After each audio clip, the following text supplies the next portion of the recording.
weren't at this scene with this minor bump, and you can see as she pulls away, the tail light is well intact.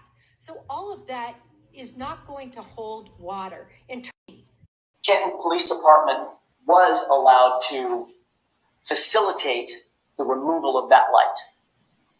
Yes. And during the course of the removal of that light, that taillight was broken, correct? That's correct. And shattered. Yes. Parts of it that were falling onto the ground. I don't think there was anything falling on the ground at that point. People, it's over. Elvis has left the building. It's done. Over.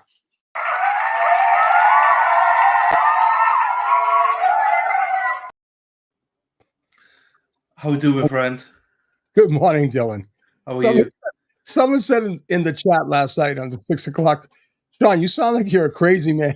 Look at that stupid thing. I think the person's right. Oh, God. Look at that. Is he great? He is great. And that's why...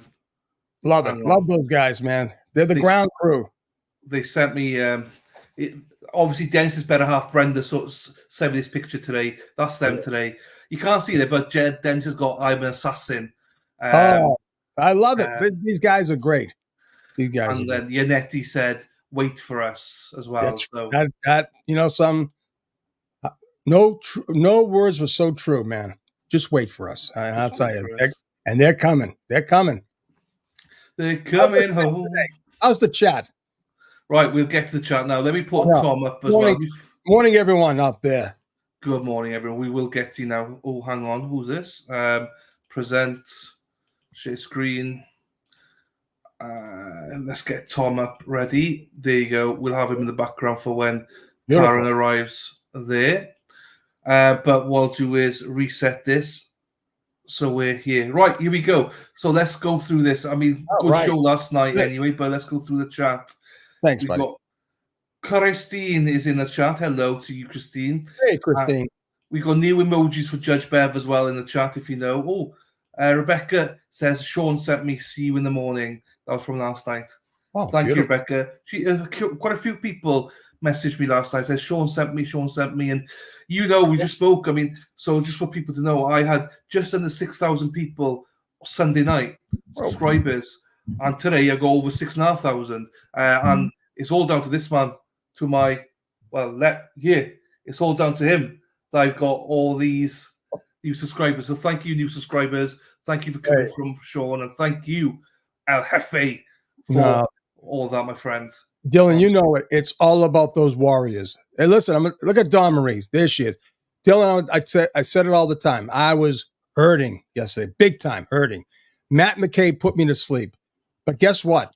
We had awful thunderstorms yesterday in Naples, and the power went out. When the power goes out, whatever reason, my Wi-Fi network, internet network, always lags behind, never gets up.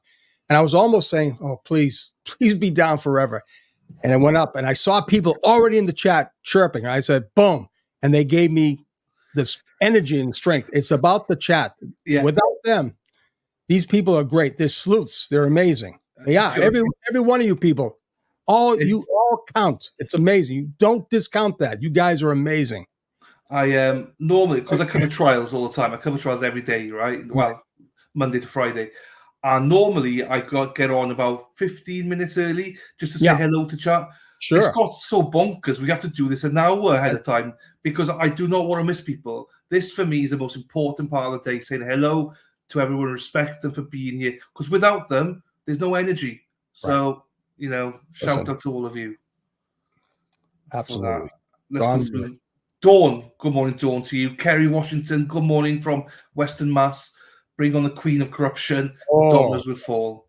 Yes. Exactly. Miss is in the house. Good morning to you, Miss. Michael says, Mary Kent. What's that mean? Oh, Michael. Michael. Very good. Yep. I don't know what that means. Michael, hold that thought. We'll talk briefly. I'll tell you why this made sense. It was something I said a few weeks, last week, and then last night. Again last night. Fine. I'll star it. We might come back to it. Kelly Walker, good morning. Good morning to you, Kelly. Jerry Harris in the house. Morning, everyone. Hello, Dylan, Sean. I love the villages too. Oh, my buddy's coming down today. It's going to be beautiful. Oh, you're golfing today? That's what they say we're going to do. Not me. But anyway, I got the kitchen pass from Susanna for 2 days. Believe it or not, 2 days. Can you believe her? She's a warrior. She gave me deserves a medal. All you people out there know what a kitchen pass is. You know that. You know what I mean, right? But people say you're the hero, but actually your wife is the hero in all this. Allow you to even do this. You know, trust me, we have our conversations. We do. We all do, yeah. So listen, you know how it is going, right? ACT, good morning to you, ACT. Miss Mojo Rising, good morning to you all, beautiful people. Let's go. You're right. Murph's Turf's in the house with the new emojis. Yes. Morning to you, Murph's Turf. Kendall McDermott, good morning, Dylan, Sean, followers, and random effing citizens. Yes, thank God it's Friday, and let's see what sort of a wrist slapping happens in court today. What a way to start the weekend. Let's go. There we are. Jerry's excited. Paula's excited. Happy Friday, everyone. Today's a good day for a good day. Yes. Murph, good morning, Ruka, as well. Ruka, how are we doing, my darling? Every question I will start on the way. So, Kendall, I will ask you the question in a bit. Sassy's in the house. Buenos dias, mi amigos. Mi amigos. Sassy bartender. Love it. Alicia's in the house. Good morning, everyone. Good morning, Alicia. Beautifully inappropriate. Good morning to you all. Good afternoon, sorry, because beautifully inappropriate is from the UK. Sure. Palmer says, "What's up, mother FOs?" I love it. Mofos. We got a bunch of mofos here today. We have. Lona, good morning. Good afternoon to you, Lona. Jennifer, good morning, boys. I just joined the Corruption Facebook page. Nice. Thank you for allowing me in. Let's go. Nice. We'll share that again later on today as well. And also you can join the Alternate Corner Facebook group as well if you want to. So thank you, Jennifer. Susie, good morning. I'm feeling good about today. It's a good day. Well, we won't go singing yet, but you got a great voice, man. I had to have you for my band. We'll do it. We'll do it like this. I'll get the bass and the drummer on, and you can sing. Here we are. Dina is adorable. She is. Oh, here we go. Elsie's in the house. Hello, Elsie. Larry coming, man. Buddy, you're the man. You are. Also, he's got a special guest with him today, Sean. His name is John Corty, or Carty. John Carty is with him today as well. Really? Shout out to you, John. Thanks for watching, John. He messaged me this morning. He couldn't sleep last night. Larry couldn't. So, what is sleep? Tell me what sleep is. I need to know what sleep is. Mojo, we agree. Yes, you can ask a question, Christine. Ask away. Kiki, good morning to you. Hope you're well. Music lover, hello, Spider Girl. How are you doing? Hope you're. Music lover. How you doing? Are you a weirdo? I'm not a weirdo, but she's a weirdo. Definitely, she's from Pittsburgh, so she must be. Charlottesville, Virginia. Love it. I love Virginia. I lived in Virginia. Let me tell you a real quick story. Yeah. Love the women everywhere they talk. Right. I went down back in '79. And I said, "Oh my God, these people talk incredible." 5 months later, I go back to Boston, and the girls go, "Hey, Sean, what the fuck's going on?" I said, "Get me back to Virginia." Get me straight back there. And that's being nice. The girls are nice when they say that to you in Boston. I love it. Hello, Sailor Girl. How are you doing, Murph? There. Can you rephrase that? Good morning to you. I love these names. Oh man. I know. Good morning to you. Ed Francis, good morning, Dylan and Sean. Great job, guys. Thank you, Ed. Welcome, Ed, as well. Kiki says, Sean, breathe in, breathe out. Ooh, in through the nose. There you go. Hello, Quizzical as well. Nice pool. We got Jefe. There's that dog. Bob says Sean sent me to. There we are. Thank you, everyone. The Sean's come over. I said last night I think we gained 200 subscribers. So that's awesome. Thank you. Lily Bell, good morning from Providence, Rhode Island. North Providence. So, the hill. Federal Hill. Woo! Boston. Did a lot. Boston. Providence is south of Boston. There we are. There. And Foxborough's in the middle. Yeah, the middle to the yeah. Well, it depends where you go. And you got Mansfield, you got Norfolk, Canton, East, Dedham. Yeah, Dedham.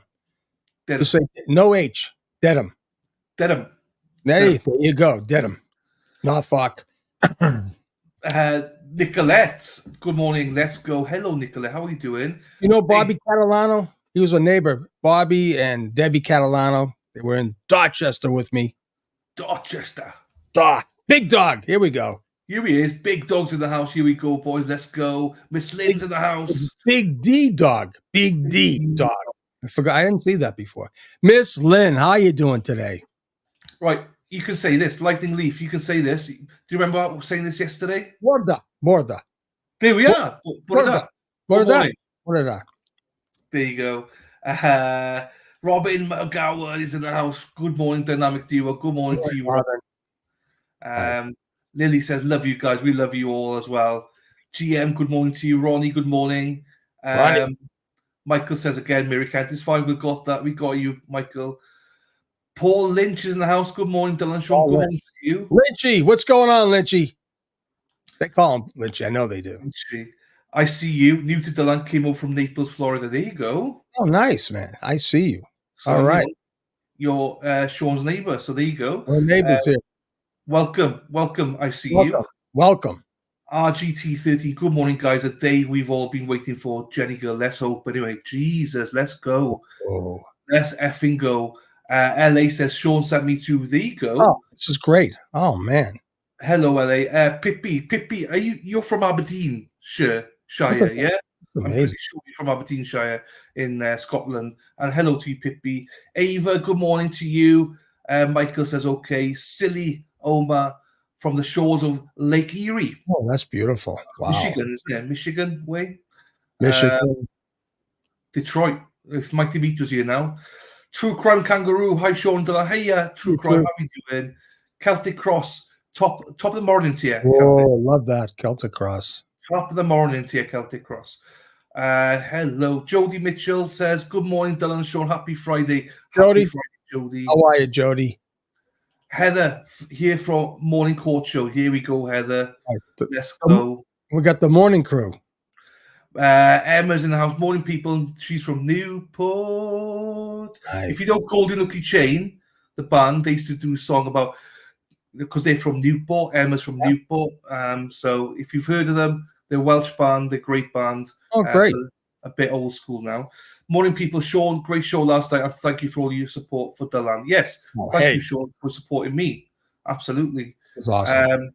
Brenda Henderson, good morning to my favorite two men. Thank you, Brenda. Mel, morning, handsome fellas, making it great. Do you know what? These guys make us feel good. Do you know what I mean? Telling you. All we have to do is say hi back and, hello, top of the morning. Listen, everybody needs love. I'm telling you. Yeah. Everyone. Just a little love, spread it around. Go. Right? There you go. Susan. I can do that all day. It's beautiful. Good morning. Listen, Susan, I don't know. I'll try, but I'm a basket case too. If I do lousy, it's a lousy day for me. Trust me. I'm going to do lousy. I hope. I hope not, but. Pippi Forsythie, sorry. I thought you were Aberdeenshire. Sorry. There's someone from Aberdeenshire. I thought it was you for some reason. But Forsythie's a lovely part of the country as well in England. Tina Talks. Love you guys. I'm in Bradenton, right up the street. Hi, Sean. Right, I'll ask the question later, right? I will ask the question. I promise you I will ask the question. The converted sister-in-law, we can't wait. Absolutely. Isn't that a great... Hey, Chrissy, I won't... If you're ready, I'm going to put you on tonight. We'll talk after, if you want. Only if you want. There you go. Shower. Hey, Chrissy. Hey, Wendy. How are you doing, Wendy? Oh, Wendy. I hope you're enjoying your stay. Today's a bad day, huh? You're leaving? Damn. It's too bad. Big day, she says. Not bad day. Big day with a I know, but I think it's a bad day because she's leaving paradise, I think. Okay. She's going to stay by. Will the guy, Stephen, who alerted Unity for the first time... We don't need him. Trust me on that. Miss Lynn, great question. He's not needed. No. Right, don't answer that. Right, I'm going to mark them. I'm marking them, I am. Good morning, Earthly Empress. Good morning, evening here in Australia. Oh, there we go. You see, we're all the way to Australia. We love your show, guys. I tune in every day. Thank you, Earthly Empress. I know she's with us in the mornings, but then she has to go sleep. So I think she replay cruise it after that. Oh, that's beautiful. Sally Ann Widows, hi guys, first time watcher, popped over from Sean's channel, watching from Leicestershire. Yeah, well, hang on. Really? Right, yeah, hang on. But are we talking about Leicestershire, UK here? Is there a Leicestershire in Boston? I know there's Leicester. Yeah, we got Leicester I've as never well. heard of Leicestershire. Yeah, that's it's UK. Sally Ann, confirm it. UK girl, you are, aren't you? In the Midlands there. Hey, but wait now. Hold on. What's up with that? First time what? If she's from the UK and she's coming from my channel, that's pretty good. Yeah, I know. What am I doing wrong? But welcome, Sally Ann. Welcome to you, my What am I doing right? I don't know. Jeez, I'm lucky I can push the button and get on. That's it. People love you, not the show, man. Lem says, good morning, gents. What is the significance of them mentioning Karen asking to go to D&E? I don't know. Well, I guess because she was engaged. She wanted, in other words, she was good to go. And then something changed from Waterfall to 34 Fairview. That's probably the only thing I can think of. Yeah. All right. So they got a little tip. Big deal. Who cares? She didn't kill John O'Keefe. That's the bottom line. I don't care what they did. Berg Strong saying, I'm here for it. Absolute Berg. My favorite. Here she is. Lady Law in the house. Good morning, Lady Law. Lady Law. You're like the sweetest. Like Lady Love. It's like, I don't have the voice like no, the Barry White, I could put Barry White on right now. But Lady Law. So Casey's in the house. Good morning to you, gentlemen. Good morning to you, Casey. Gotta find out that guy right there with the flag is Dennis DiBiasio. Denny, probably not. Christine, ask away. It's fine. Good morning to you, Greg. From Chicopee. There you go. Chicopee, man. Chicopee Falls, Chicopee. My daughter's a school teacher there in Chicopee. Oh, awesome. Yeah. She's a special ed. Very special. That's good. Beth says, good morning to my favorite duo. We're ready for some fireworks today. Thank you, Beth. Loving that you're here. Thumb that like button, Lady Law says. Yes. We've got 376 people here, 120 likes. That's like 1/3. Come on. We can do better. We can get to 200 in less than 10 minutes. Let's do it. Yeah. Juggler, morning, everyone, from the not so sunny South Cumbria. There you go. Cumbria in the UK. It's between Scotland and England. I love the fact that I get to engage with my family from UK. It's beautiful. I love it. Lovely. Welcome, Juggler. John D. Donato and the Naples at the end of driveway never saw a Jeep. Yet McCabe says it was there with the F-150. Well, he has to say that, doesn't he? Yeah. Yeah. But it's all good. Whatever. I mean, it'll come out again today. At this stage of the game, it doesn't. Listen, I don't care if there was a spaceship. I don't care if the moon landing was right there. I don't care. It doesn't matter. They could have 10,000 years. It's over. I'm telling you, it's over. It's over. It's over. Elvis has left the building. It's done. I know a person could do better. People, it's over. Elvis has left the building. It's done. Over. It's done. Over. You did that pretty quick. How the hell did you get that up that quick? You're the master. You're the master. So thank you, John D. Welcome to you. Oh shit! Now I've lost my place here now. Here we are. Afternoon. That's fine, Juggler. Juggler. Hang on. Let me just pull that as a question. Bear with me. Carby says, morning. So for all the testimony given as to where various cars were parked in driveway throughout the night makes no sense. How did Ali park on the left side if Higgins was there? Alberts. That's true. That's Carby, true. Welcome, Carby. We agree. Crafty Cows in the house. Afternoon, boys in chat. Hoping for an entertaining afternoon. You will get it. You will get it today. Boston Skipper. Jazzy in the house. Nice. Casey, sleep is overrated. Karen Barrows, top of the morning, boys, from the Cape Cod. Cape Cod.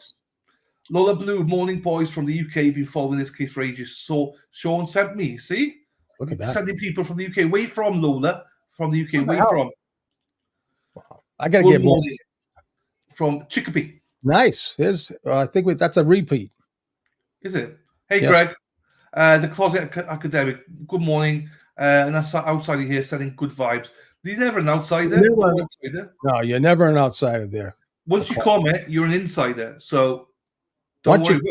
Once you come in, that's it. You're never getting out. You can't leave unless you got a ticket to leave. And we got Murph Turf on the door, so she doesn't let anyone out. Closet Academic, where you from? Let us know. Berg Strong, I'm a Pittsburgher too. Yeah, so Spider goes from Pittsburgh as well. So there's two of you. Two loonies together. Pittsburgh Steel. Nice. Tuning in from Western Australia. It's evening here. There you go, Earthly. Look at that. Beautiful. Hang on. I got Leaf, I got it. It's just I'm gonna ask questions afterwards. Jasmine Rice here from Boston Skipper. Nice. Babs, good morning. Found Sean last wait Sunday. a minute. What? Can you put that back? Put that last one back. Boston Skipper. There you go. All right. I didn't catch that the first time around, Skipper. All right, I got it. Bob says, good morning. Found Sean last Sunday and he led me here. So glad to be with you, Bill. Let's go. Welcome, Babs. Welcome to you. Sean, have you been to Australia before? True crime? No, I have not, but I did know my uncle. He escaped from Galway to Australia because they thought he was with the IRA. Sorry, bad story. But anyways. Cosgley says SB meeting was rough last night, probably. Oh, there was one? Was it like rough, like violent rough? One of those. I have to go see that. I don't have any time to do anything. It's hard, isn't it? Dylan and the recap. Lily says, good morning, bang, bang, Beaver. Bang, bang, Beaver. The Beav was awesome. That's the first. So there we go. Sarah says, hi, guys. Loving Sean's 6 p.m. recaps. I wanted to stop in with some love. Justice to come in. Thank you, Sarah. Nice going, Sarah. Nice going. Nice going. Jasmine is in the house. Hi, Sean. There we are. I got it, Jazz. I got it. The skipper. Lola says Dylan has a Pink Floyd voice. Thank you. That's a compliment. Good morning from Needham. Hey, Jefe. How are we doing? Needham. Jennifer Manning says, I'm from Canton and Stoughton. I can't believe Stoughton. Canton and Stoughton. I can't believe the trial of the deck is going on in my hometown. Sean, I would love to buy you a few beers one day. There you go, Jennifer. You can. Nice Heineken 00. Although I'll take it back. I found that Guinness has 002. They taste incredible. Jennifer, you got it, Jennifer. I'm coming up. We'll go to the town spa. How you like that? Thank you for the super chat, Jennifer, for the 499 super chat. Thank you very much. Good morning, Karen. Rachel Westwood, hello. Beautiful. Rachel. Closet Academic, morning from New Hampshire. Hello to you. Ellie's mama, good morning from Fall River, Mass. Fall River, nice. Oh, wow. Look at that. Beautiful. Chicopee, Mass here is Greg. Hello, Greg, my friend. There you go, Chick. Melissa, good morning, all. Good morning, Melissa. Good morning, Jonathan. How are you doing, fella? Hey, Jonathan. There you go. Corey Noyes says, greetings from Southwest Florida. There it is. The best part of Florida, right? Best white beaches. Beautiful. Sorry for the East Coast, but Southwest Florida is beautiful. Beth Bukowski says, good morning to my favorite duo. Looking forward to the fireworks today. Bang, bang. Let's go, Beth. Earthly Express, this track keeps me up until 4 a.m. Jesus Christ. Kindred Spirit says, good morning from Auntie Bev's hometown. Ooh. I hope you're not related. Susie, Dylan and Sean, good morning. Good morning, Susie. How are we doing? A morning crew with Dylan and Sean. We have to get a jingle. Hang on. LA says, Mom, I grew up in Rock Street. I went to CV Carroll and Morton Middle School. Good morning from Connecticut to Karen McDonald. How are we doing? Silioma from Pennsylvania as well. 345, not enough likes. Smash the like button. You tell them, Chrissy. You tell them. Don't forget to head over to Sean's channel and give him a little subscribe. Don't miss his trials recaps in the evening. Tony's in the house. Let's go, Tony. Tracy said, hi, Dylan and Sean from Yorkshire, the UK. Yorkshire. They talk a bit funny in Yorkshire. What are you doing? What's up with this? What? Why? This is a UK girl coming to you new after watching me. Come on, man. I don't know what I'm doing wrong. I don't know. I'm going to have to be your manager. I'm going to be your manager. I want to be your manager, man. Do we know if Jen will take the hot seat today? We presume so, yes. Presume so. But welcome, Tracy. JD says, hey from Melbourne. Let's go bang, bang. Bang, bang, bang. You're still half a day behind. It's all good, though. Jennifer's in the house. Fartbox McGee. Good morning, my dude. So happy to be watching with you guys today. Mask Girl, Potty Mouth. That cropped me up short. That was beautiful. That was beautiful. Thank you, Jonathan. Right, hang on. Let's go. We got Robert. Good morning from Agawam. Agawam. Yes. Agawam. We're hitting it all today. That's all Western Mass today. Hey, and we got one of our favorites here. We got cousin Jill in the house. Hey, Jilly. All cousins here today. That's Freddie cousins. I love it. I love cousin Jill. She's my cousin now. I love it. Spaz says, good morning, guys, from Venice. Hello, Spaz. Spaz. Yes. We'll have to meet up at Sharky's there, Spazzy. Sally keeps scrolling. I'm thinking the plow was used somehow to move John. Ooh. Maybe. Ooh. Kate Hannon. Hello, Kate. How we doing? Morning to you. Miss Gold's in the house. Miss Gold, how are you? Hey, Miss Gold. I see her sometimes popping into your chats as well. Miss Gold does. Miss Gold disappears. I did give you a shout out yesterday, Miss Gold. We call in the business we call that stealth mode. She's in and out. You don't even see her. She's everywhere. She's like everywhere. You know. You never know when she's going to appear. That's beautiful. I love it. And also, thanks to people that just pop in here and go to other streams and stuff like that. You're all welcome. We're all welcome. We share the love here. We all share the love. Equal opportunists. Everyone's welcome. Everyone is. You can go anywhere you want. Pop it. Everyone should go and pop in with your favorite streamers. Hey, give them a like. Trust me, you'll be back. I guarantee you'll be back. Guarantee. Just give me a like, even if you don't stay. Yeah. Give each other's likes. Support each other. Yeah, that's true. That's true. Lisa C, good morning, Dylan Sean. Good morning to you, Lisa. How are you doing? Pippi, good morning from Minnesota. Home of Prince. Oh, man. One of my, I'll tell you, right up there with Clapton. Prince was I'll tell you, a giant. He was, I'm going to tell you right now, never knew him to be so good with that guitar. Absolutely amazing. Greg is getting in many times there, Josh from Marblehead. Marblehead. Maybe, yes. How we doing? B from Japan. How we doing, B? That's up there, B. County Cork. Two grandmothers. County Cork, County Offaly. Both my grandparents and father from County Galway. Good morning. Good morning to you, Prairie. Hope you're doing well.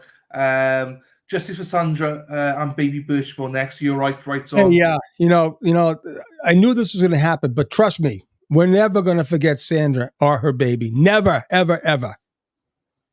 Braden, love it. From Braden. Good morning. Man, it's 8 o'clock and everyone's here. It's beautiful. I love it. Shauna, good morning to you, Shauna. Hope you're well. I am flagging all the questions, by the way. I'm not skipping you. I'm flagging them. Good morning to you, Stephen. I always address people by their name, even the JID bag in your groceries. It might just make their day. We just talked about that. You're right, Stephen. You're absolutely. We talked about it this morning. We talked about it. Yeah. Everyone loves a little touch, right? A little name calling. I mean, a nice thing, acknowledgement, right?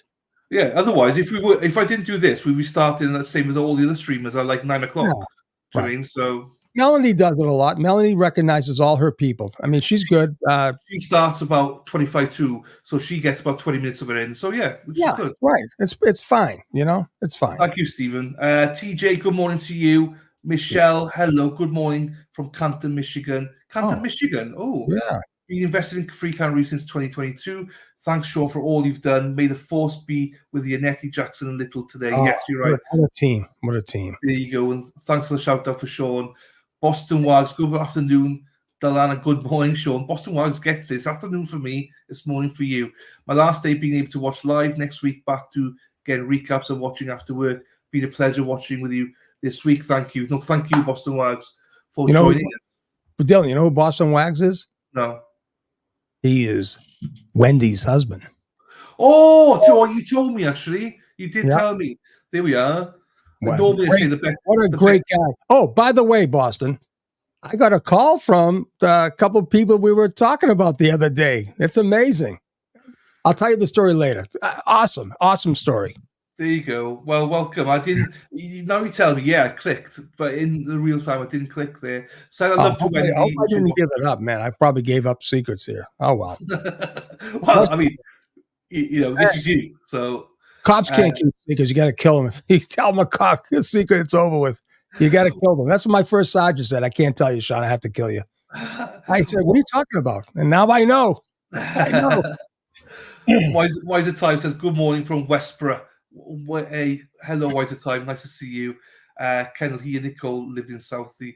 Lola Blue, morning from the UK. Sean, fucking hell. Sean sent me from the UK. Jesus, Sean, you sending me. Dylan, I think they're spoofing you. I think they're just getting in your under. They're not. They're from me. Look, it's fine. Wherever they come, it's fine. Well, shame on me. I should know where these people are from. I should know. That's my bad. I'm going to do a whole thing. I'm going to say, where are all my friends from the UK? I'm going to say, give me a 5. Where you from the UK, Lola? Let us know where you're from. That's nice. That's my bad. I should know. There we go.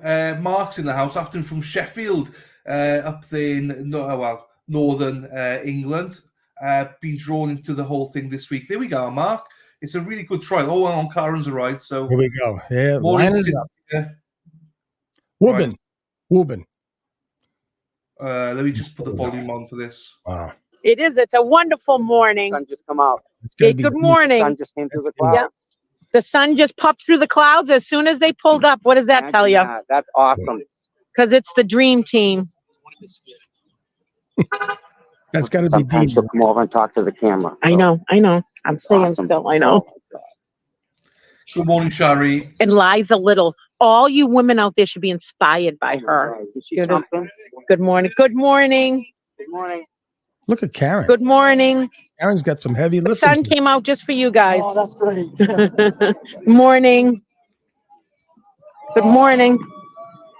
Let's cut across the street. Oh, all right. Thank you, Sally. Brian, get out of here. I'm going to trip you, Brian. We're going to have a war over here, Brian. Is that Brian LTL? Yeah. Just chill, 10 foot. Brian, I'm older. I can't run. This truck is bad, so heads up. Uh-oh. All right.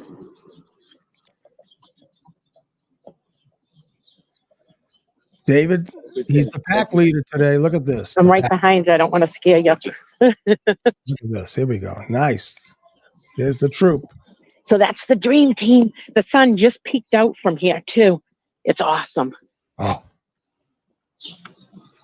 There we go.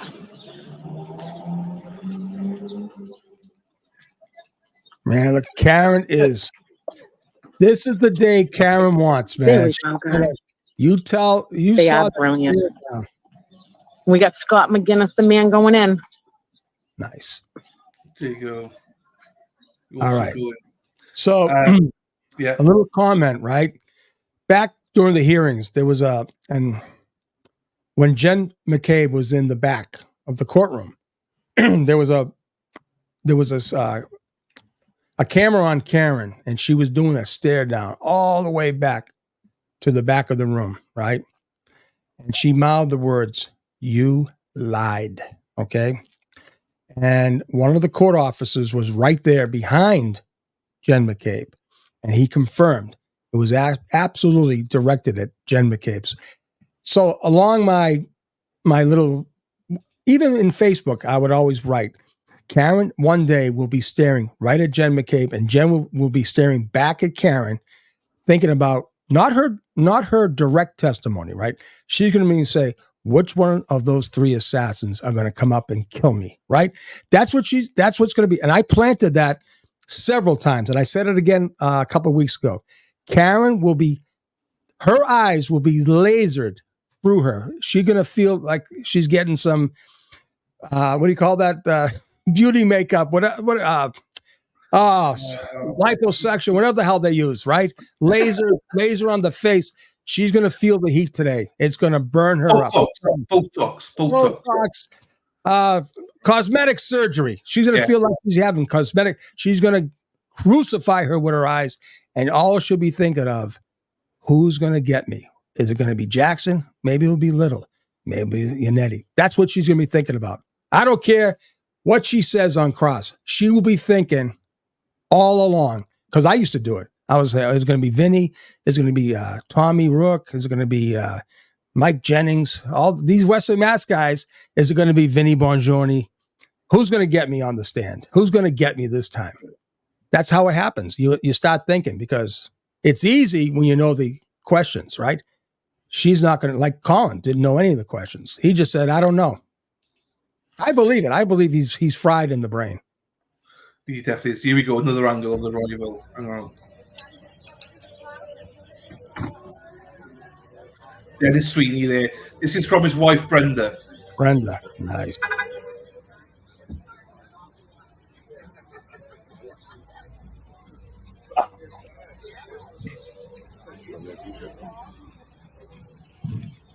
Mine? Wait for us. Man, Karen was doing some heavy lifting. Nice. Here's Kelly. Being, oh, There you go. okay. Nice. So, do you see Dennis get fist pump from them? Because he's got the assassins on, and he got fist pump from Ionetti and Jackson. Beautiful. Which is awesome. Beautiful. Shout out to Den. Right, hang on. We've got to go through this because I don't know where we are now. I'm ready. Wow. Well, we got a half hour. It's beautiful. I know, but I've totally lost where it was. Friggin' Nora. I'm so sorry, everyone. I don't know where. I don't know. I'm trying to find out here where we were. Hear what Kevin and the wine lady said about me last night? No. They're concerned about my brain. They think I have problems with I have some brain. Well, that's true. I mean, come on. Who the hell would do this at age 66? Yeah. Hitting golf balls for forever, and I do this. Golden One. Hello, Golden One. Hello to you. Rogue Towdy. Hello. Pippi says hello from the UK viewers and all around the world. Right, hang on. I'll mark that for you, Glenn. Good. T. Phony. Hello to you, my friend. Growlers from Yorkshire. Kendra Spitters from England. Mike's from Canton Hill. Mike. Hey, Mikey. Juggler follows Sean here. Happy days. Thank you very much. Canterbury tells us questions. Another Juggler followed me to here. Miss followed you here as well. She's from the UK. Well, she's moving to Newport. So, wow. Yeah, that's another one you see. They're all coming to you. I thought she was always here. No, I think she found you, then she came over. Hey, by the way, Michael, I'll tell you right now, that little information I got, there's a lot of things that happen in that parking lot. You might want to watch. Sunny days, hello. How we doing as well? Oh, Susanna.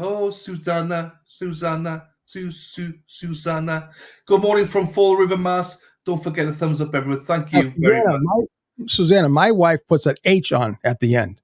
So her name is Susanna also. And we always say, I come from Alabama, but we always break her up, man. It's off. Lola Blue, hello to you as well. Stifler's mom, she's got it going on. Hello to you. Stifler's mom. Susan, hello. Capri, thank you for all you do. Thank you. I am going through this quickly now because there's so many rogue. Lightning. All right, let me just go through. Morning to you, How are you doing, my darling? Hope you're well. Pollen's killing me. It's killing me. Look at my eyes. Man. Donna says, morning, guys. I'm interested. Right, I'll ask that question in a second. For you, hot and sunny, kindred spirit. I don't want to miss anyone here, just in case. Susan, thank you. Hit to that. Yes, Tim. Good morning to you, Tim. Hope you're well. Another question there. We're going to have to fly through these questions. Maureen Coakley, how are we doing from Mexico? Mexicano. Yeah, Maureen. There you go. GB's in the house. Hello, GB. Hope you're well. Marjorie Chandler had been up for the Murdoch trial. No way would prosecution have gotten away with their lies. Absolutely, I know. Right. So GS SLH. No one ever talks about early on the Canton cop testified that Higgins was in the Canton PD at 1 a.m. What's that all about? No one's brought her up yet. Yeah. Well, the one that was asked, he said, yeah, I kind of saw him. Hey, there's all kinds of video. We're going to, trust me, we're going to see it all. We're going to see it all.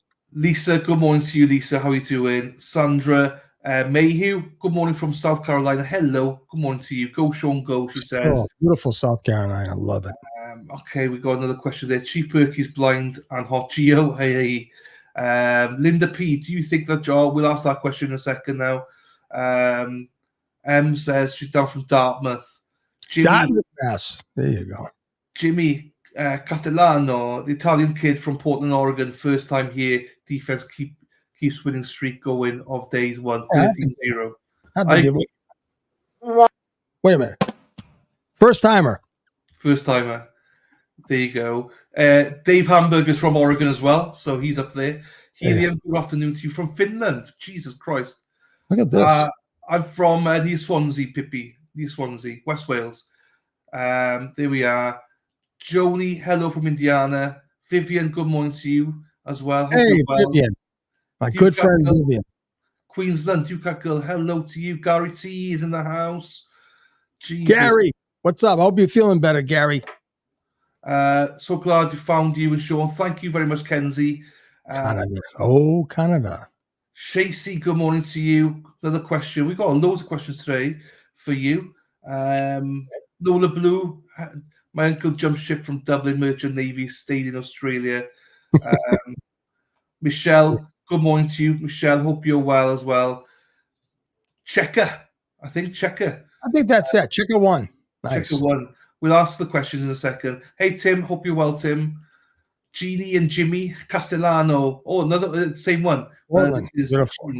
Good morning from Portland. Right, I think Linda K. Good morning to you, Linda. Hope you're well.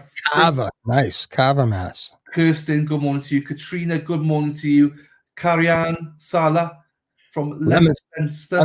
Leominster, Mass. Hello to you. Ms. Lee from Florida. Hello for you. Riverview. Never heard of Riverview. Nice. Love it. Mark, hello, Mark. Right, Minxie, hello. How you doing, fella or madam? Wicked Psych, how you doing? They appointed 2 chairs and 2 committee members on the Canton Audit Committee that are against the audit. Keep out voting. Oh, of course they did. But hello, how are you doing, Wicked? Rights On is in the house. Dana's in the house. Hello, good show last night with Mazza Media as well. Good show there, Dana. How you doing, fella? Hey, Dana. Nice. Hope you're doing well. Ducat Girl. Oh, good question.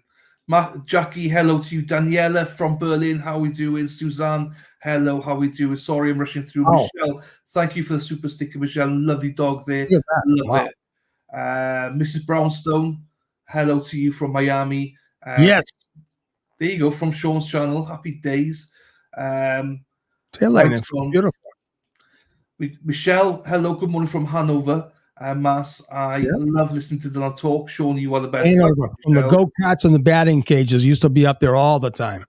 Hello, James, as well. Hello, Sandra. Love you guys watching you from work from Palmer, Mass. Palmer. I lived in Palmer. Exit 8, off the Pike.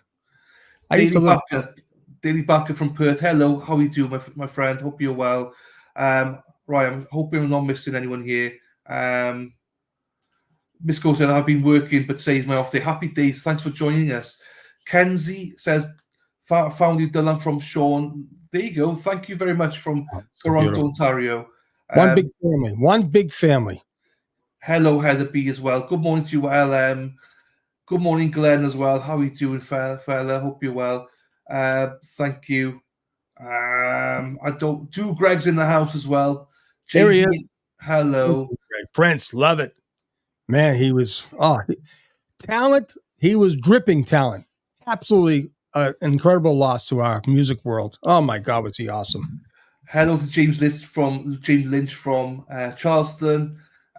Super CBD. Hello from Phoenix. Hello, my friend.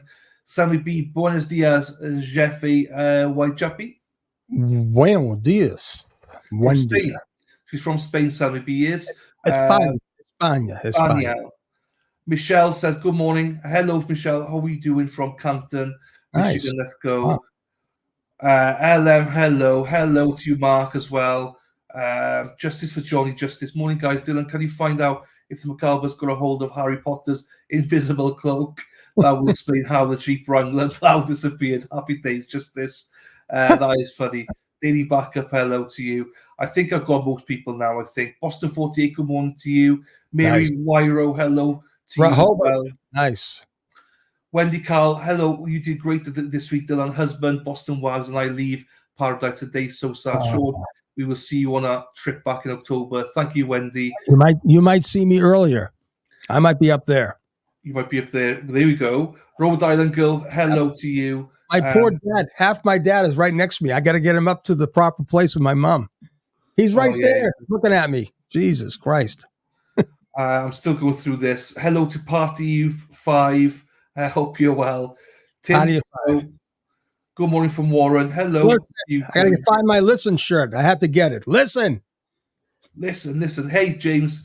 Oh, I've said Aberdeen. There you go. I think I got everybody. Let's get it on, buddy. Let's get it on. Let's get to the questions. What we got here? I'm trying to get to the questions here. I'm marking them as I go along now. Michael Goff, thank you. I work on Shorman Street and pass the factory of corruption each day. Thank you for the super sticker there as well, Michael. That's it. Here we go. Your friend, Patreon. Patriotica. No, let me get this right. Patriotiac. Yeah. Oh, I'm so happy you're over here. Welcome to you. Party you've good morning. Welcome here for the past 2 years. Right, okay. Merch, hello to you, Merch, as well. JD. Merch. Right, I'm sorry if I missed it. Binky B, hello. Hope you're well as well. Beautiful. Leo's in the house. Hello to you, Leo. Hope you're well as well. I'm lining up the questions as we speak here now. Trump Trick, hello to you. Beth D, hello to you as well. Dippity D, hello. Tim Snows, yeah, we said hello. Right. Good morning to you, Janice. Hope you're well. I'm trying to, because so many questions here. So, Trident, good morning to you, Trident. Thank you for being here. Right, let's get to the questions. I apologize if I missed anyone for that. Ready to rock, Steenie. Janice, thank you for your coverage. Thank you for the super chat, Janice. Right. Nice. There's more questions here. I mean, I just can't catch up with it. I'll try and catch up if I've missed anybody. I'm so sorry. I gotta get my thinking cap on here now. I used to tell my kids, first day of school, did you get your thinking cap on? Yes. I hope they remember. Hello, Elizabeth. They're in their 40s now. Can you believe it? I got kids older than you guys out there. It's amazing. Elizabeth. Yes. Right. Here we go. Some questions for you then. Thank you, Elizabeth. So Kendall says, if Brian Albert has lived in Canton for 30 plus years, how did he get his 10-year Boston residency to PPP? I'll tell you, that's a great question. Now, listen, I always was under the impression that Boston always had a residency clause, like in D.C. D.C. cops had to live in D.C. Trust me, not easy living in D.C. You're either living in the projects or you're living in the high district. So, all right. So, yeah, that's a great question. I don't know. And maybe some of the Boston cops out there here can comment on that. But, yeah, he should have lived in Boston. Springfield. Keith, there you go, buddy. How's Teddy's? Do you go down by Teddy's at all? From the courthouse there? That used to be my second home at Teddy's. Teddy's a great place. He's a great guy, too. All right, here we go. Love you guys. I'm from Breeden. High short question. If Karen is found guilty and the feds prove the cover-up, would Karen's guilty sentence be overturned? Well, Tina, okay, hypothetically, because she's not going to be found guilty. I can tell you all right now. Exhale, she's never going to be found guilty. I can tell you that right now. Of course, they would move to in a hypothetical world. Yes, they could overturn it because the evidence would be there. But we don't need any bad juju, right? We know she's innocent, right? We know now, even more so now, because I'm telling you, we've got live bodies. I'm just going to leave it there. Everyone knows, everyone who's followed me knows. I'm the guy that wants to touch you. I don't like wiretaps. I don't like all this other bullshit. I want the guy in the house. I want the guy at the main store can say, yeah, Sean, I saw Joey package up 10 kilos and get it in the bag. I don't want to hear about it. I want to talk to that guy. We've got live bodies. That's all. If you follow me, you know what live bodies means. That's it. Lightning Leaf says, Sean, will we see Motion 17 for the cousin phones? I think it's too late for that. Maybe, I don't know. At this stage, I'm telling you, they don't need anything more. They got them big time. Jody says, hi, Sean. My husband and Westfield alum wants to know if you used to visit the Nook when you were at Westfield. I was a bouncer at the Nook. Jody, tell him that. Back in 1975 and 6. Susie says, Sean, please tell me the media is not going to control this case. It's Boston after all. Well, they're going to have to cover. They're going to have to cover the news, right? I'm telling you. I said it here, right on this show. I called it. She's going to give us those Westbrook. She's going to give us those videos. And I said here, right? I told you, mark the calendar, right? This will be the pivot move of the trial. Her giving that up. She saw something in Collins that said, okay, this kid's full of shit. Sorry, I'm already starting. He's full of shit. I know because I got the 3,100 pages that talked all about him, Brian Albert, and Brian Higgins. All right. She knows, and she knows she can only give so much now to the prosecution. She turned the page yesterday, and it's all going to be downhill for the prosecution from this point forward. I'm telling you this because it's going to get real now. I'm telling you. Donald says, morning, guys. I'm interested when Matt came forward to the police. He knew and watched Karen's car, was told by Julie that she saw something right where they last were. Why wouldn't he check it out? Because it wasn't there and they didn't talk about it. That's easy. Listen, it's a sham. Trust me, this is all in cover mode. When did Julie first bring this to the forefront? Months after. Who was the pivot person? Jen McCabe. She was the, I told last night, she's more of a cop than all of the Canton PD put together. I'm sorry, have to say it. She was more of a cop than half the state of Massachusetts. She put this whole thing together. Amazing. Christine, she learned from her brother-in-law, the coveted brother-in-law. How you like that one? Christine says, question 4, sure, what is Jen McCabe going to testify about? Well, how long's a piece of string? And do we know anything about more witnesses today after Matt and Jen? There will not be any witnesses today. I don't believe there'll be any witness, and Jen McCabe's going to have to testify about everything. She'll have to testify calling 911. She's going to have to testify about Karen coming down. All that stuff for the prosecution. By the time Jackson gets to her, I don't know. She's got a lot of involvement. But I would hope we get some of the cross-examination today. Yeah. I think it's going to end with her still in the stand. We started off again on Monday. We're going to have Jen McCabe teed up on both ends of the weekend. It's going to be beautiful. There you go. Do you think that John O'Keefe's family believes that Karen is innocent? I believe that they're starting to see the light. I know Mr. O'Keefe probably believes because he knows why. He knows why. Good morning, Joni. He knows why. He's not stupid. Also, apologies if I've not got to you and said hello. Please forgive me. It's just too many at the end, but I'll try and get to you and flash you up. Tim Freeman says, how much do you think they regret framing up Karen? As the saying goes, be careful what you ask for. I'm on the east coast of Florida. I lived in Chicopee for about 2 years. Oh, okay, Tim. Yeah, listen. Hey, you play the hand you're dealt, all right? They were dealt this hand. They got to live by it now. Of course, they regret it. I mean, look at these guys. Look at it on both sides of this, right? The people in the house and the cops. Really think they really need? I don't believe. Trust me. To this day, I will not believe had anything. It was not a setup. I don't believe it had anything to do with drugs or anything like this. And bottom line is, it was a tragedy, and they just didn't. They panicked. That's what happened. They panicked, and then they got the cops to try to cover it up. My thing is, what would make a cop risk his career and his freedom? This is the problem. For who? For what? Brian Albert? But you'll find out that he had some kind of juice to squeeze. That's how it goes. He had somebody, and that somebody had someone else. I go down, we all go down. That's the story. It's a classic. It's no mystery. It's a classic. Numbers, good morning to you. Keith says Springfield Mass needs some love as well. Keith, Springfield Mass needs love. Listen, I'm talking to guys from Springfield now. I'm not going to name them until I talk to them. But hey, I lived there 9 years. I love Springfield. Me and Al Bruno were secret friends. Trust me. The poor guy, he's dead now. Al Bruno and I had a very special relationship. I said, Al, I don't care about you and your numbers. Tell me who's dealing drugs, you son of a bitch.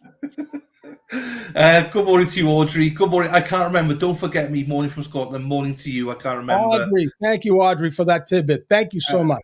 Quizzical says, yes, I'll be here. So Emily D. Baker's not streaming till later. So thank you for that shout out, M22. Thank you, Quizzical, for joining us. Pippi says, it's just letting you know, I didn't know this. There's 2 Pippi long stockings in the chat. So I didn't know that. So, oops. Checker says, if the Alberts are a military family, why do they leave the American flag out at night without being lit up? Because they're half-asses. That's why. That's. I mean, come on. They're fools. Sammy B says, why is such a big deal that Colin was at the DA's office? Can't they prepare? Did he get himself and Lally in trouble because of the specific questions? Okay, the specific question was that I honed in on, and it came, bottom line was, it was very specific. Before today, when did you last talk to anybody about this case, right? So then it went on, but there was conversation. He wanted to pare it down to a month ago, okay? So the information came live right here. When I was with Dylan, I read it. I said, oh, and I got it right over to the table. Live, the table. I was looking at the table, but they can't use their phones, all right? The thing was, it's not illegal that he's being stashed at the DA's office. That's fine. But here's the thing. You don't think the DA's office has TVs up watching this trial? Come on. And you don't think people like Yuri are there, maybe Proctor are there? You don't think they're talking about anything about this case? He said, I haven't talked to anyone about this case since a month ago. I haven't seen it. Listen, it's just something they can explore with him. And if he lies, it doesn't matter. It's just one more thing to expose the kid on. It's a lie. The source has him right there. Bethy, Belfast, Maine, 56 years in Mass, forever home. Love you guys. Thank you, Beth. No, right, come on, Pope. Say this. Come on, you can say this. Morida. There you go. That's good morning in Welsh. Nailed it. Morida? Nailed it. How do you put the accent? Like on the da? Borida. Oh, you're down. All right. Very good. Borida. Corn Pope. Yeah. Borida. Corn Pope. Right. Next question. Hang on. 8:50. Where did I've lost it now. Keith says, Sean, do you think Higgins would be the last call to the stand to unmask the cover-up? Well, here's the thing. I don't think he's going to be called by the prosecution. Well, if he's called by the prosecution, that means one of two things. A, he didn't take a plea deal, but he's going to get crucified on the fact that he did give a proffer to the U.S. government. He'll be opened up. He'll be gutted like a trout. I can tell you that. If he shows up on the witness stand for the prosecution, he's done. It's all over. They're going to be all. Doesn't matter. He doesn't factor in. Now I know all three of those guys are cooked. I know now. I know it. That's it. Hello, Amy. What's that bint doing on my lawn? What do you got? I got a bint.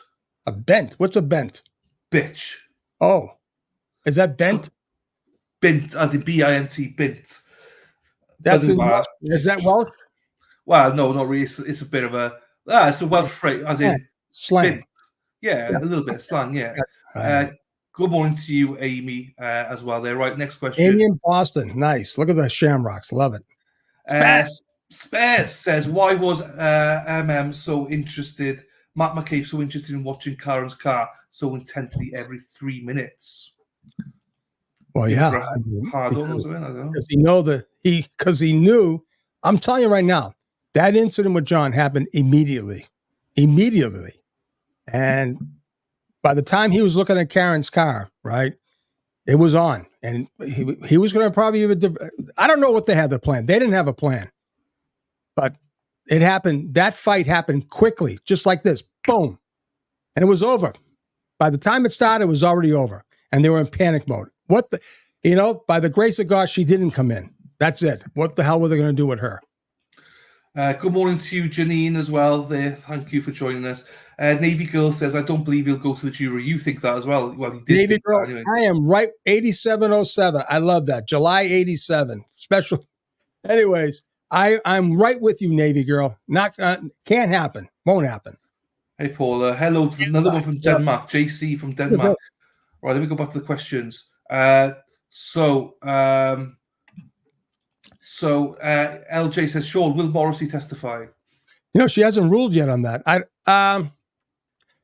It's really a political thing. I'm not. If I had to guess, no, I don't think he will. Tony, Sean, don't listen to the negative noise. Your passionate commitment to the truth. The other side are pretty petty because they got many LEOs, EMS nurses have your backs to see it. Hey, Tony, thanks, buddy. Thanks. Hey, I get passionate, Tony, right? I get passionate. They think I'm crazy. A lot of people thought I was crazy for years, decades. People in the job thought you were crazy. It's like, your wife thinks you're crazy. He does. My friends, they all do. That's all right. My kids. Thank you for the super chat, Tony. Also, good guy. Look at this. Another super chat. Thank you, KM. Laguna Beach, California. Love you guys. Free Karen Reed. AM in Laguna Beach. Look at that. Up early. Bloody hell. Where's this gone now? Question. Lola Blue says, "Hey, Sean, why do you think they did not bring the Proctor gift offer up with Julie Albert?" Bring it up today. Because, I think they were going down that road and it was probably a side bar. And the side bar probably put the kibitz on it. But if Proctor does show up, he will definitely be asked that question. Thank you for everybody that's arriving right now. Mike G says, "Hello, thanks for the super chat. Cena changes show's name. Sean changes show's name to Listen." And that's it. Yeah. Ronnie says, "Hello, Roy Medallion. According to Ali's 360 app, do you think she picked up Colin maybe at the Canton High School?" That's a great thing because now that I remember, there, those train tracks they're talking about. In the back of Brian's. So a lot of people talk about these train tracks, and it does lead down to the back of the high school field. Hey, there's a lot of theories here. All I know is this: I don't care where they picked him up, how they picked him up. I don't know right now, but he was in the house, and all three of them are done. They're cooked. They're done. It's over with. I'm telling you right now. The gatekeepers created the time frame, right? The time frame will be crushed by the evidence. That's all I'm going to say. Deputy D says, "Say hi to Dad." There you go. Hello, Dad. From Deputy D. Hey, Dad. Maybe my dad. He's right there. Look at him. Jesus. God. Erin Hack. Plevin said on his chat last night that Paul reached out to him on Facebook Messenger. Yeah. Yeah. Okay. Sure. Yeah. Good. Hacksters everywhere. Hacksters everywhere. She's in the weeds everywhere, looking at everything. Right, hang on. We got Helena says, "Sure, is today genocide day." Hey, I love that. That's a great one, Helena. If they did, Buttercup, hey, Buttercup. Whoa. If they had called the police, Colin might be out of jail by now. Call the police. Probably nobody be in jail right now, right, Buttercup? You know that. Hey, if they could fake up frame up a murderer, right? They could frame up anything. That would have been easy. Yeah, the poor kid was drunk. It was a fight. Crisscross. No one goes to jail. We're home. When I wouldn't have even known Dylan right now. There's a lot of reasons they could have used. They could have called the cops immediately. They had the power. Hello, Paige, as well. Look at this, how far back we are. We were 10 minutes behind. Matt and Jen walking to courthouse over Tomsey. We missed it by 10 minutes. My bad. I'm sorry. Thank you, Erin. So she's there. So she's there. This is why I'm way behind. I'm so sorry. Which Sarita, hey Sarita, which witness has the most to lose? Which witness? Has the They all most to do. lose? They have the most is their freedom. They all listen. I'm telling you, they all can go down for conspiracy to murder John O'Keefe. It all carries the same weight. It all depends on who comes forward. There's still time. There's still time. Child of God says, why is the Commonwealth doing this case if they know Scanlon has different intel? Because they're so, child of God, they're so dug in. They're so into their knees on this one, dug in, that they have to. Come hell or high water, they're putting this case on and just going to live it, throw it into the wind and see where it goes. Good morning to you, Linda. Good morning. Hey, Linda. Susan says, where do the witnesses wait at when they are waiting to go on the stand, and are they separated from other people? Yeah, there's a special place somewhere in that courthouse where they'll go in. You see it all the time, and they should be separated, right? And yeah, they're closed off. Apologies if I missed anyone. Generally, I am gutted if I miss people. Hola, Shelley. Hello. Michelle says, watching from South Shore, I hope that O'Keefe find peace, that Karen is innocent when she's found not guilty. It's such a tragedy to put Karen and the O'Keefes through this sham. So here's my thing. What do you think will be the defining moment for the O'Keefes? What do you think that would be, Dylan? Defining moment? A defining moment that will ring the bell. It won't be if Karen's found not guilty. No, won't be it. There has to be that piece of that. What do you think it is, Dylan? I think it started already. You can see. I mean, I think they are quizzing it, going, well, this, like, if it doesn't make sense to us, right, it can't make sense to them. And I think they're going to be looking at, right, I think the experts, once the experts are on there, they know now the DNA is shoddy. They know, like, well, you can't trust the DNA anymore. Right. Once the experts start to come in and start to understand, okay, so actually the Life 360 thing, it didn't take her 2 minutes to go from the school to her house. It was actually like the bubbles and stuff. Alicia explained to me last night about bubbles and stuff. I think once they get into the nitty gritty of the data, that shows that it was impossible for Karen to have hit Officer John O'Keefe. I think it's going to be like question time. I know that the Commonwealth are always going to say, no, she definitely did hit him, but hey, the experts are going to debunk everything, my friend, and it's going to go. And I think by that point, once they look at the taillight and once they look at like the experts from the hospitals, and I think it's all going to sink in. And I think before the case in chief goes to the defense, I think they're going to be like, this isn't, Karen didn't do it. So I think they're going to change their mind before it even reaches the defense, I believe. I believe so, yeah. Because I don't know what, but once it, like the thing, I don't believe it'll hit the jury. Still kind of thinking, well, once it hits the defense, it's over. They will know definitely when it hits the defense side. I agree. Yeah.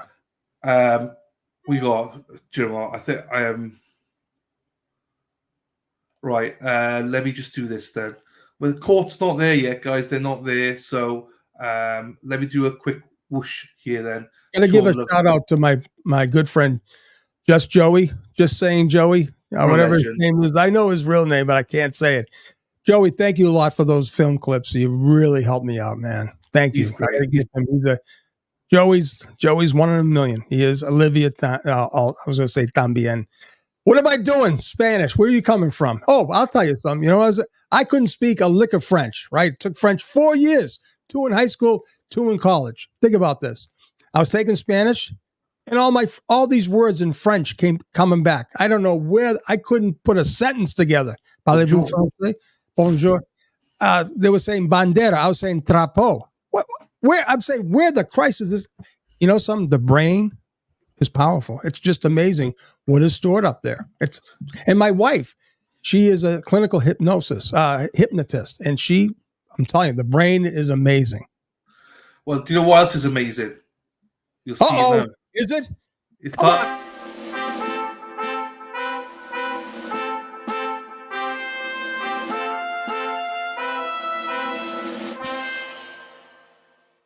I need to find it first. Hold on. You do it. I got to get mine. Where the hell is this clicker thing? Where is it? Let me do mine real quick. You do yours, right. Kerry W. bought you a coffee. Thank you, Kerry, for the coffee. Free Karen Reed. Alicia. Oh, Alicia, thanks for becoming a member. Thanks for streaming this circus for us. Oh, thank you. And thank you for joining us last night in Discord and to explain all the bubbles and Life 360 to me anyway. So thank you for becoming a member, Alicia. Gary T bought you a coffee and a salsa for Sean. Thank you, Gary T. We got Ryan from New Hampshire. Bought you 2 coffees. Thank you, Ryan. Wales currently has two best shows with the Ultimate Corner and Welcome to Wrexham. Yeah, there you go, Wrexham FC. Happy days. Thank you very much to you, Ryan, for that as well, for your generosity. Right, let's get this back up before I lose it again. But thank you, everybody, for the Buy Me Coffee link. There, right, and we're back here. I'll just go back to here while Sean's grabbing his coffee. I do apologize that I've not got to you all. Laurie as well. Heather, hello to you. Dragonfly Lady will get if he comes back. Loving the camp life, awesome. Hello to you, Tommy Bernard, as well. Monica, hello to you. Kevin and Lizzie's Bobo, hello to you. There's just so many of you guys. Honestly, I'm overwhelmed by how many people are here. Hello, Tangle, Tiara as well. Tess, hello to you. Mrs. Ash, good morning to you. Jesus Christ, I know I'm like this is like quarter of an hour ago. I'm not even getting. There you go, Patricia, another nurse who has your back, Sean.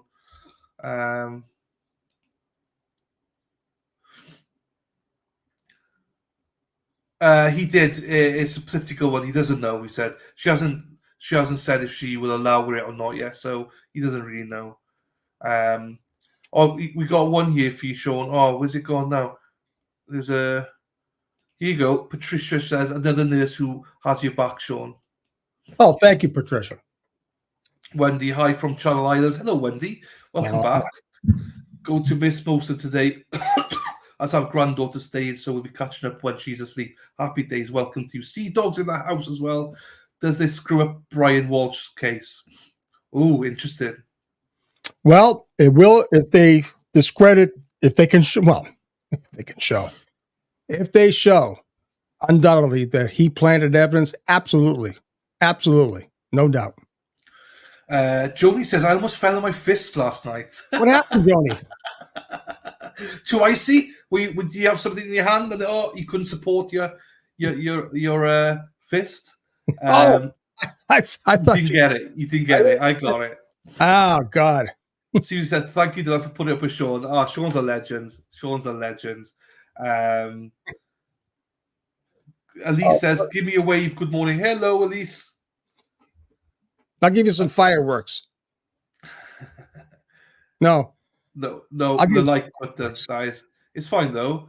Kathleen Liakos, glad I found this channel through Sean. Thank you. We're glad you're here. Thank you very much. I can't believe how many people are here because of you, Sean. And you found me through the jerks, young jerks. Through via the Hackster. So, Aaron. Yeah. So the bottom line is, go around, watch other YouTubers. We all got great. He's got that attorney on. He's great, and I just can't get to it.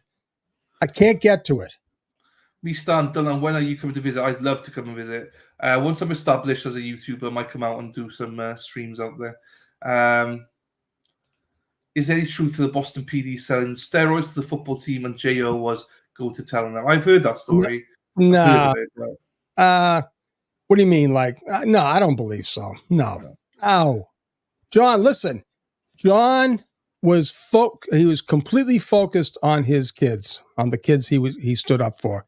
They gave him a special assignment in the sexual the story, right? That's we started. Oh God. Hang on, we started. Did anyone happen to see, hear, or read anything about this case since we left yesterday?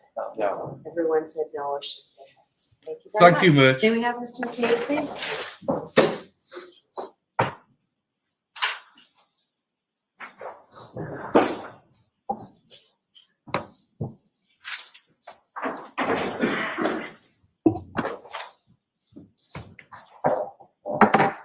Let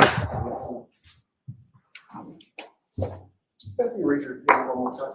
Some sort of answer to what you're going to make that answer, the true culture, but nothing but the true self. I do. Thank you.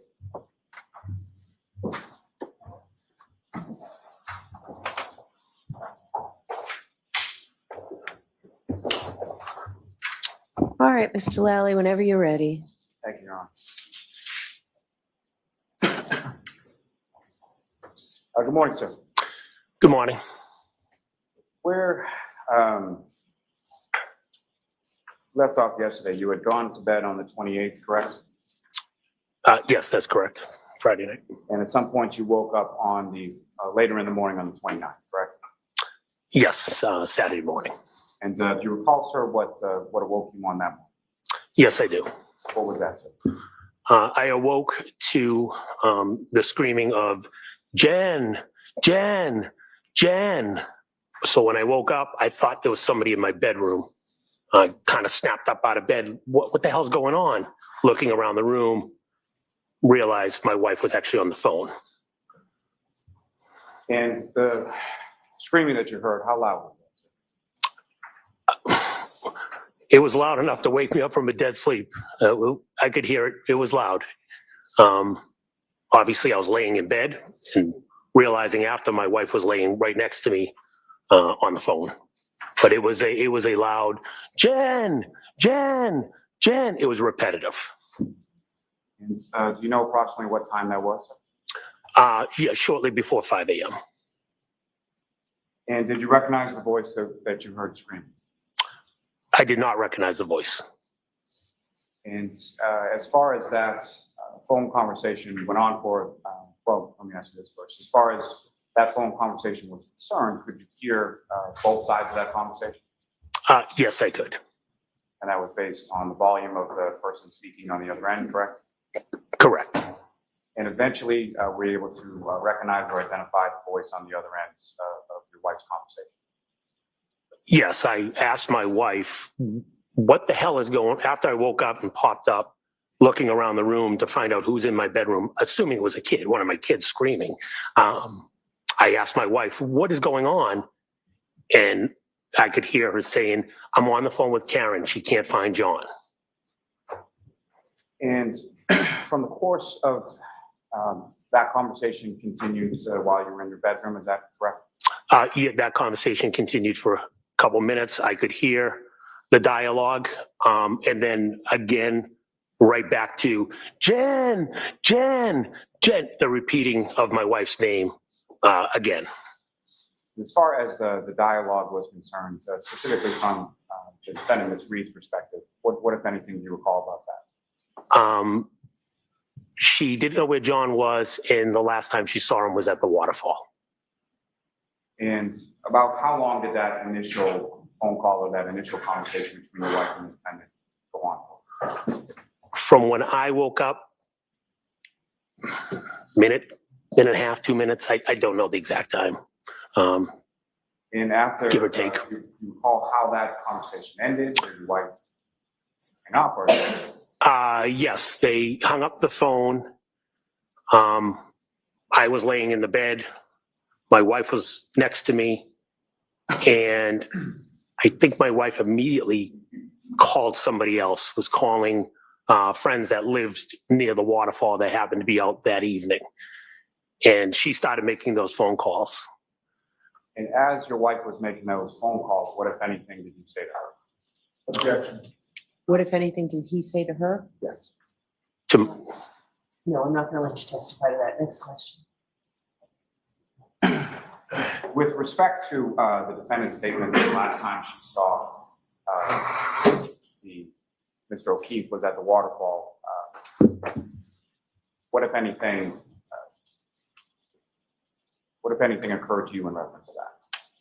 In reference to her saying she last saw him at the waterfall, I then told my wife, what are you talking about? So I'll not what you said, sir, but I think Mr. Lally asked you what you thought, what you gathered from that. I thought she was crazy. And why was it? Because I saw her vehicle. I saw the black SUV arrive to the 34 Fairview that morning. You had overheard the conversation from Mr. O'Keefe to your wife the night previous, correct? That's correct. And so what happened then? I told my wife, "What are you talking about?" She was at. It's not what you said to your wife. All right, sorry. It's hard. Ask the questions too early so that he can answer it properly. So your wife made some phone calls in your presence, correct? Yes, she did. And following those phone conversations, what, if any, other conversations did she have with the defendant that morning? There were multiple calls. I don't recall what calls were made, what time, but the next call, we were informing the defendant that, wait, we saw your car. We saw you come to 34 Fairview. You guys were there. And I heard the response of, I don't remember. I don't remember going there. And what, if any, other conversation do you recall in those subsequent phone conversations that you overheard from the defendant? At some moment, as I said, my wife had made a couple phone calls. And one of the calls with Karen Reed, she blurted that she broke her taillight, cracked her taillight, something to that effect, while we were, while Jen and I was still in the bedroom and she was on the phone. And as your wife, when you were in the bedroom and your wife was on the phone, what, if anything, were the two of you doing? After my wife had made a few calls, we were completely confused on where the hell John was. The thought process in our head at that moment was, we knew that John had mentioned that he was potentially going to be meeting up with another person.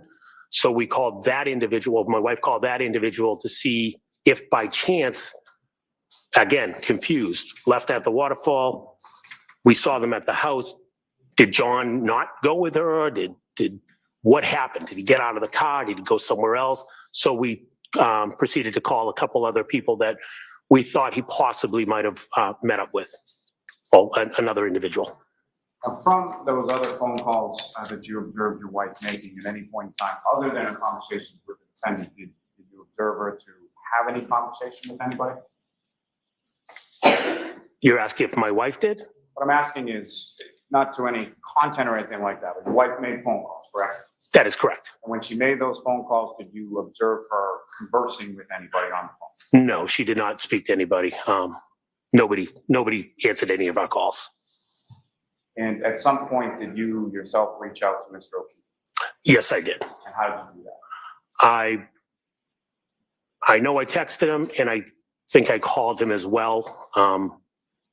Pretty much, where the hell are you? I think it was when Karen Reed and my wife were leaving my house. I think I responded, where the hell are you? Now Karen and Jen are out looking for you. And in regard to those text messages, did you receive any response from Mr. O'Keefe? I did not. And with regard to those texts, you had Mr. O'Keefe programmed into your phone, is that correct? Yes, I did. And you would have prior conversations with him via text message and phone using that number that you had programmed into your phone? Yes. So no response to the text. As far as the phone call that you placed with Mr. O'Keefe, did he answer? Did you speak with him at all? I did not speak to Mr. O'Keefe. Now, at some point, do you and your wife proceed downstairs? My wife proceeded downstairs. I remained in the bedroom. And what is the next thing that you remember occurring that morning? While I was getting dressed, I put my jeans on. My wife went downstairs. She was going to make a coffee. My wife and I were proceeding to leave. We were going to leave our house and make a drive to the house of the gentleman that my wife was calling that we possibly thought John could have met up with.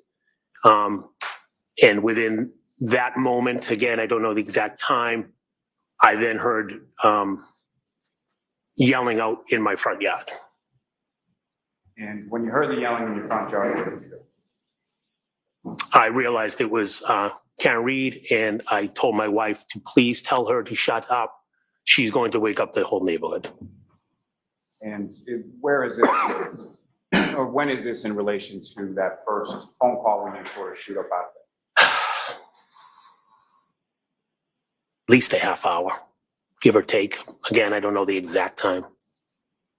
Now, at any point after you hear the yelling out front, you hear the defendant yelling out front, what was she yelling at that? She again repeated, Jen. She for some reason kept repeating my wife's name. I don't know if she got all the way to my doorway or my wife walked out, but my wife had said, I was actually relieved because I was like, not thinking what happened to John. I was thinking he was on somebody's couch.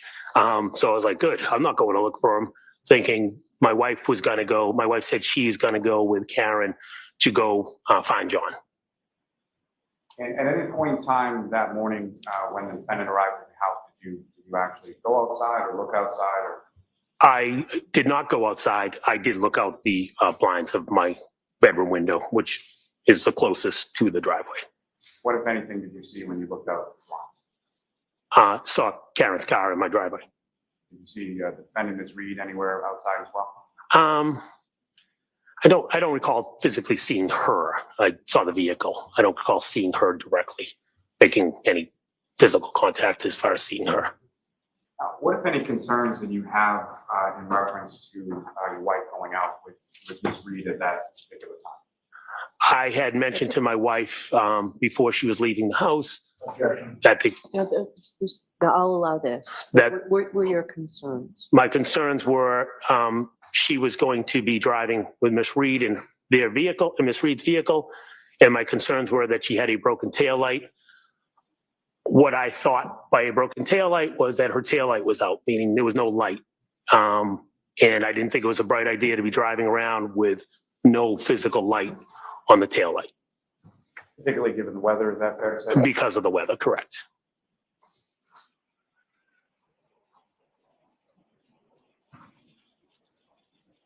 And so your wife then leaves with Ms. Reed, is that correct? That is correct. You know, happen to see like who got in where as far as the car, who was driving when they left? I did not see that, no.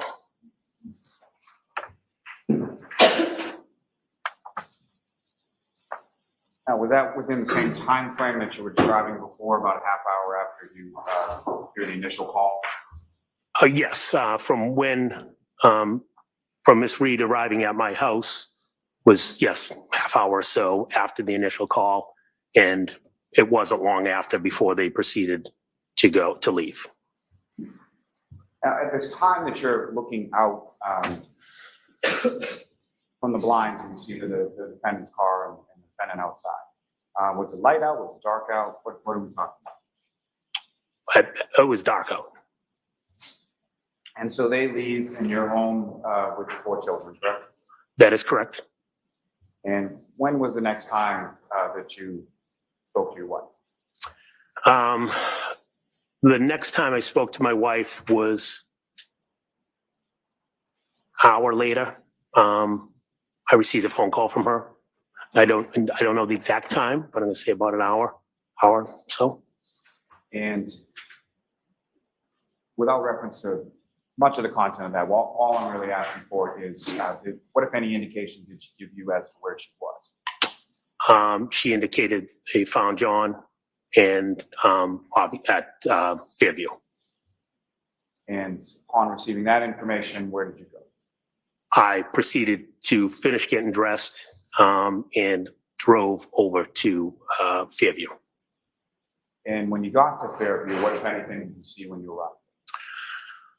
When I got to Fairview, I had come down through the Chapman Street entrance, and as I proceeded down the hill towards the Albert residence, I noticed all the first responders, fire engine, et cetera, police cars, and I realized I was not going to be able to get to the Albert residence because it was all blocking the street. So I backtracked, turned around, went back up Fairview to the top to Chapman, took a left down Spring Lane, which is a parallel street to Fairview, and came down Spring Lane to Cedar Crest, onto Fairview so I could get to the Albert household.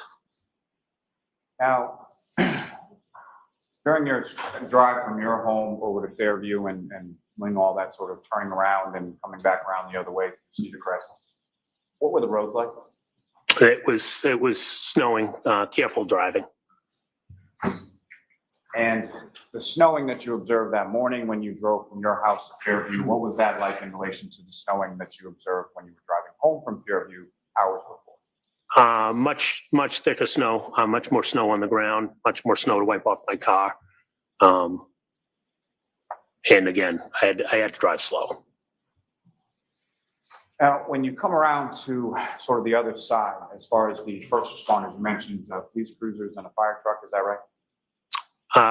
Yeah, there might have been an ambulance there as well, but yes.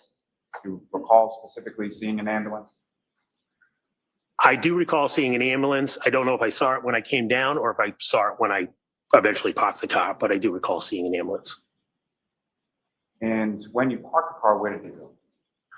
I proceeded on to Fairview and I parked the car along the side of the road because there was another vehicle in front of me. I believe the other vehicle might have been blocking the driveway, but there was another vehicle right on the side of the road as well. Now, in addition to the other vehicles, as far as cruisers, fire truck, or whatever from first responders, what, if any, other vehicles, or who, if anyone else, did you see outside? It ended up being Kerry Roberts' vehicle was parked as I was at the driveway. Ford Explorer, I think it was. And again, without any reference to the content of the conversation, did you have any conversation with Ms. Roberts at that time? Yes, I did. Did you know Ms. Roberts at that time? I knew who she was. Didn't really have a relationship with her, but I knew who she was. And how did you know who she was? Friends through the town. She did live in the Ponkapoag neighborhood, though I believe she moved in and we moved out shortly after. I don't know the actual time period. Her kids were a couple of years younger. One was 1 year younger than my child, so I knew who her child was through being the grade beneath my youngest child through soccer. And just to be clear, when you talk about the Ponkapoag neighborhood, that's where you used to live on Sutcliffe and where Mr. O'Keefe used to live in the house that was the first. Yes, that's correct. So then, after your conversation with Ms. Roberts, about how long was that conversation? Oh, that was a brief conversation. She informed me that she was going to pick up the, she informed me Karen was going, she was dropping Karen off back at the house. She was going to the hospital and she was going to pick up John's parents in Braintree. I told her I would come with her to pick up the parents. Like I said, the road conditions were pretty bad. And, just for safety reasons, I thought I would go with her, help her, go pick up the parents. She informed me that Jen was in the house. Jen is waiting to be interviewed by the police. So where did you go from there? I then proceeded to the front door of 34 Fairview. And when you got inside, who, if anyone, was inside when you got there? When I got to the front door, it was my wife, Brian Albert, Nicole Albert, and Officer Lank. And when you came in, can you describe, starting with your wife, Jennifer McCabe, can you describe her demeanor when you first came into the house? Shocked. Just face was drawn, just kind of in awe. All three of them were just looking like, with a drawn face of, I'm walking and going, what the hell is going on? And just to be clear, by all three of them, you mean your wife, Brian Albert, Nicole Albert? Correct. And just turning back briefly to the phone conversation that you had from your wife, which led you to come over to Fairview, how would you describe her demeanor on that phone call? Matt, we found John at Fairview. It was a quick conversation. I didn't get any details. Now, at some point, while you were at the house, did you speak to, you mentioned Officer Lank was there, is that correct? That's correct. Paul, if there was any other officers in the house at that time or at any later time? At that moment, it was just Officer Lank. At that moment, other officers came in the house a little later, but at that moment, it was just Officer Lank. And at some point, while you were at the house, did you have any conversation, or what, if any, conversation did you have with Officer Lank or any other officer? Yes, Officer Lank asked me to step outside, and we spoke briefly. He asked me about if I knew what happened to John. Obviously, I told him no. I had no idea. I'm just finding out right now. He asked me when I last saw John. I told him I saw him at the waterfall. We saw him at the bar.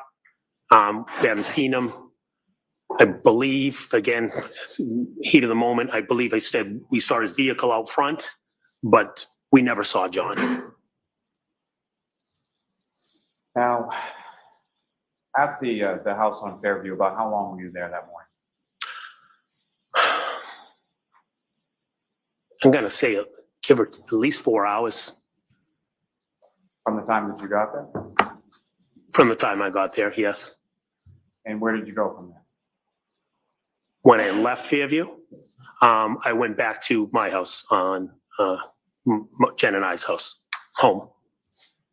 And your children were still there, is that correct? My children were all there, correct.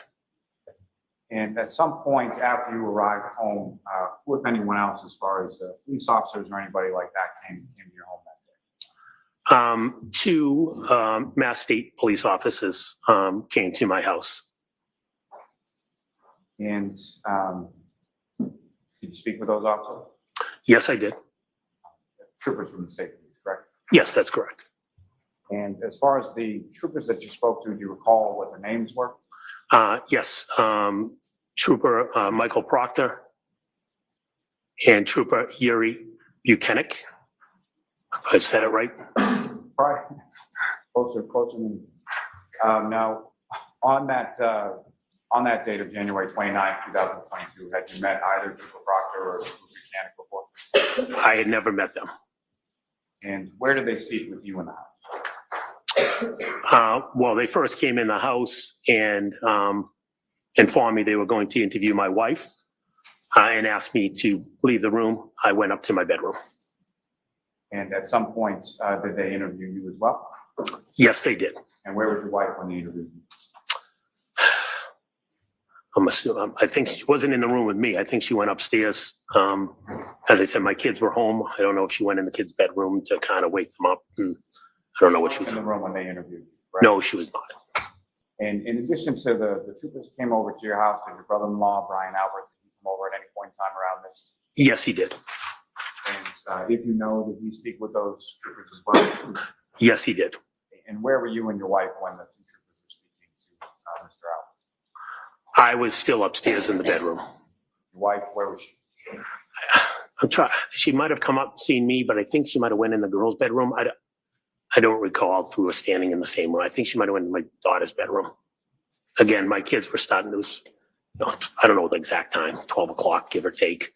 So time to wake up. So the troopers, when they were speaking to Brian Albert Sr., they were in the downstairs area of the home? Yes, they were. And both you and your wife were upstairs? Yes, that's my recollection. Now, turning our attention to a couple days later, did you speak with any other troopers?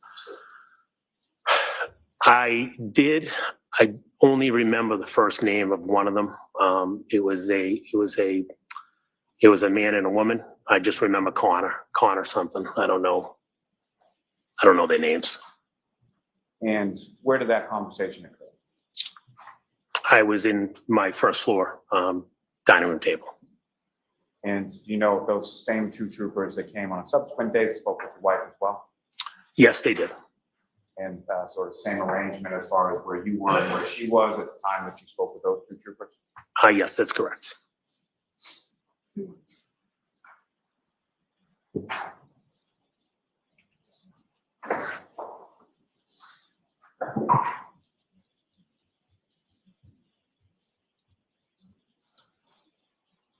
And one moment, Ron. Sure.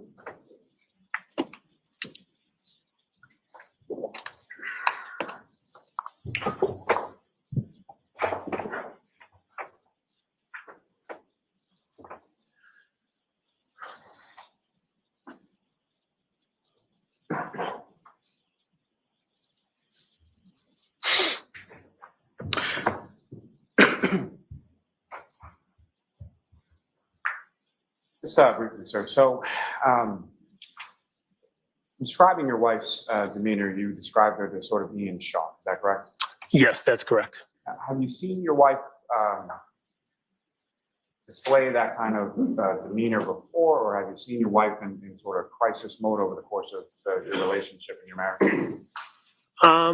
I've seen her in crisis mode. I would call it crisis mode as well in the past.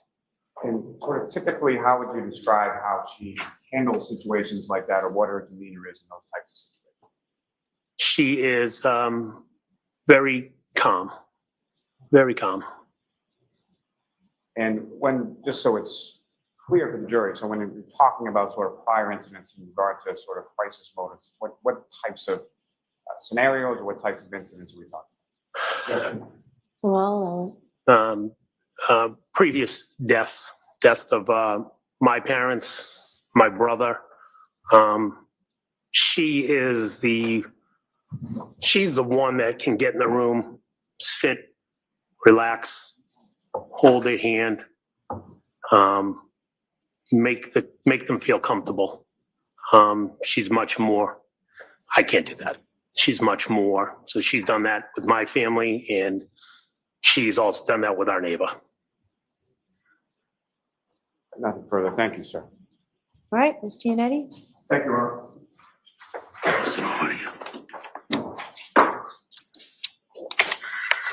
Good morning, Mr. McCabe.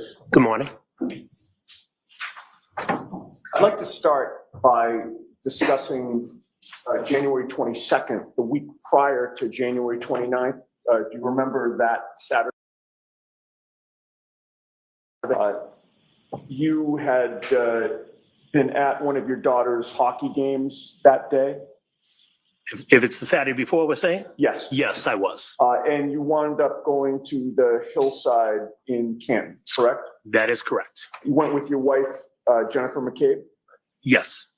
When you got there, you saw Karen Reed and John O'Keefe there together, correct? I was there previous to them, but yes, Okay. I saw them there, yes. Eventually I saw them there. I should have phrased the question that ultimately you ran into John and Karen together, correct? Yes, I did. And when you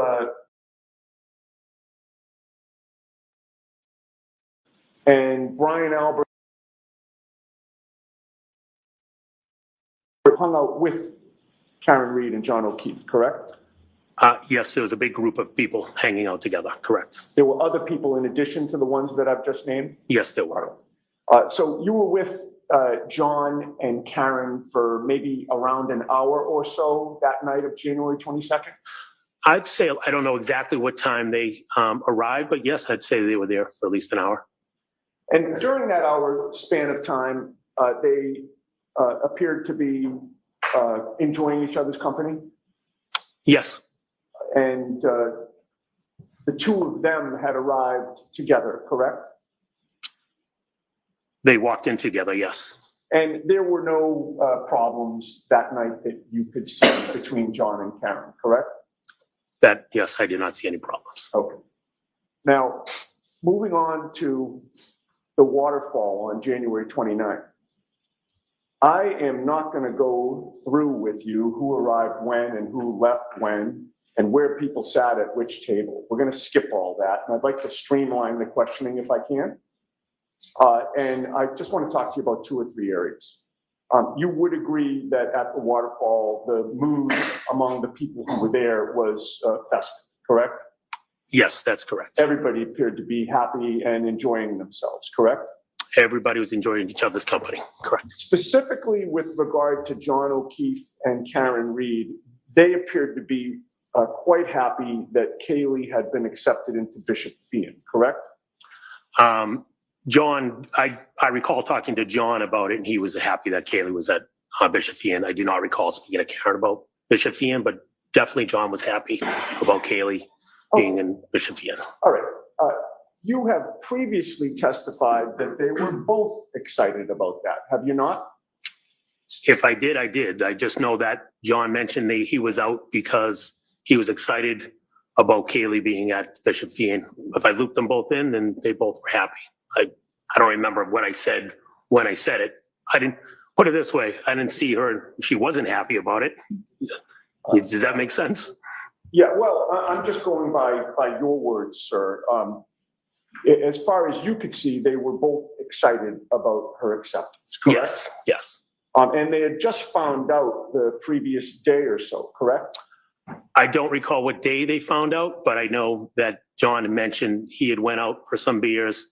He was excited because Kaylee got into Bishop Fian, and he mentioned he was out with another one of his friends whose daughter also got into Bishop Fian. Right, and it appeared to be new news, correct? Oh, yes. It was news they were waiting on, yes. Right, you hadn't heard it before. This was the first that you heard it, correct? I don't know if I heard it, if a kid had already leaked it the day before or that day, but first I heard it from John. But it was clear to you that it was really important to John O'Keefe that Kaylee get into Bishop Fian and go there, correct? They applied. He was excited for her to go there. And it was clear that he believed it was an achievement for her, correct? Yes. And you could glean also that John O'Keefe felt like it was an achievement for him as well, correct? Objection, Your Honor. Did you glean that from him? He was happy that she got in. I don't know what if he felt it was his achievement. He was happy for Kaylee. Of course. And he was doing right by his sister's daughter, correct? I don't know what that means. They can go to any school and do right. All right. In any case, everything seemed good that night. Everything was good. There were no arguments. There were no arguments that I saw. John was drinking beer? In my recollection, yes. And you had previously testified that you saw Karen was drinking some type of clear liquid that you assumed was some type of vodka, correct? That is correct. But you didn't think that they were drinking much, correct? At the waterfall? No, they were only there for an hour. So. Right. And they got there around 11, correct? Give or take, yep, 11-ish. And that bar is pretty strict about last call, correct? That is correct. And you spoke with both of them during the course of the night, correct? Yes. Neither John nor Karen was intoxicated in your view, correct? Objection. Can you answer that? They were drinking. I don't know what the guideline of intoxication is, but they were drinking. Do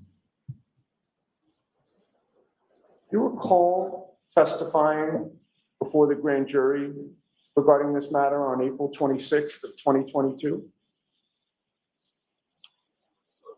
If you have that, then I don't recall that question specific, but yes. Right, well, I didn't ask about the questions. I just asked if you recall testifying before the grand jury on that date.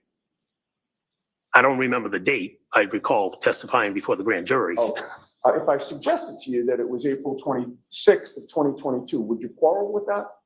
No, did you say would I quarrel? Yeah. No, it was definitely around that time. Okay. And at that grand jury presentation, Mr. Lally was there, correct? Yes. None of the defense team was there, correct? No. Karen Reed was not there, correct? No. And there was no judge there, correct? No. And April 26th was approximately 3 months after January 29th of 2022? Yes. Is it fair to say that your memory about whether or not John and or Karen was intoxicated would have been better on April 26th of 2022 than it would be today? May we approach, Your Honor? All right, I'll see you at Jurors, feel free to stand up. Well, Sean. Excuse me. Yeah, Matt getting a little testy there with Mr. Yannetti, right? Yeah. And is by the way, that's Kenny Dougal, next to in between Paul. That's Dougal's brother, the plumber. I call him the plumber. Just no. So I don't know. I mean, yeah. All right. Let's see how he does. They all sound good on their direct, right? They all sound good. Yeah. And the surgeons come in and dissect. Yes, the assassins come in. Yeah. I mean, he's lied. Well, not lied, but he's stretched some stuff here. Oh my god, the overreaction with the, shouting and stuff he did at the start right. was a bit much. I know. Listen, it's all going to come apart. At this stage, I can tell you right now, it doesn't matter. They're all lying. They have no reason right now to tell the truth. They all know it's over with. They're just trying to get a narrative that, like Kevin says, that they're just trying to throw spaghetti against the wall, see if it sticks. And it's going to get all destroyed on their cross-examination.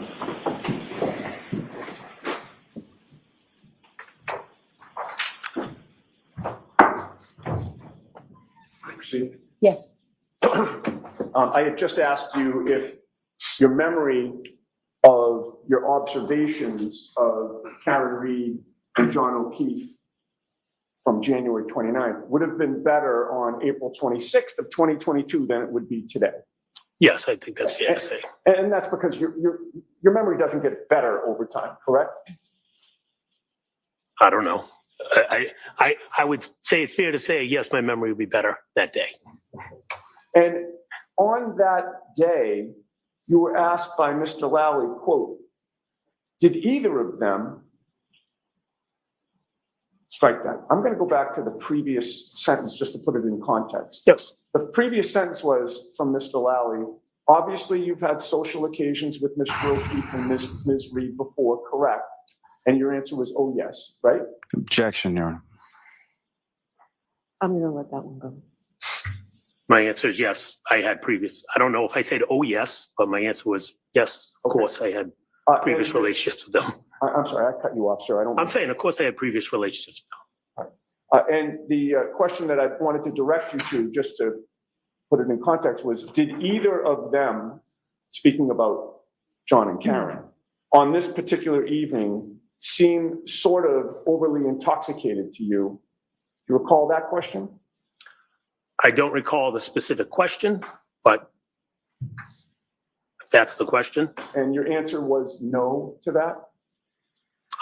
Yes, if that's my answer, then it was no. All right. In terms of whether you can confirm that that was the question and answer, if I showed you the transcript, would that refresh your memory?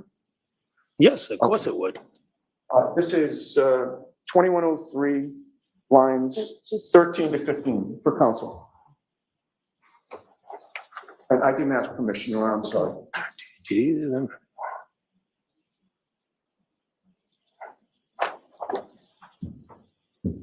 Thank you. Having reviewed that transcript, did I get the question and answer correct? Yes, you did.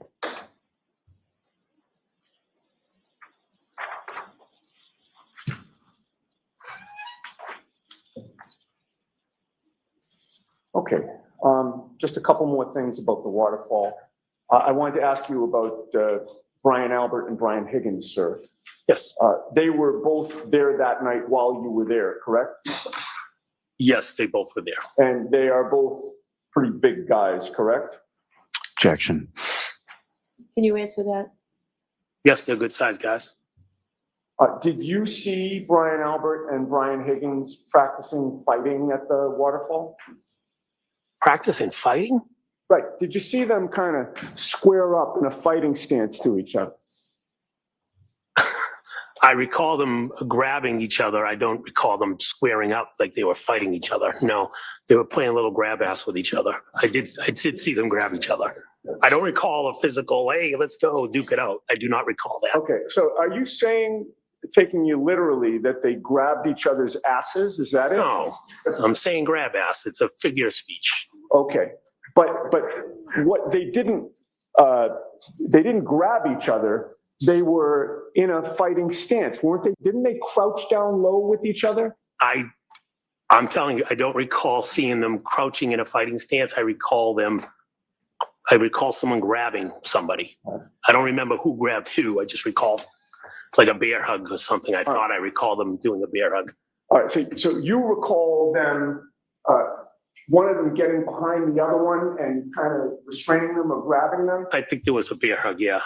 That's what's in my memory. I don't. And you would agree with me that after closing time, Brian Albert and Brian Higgins were two of the people who went back to 34 Fairview Road, the Albert home, correct? Yes, that's correct. But before everyone left, before you left, it was announced around the table that everyone was welcome back at Brian Albert and Nicole Albert's house, correct? Yes. Karen Reed and John O'Keefe were both there when that invitation was announced, correct? Yes. And you would agree that it was expected that Karen Reed and John O'Keefe would go to the Albert home that night, correct? If they wanted to come, they were welcome, yes. And that plan would have been for them to go inside the Albert home, correct? Yes. Do you recall what time you left the waterfall? I left the waterfall after midnight, give or take 12:10, 12:15-ish. I don't know the exact specific time, or a little before 12:15, but definitely 12:10-ish, 12:15-ish in there. And you were one of the last to leave the waterfall? Yes, as I had mentioned, Nick Kolakisis and I walked out together from the waterfall. Your wife, Jennifer McCabe, had walked out of the bar physically before you did, correct? Yes, that's correct. And you actually met her in the parking lot? She was already in the vehicle in the parking lot, correct. And then you got into the car to drive to the Albert's home, correct? Yes, that's correct. All right. So I'm going to ask you about the ride back to the Albert's home in a bit, but right now I want to skip to when you got there, okay? Okay. When you first got there, your wife parked your vehicle in the driveway, correct? Yes. Which side of the driveway did she park your vehicle in? As I mentioned yesterday, I don't recall if it was immediately on the left, meaning the left towards the lawn, or if she was in the next spot over. She pulled in. I don't remember exactly if it was here or one spot over, but she pulled in. How many cars were in the driveway at that time? At least two. I don't recall if there was more than two. So if there was at least two, those two would have been parked abutting the garage area. In other words, would they be? Let me rephrase. So there are two lanes in that driveway, correct? My recollection is two lanes, but there is more space I know when we go over and we've gone over, there's more space to kind of park three cars right? To the right, correct. Okay. But we weren't to the right. We were either left or middle. You were behind one vehicle, whichever lane you were in, or were you pulled right up to one of the garage entrances? I don't recall if we pulled all the way in or not, but I don't remember. So there were at least two vehicles in the driveway before you got there, correct? In the driveway? Yes. Yes, there were cars in the driveway. And when you parked in the driveway, fair to say that there was no black SUV at the Albert's home? Are you referencing Karen's SUV? I don't know what color the Albert's cars were. Oh, okay. Are you referencing their SUV? Put it this way. Yes, I'm referencing Karen's SUV. That was not at the home. And that was not in the driveway, correct? Karen's SUV was not in the driveway. And it was not adjacent to the property or on the street anywhere that you could see? Correct. It was not there. All right, but you say that there was a Jeep in the street at that time, correct? There was a Jeep parked in front of the end of the driveway in front of the mailbox. And that Jeep belonged to Brian Higgins? I found out it belonged to Brian Higgins. I know it was his Jeep when I arrived. And it had a plow on the front of it? Yes, it did. It was parked adjacent to the Albert's property on Fairview, facing up the hill toward Chapman Street, correct? Yes. And at the time that you arrived, that was the only vehicle that was parked on Fairview Street adjacent to the Albert property, correct? Yes. And your testimony is that that Jeep remained parked in front of the Albert house, just to the left of the driveway as you face the house, until Brian Higgins finally left and drove it away at the end of the night, correct? That's my recollection, was his Jeep was out in front of the mailbox. With the court's permission, could we display Exhibit 66? Okay.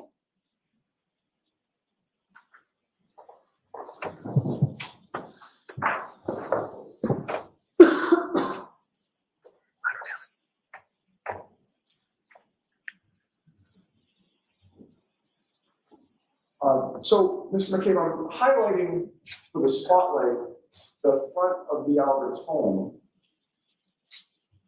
When I get to the point where the Jeep was parked, can you stop me? And you can adjust it right or left if I go too far. Objection, Your Honor.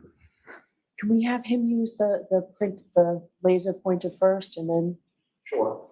Hope you're better than I am. Yeah, May I approach? I was hoping I didn't have Oh, to you do have the this. other laser pointer. I don't have one. That's fine. No. If you could, yeah, please. The Jeep was right there. From the edge of the driveway, it's right there. I believe it was a two-door Jeep. Okay, it looks like part of the Jeep would have been blocking the driveway. No, where the mailbox is, the Jeep was right there. Okay. It was not blocking the driveway. I'm going to step a moment. Sure.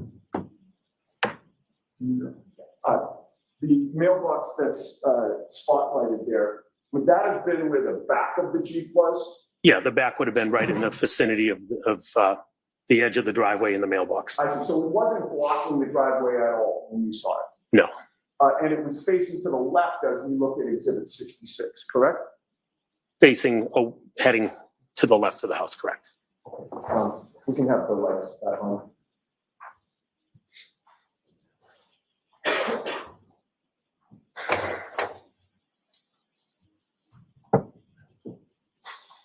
And as you testified, that Jeep was there the whole night. Brian Higgins didn't go out to move it at any point, correct? I never saw Brian Higgins go outside to move his Jeep. About 5 minutes after you got to the Albert home that night, you saw a black SUV parked outside the home, correct? Yes, again, I don't know the exact minutes, but give or take 4 or 5 minutes. And when you saw that black SUV parked outside the Albert home, Higgins' Jeep was still there, correct? Yes, to my recollection, the Jeep was still outside in front of the mailbox. The black SUV was parked in front of Higgins' Jeep with the plow on the front, correct? That's correct. How far or close to that Jeep was the black SUV? I don't recall the exact distance. Again, when I looked outside, I noticed my focus was on the black SUV, which looked outside would have been in front of the front door. With regard to the distance between the Jeep and the black SUV, was it greater or smaller than the distance between you and me right now? Oh, it'd be smaller. If I'm the end of if you're the end of the Jeep and I'm the end of the Let's say that I'm the Lexus, rear end of the black SUV and you're the front end of the Jeep. yeah, I'd say you'd be a little closer to me. With the court's permission, may I walk closer to the witness so that he could give an estimate? Sure. And you can just stop me, sir. Yeah, I don't know. Again, when I looked outside, I was focused on the SUV. I wasn't focused on the Jeep or the truck. I don't know the exact distance. You could walk 3 more feet or 3 feet that way, but it was out in front of the house. That's all I can tell you. You will agree with me that you've given conflicting information about where the black SUV was when you first saw it? If you tell me I gave conflicting information, you can show it to me. I don't recall. I've always said the SUV was in front of the house. Right.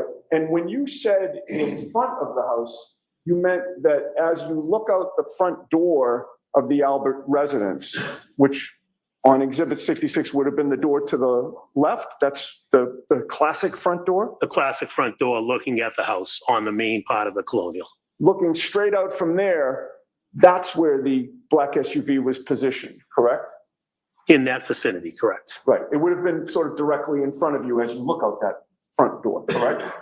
Like I said, in the vicinity of looking out the front door was the black SUV. If it was 3 feet this way or 3 feet this way or 3 feet that way, I don't know. It was just out in front of the house. Right. And that was where it was when you first spotted it, according to your testimony today, correct? Yes. But you spoke to Michael Proctor during the afternoon of January 29th, did you not? Yes, I did. That was the very day that these events occurred, correct? Yes, it was. You would agree with me that your memory of where that black SUV was when you first spotted it on January 29th would have been better on that very day than it would be today, correct? Possibly, yes. It's almost 2.5 years later? 2.5 years that have lived in my memory, yes. But your memory does not get better over time, correct? Objection. Sustained. On January 29th of 2022, when you spoke to Michael Proctor, you told him that you saw a black SUV parked to the right of the residence as you look at the property from the street. Did you not? I did not. Can you elaborate what you mean by to the right of the residence? Well, I will just repeat the question. Did you tell Michael Proctor on January 29th of 2022 that you observed a big dark SUV parked to the right of the house? What right? Looking at the house to the right or looking at the house to the left? When you say right, I don't know what you mean by right. Is your memory exhausted as to what you told Michael Proctor? No, not at all. So if your memory is not exhausted, would you agree with me that while you were at 34 Fairview, you told Michael Proctor that you observed a big dark SUV parked to the right of the house? That could have been the second time I informed him of seeing the SUV. Okay. If I suggested to you that that was the first time, according to what you told Michael Proctor, would you dispute that? Objection. Sustained. Is your memory exhausted as to whether or not that was the first or second time, according to what you told Michael Proctor? My memory is not exhausted. Okay, so if your memory is not exhausted, do you deny telling Michael Proctor that you observed a big dark SUV parked to the right of the house? Objection. Can you answer that? I don't know. Second question. All I right. told him I saw an SUV and parked in front of the house. Then I saw an SUV move further up the road, which looking out of the house would be to the right of the house. So that would be when I saw the SUV to the right of the house, would be the second time I saw the SUV. I've always stated the SUV was in front of the house if looking out the front door. Okay, so when you talked, so you deny telling Michael Proctor that when you first saw the SUV, by the way, sir, is this funny? I'm sorry. This is not funny, sir. Not at all. It's been 2 years of misery. Yeah. Okay. Well, you're smiling now. That's why I asked. You keep repeating the same question. Well, I'm trying to get an answer that you won't give me, sir. When you talked to Michael Proctor on January 29th of 2022, when you first observed the big dark SUV, you said to him it was parked to the right of the house. Objection. This is the last time on that question. Is that right? That is not right.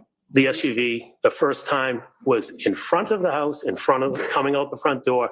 The second time was it was to the right of the house. All right. We have to move on. Gotcha. Okay. All right. So you did not say that, but you did say that you were making those observations from the front door, correct? As I stated yesterday, I recall. That's a yes or no question. I'm sorry. Objection, Your Honor. Can you answer it yes or no? I can't. I said yesterday, it's either I was out, looked out the window and I looked out the front door. I don't remember which order. Well, you told Michael Proctor that the first time you looked out, it was out the front door. Did you not? I don't recall what I told Michael Proctor on Wait, April. you don't recall. May I approach you, Your Honor? Yes. Page 2 of Proctor's report, counsel. So next time, just show it to Mr. Of course, I'm sorry. You'd read the first few sentences of that second paragraph. Second paragraph.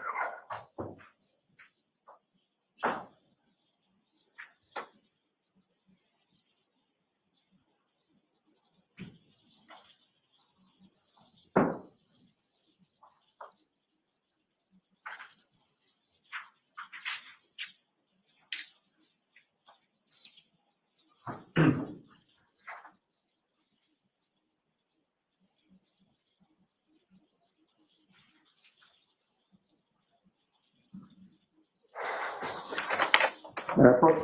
Yes. You had said that you don't remember what you told Michael Proctor. Did that report refresh your memory? I'm not saying I don't remember what I told Michael Proctor. Well, hold on. I'm stating what I remember. Hold on a second, sir. You just told this jury that you don't remember what you told Michael Proctor. Those were your words.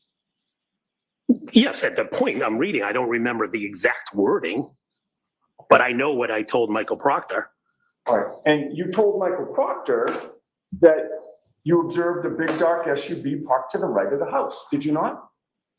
At some point in the conversation, yes, I told Michael Proctor that a big dark SUV moved to the right of the house. Moved to the right of the house? Is that what you just said? All right, let me rephrase. At some point, there was a big dark SUV parked in front of the right of the house. I physically didn't see it move, so I need to rephrase. I can't say move. Right, but what I'm concentrating on now, sir, is not what your memory is today or what you testified to the jury today. I'm concentrating on what you told Michael Proctor that very day on January 29th, 2022. Okay? And you initially told him that it was parked to the right of the house, the big dark SUV, and that you made those observations from the front door.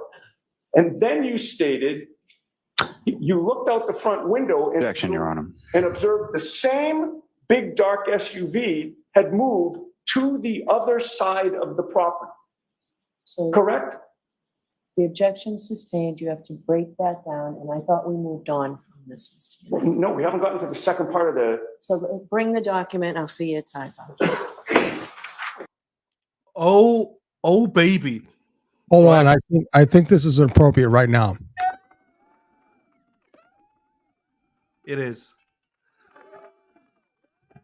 I'm going to switch streams. Hang on, I'm going to switch streams because this keeps lagging.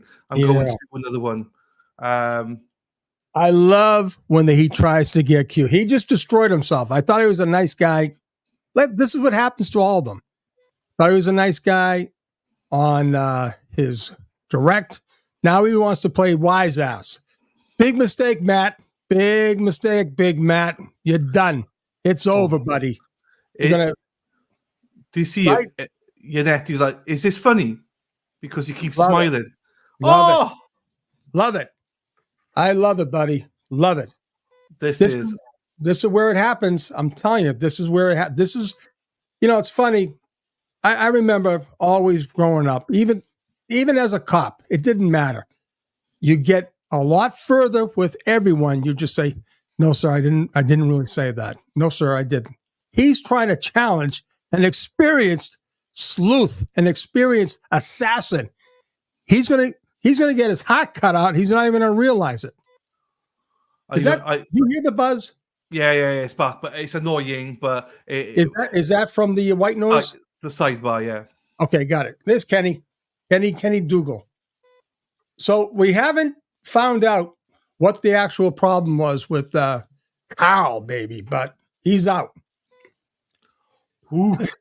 Carl's out. There's a question here from Sean. Do you think Lally will sort of drag his feet? So when it's the defense team, Bev says, hurry it up, defense. You have 2 weeks. No, I don't think so. I don't think so. But the thing is, you see where she's given more latitude now with the defense, right? I don't know what she's laughing about. Was she crying? I'm not sure. What is it? I think it's upset. I don't think she's laughing. I don't know.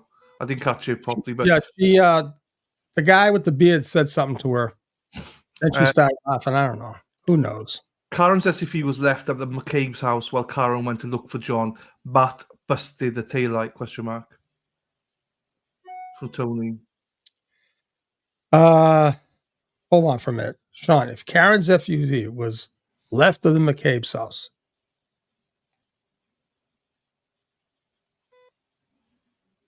well, listen, we definitely know by the time she got to McCabe's, he already backed into John's car.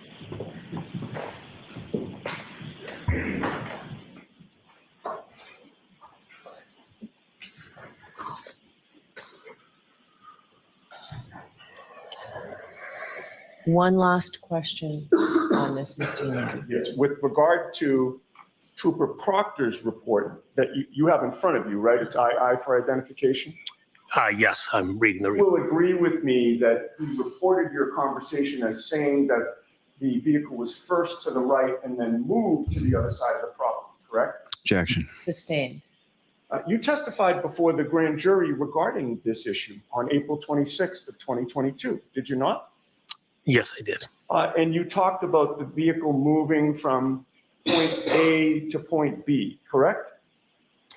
Yes, at some point. And you estimated that it was 15 to 20 feet or so that the SUV moved along the property line, correct? Yes. Again, I don't know the exact distance, but estimates. And you, at that point in time, you were asked to clarify what you had meant when you said that the vehicle was first on the right side of the property. Do you recall that testimony? I do not. Do you recall that Mr. Lally asked you, to the right would have been toward the driveway side of the property, and that you answered that's correct? I don't remember the conversation. And again, to the right looking at the house or to the right looking out of the house? Well, that's what I'm talking about. To the right, looking at the house would be toward the driveway, correct? To the right looking at the house would be toward the driveway, correct? Right. And that's your testimony where the vehicle started out, correct? And then moved toward the flagpole the second time? The vehicle started in front of the house and moved towards the flagpole, correct? So looking out of the house, it moved towards the right. Now, excuse me.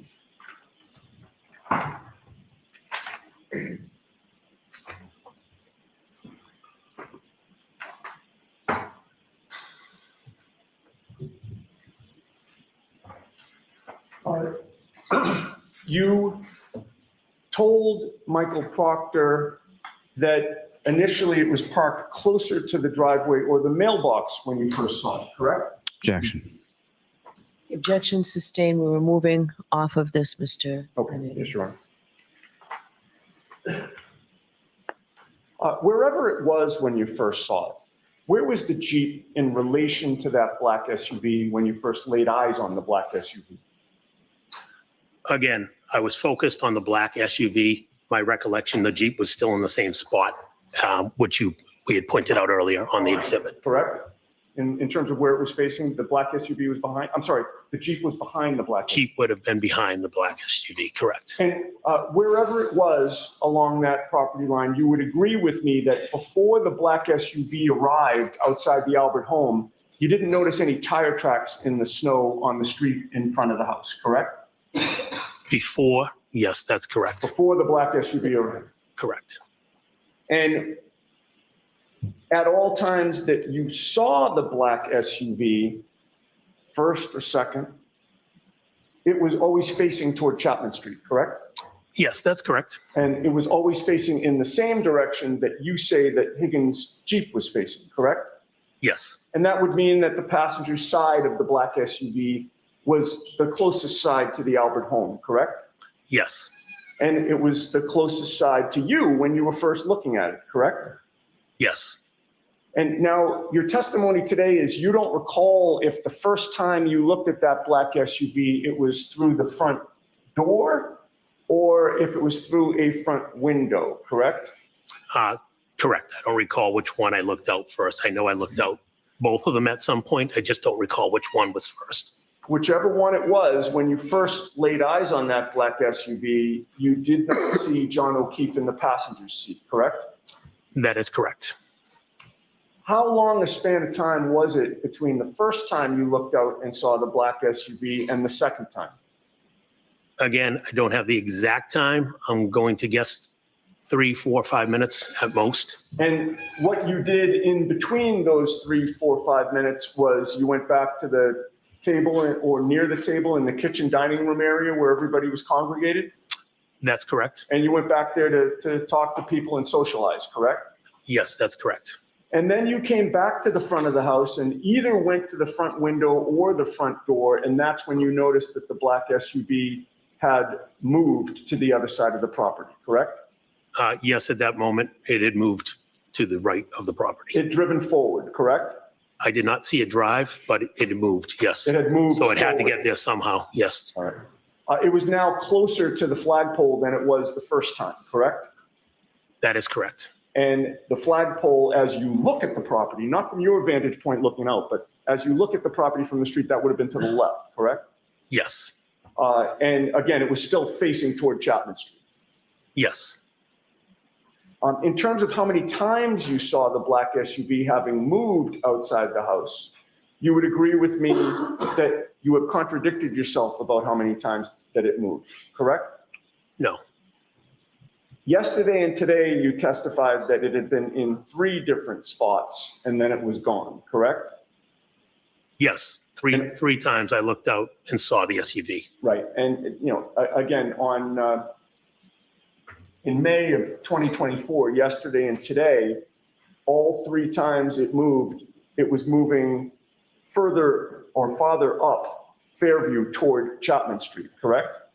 Yes, And in fact, you've testified now in May of 2024 that the 3rd time that you saw it, the black SUV was even past the fire hydrant, just about to the neighbor's property, correct? yes. But again, your memory of where it was the last time that you saw it, or how many times you saw it, I should say, would have been better on January 29th than today, correct? Again, assumption, yes, I guess it should be.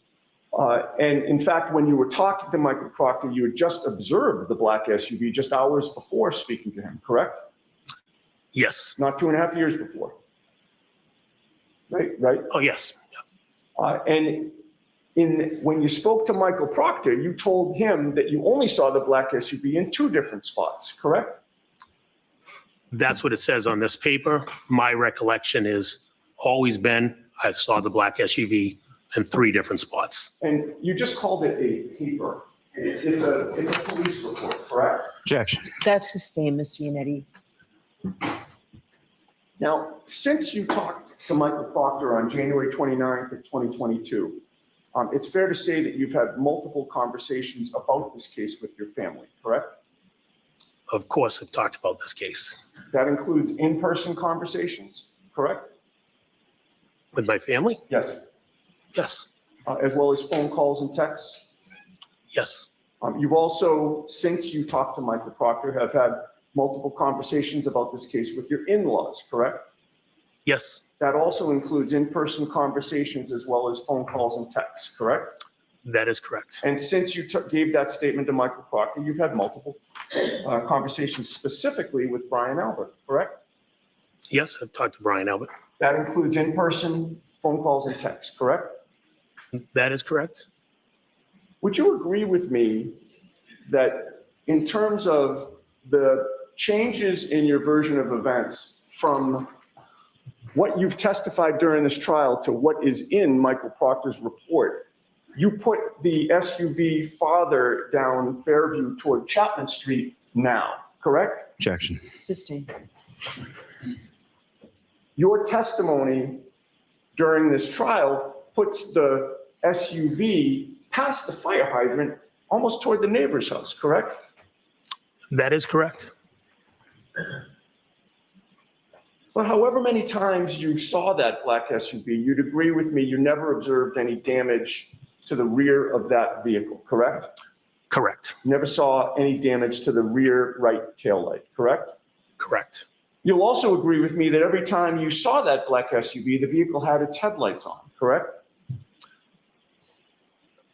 I was looking, as we talked about it moving up the property, I was looking at the back. I could see the back of the SUV. The assumption is the headlights were on, but I wasn't looking at the headlights. All right, well, that would have meant that the area in front of the vehicle was lit up, correct? Yes, but like I said, it was further up the road. Now, sometime after that black SUV first arrived, you noticed that there were tire tracks, I should say, in a V shape on the street in front of the Albert home, correct? That's correct. And those tire tracks were from the curb in front of 34 Fairview toward the neighbor's property across the street and then back toward the curb, correct? Yes, it came out, waved out towards the across the street and came back in. All right. And the pattern of those tire tracks that you observed were consistent with the vehicle making a 3-point turn, correct? Objection. Can you answer that? I don't know if the vehicle made a 3-point turn. It could be consistent with, because it was a wavy pattern. I've never looked at a tire tracks after I've done a 3-point turn to determine what they actually look like, but in and back out. There was nothing about those tire tracks that ruled out a 3-point turn to you, correct? No. All right. You didn't see those tire tracks again until the black SUV arrived at the home, correct? Yes, I didn't see them previous to the black SUV. And Higgins' Jeep was already there before the black SUV arrived, correct? Yes. So Higgins' Jeep was already parked and stationary when there were no tire tracks in that area, correct? I didn't notice I parked my car. We parked in the driveway and I walked in the house. So I wasn't looking at the tire tracks. So, but Higgins' Jeep was already parked. Right. You didn't see tire tracks at that point, is my point. Yeah, well, I didn't see any. And at the point that you saw those tire tracks, there were no other vehicles in the area along the Albert family property line on Fairview other than Higgins' Jeep and the black SUV, correct? That's my recollection, yes. Okay, so now we're going to go back to where I had left off with regard to meeting your wife, Jennifer McCabe, in the car after leaving the waterfall. You recall that we sort of left off with you getting in the car and starting the drive home. Yes.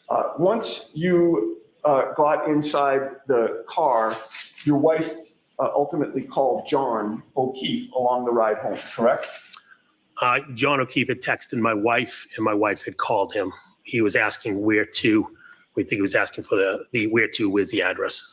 So she called him to tell him. And you knew that he was asking that because the Bluetooth of the car was connected to her phone, correct? I believe the Bluetooth was on. Again, I could hear his conversation. Yeah. My assumption is the Bluetooth was on. Right. You could hear both sides of the conversation, correct? I could hear John as well, yes. Yeah, your wife and John, correct? Well, yes, I was sitting next to my wife. I could hear her. And you heard John tell your wife that he was planning to go to 34 Fairview, correct? Yes. He had told your wife in your presence that he and Karen would meet your wife and you there, correct? He said we're on our way. Right. And you knew, again, the plan was to go inside 34 Fairview, correct? Yes, that was the plan. You heard your wife tell John that 34 Fairview's off Chapman Street, correct?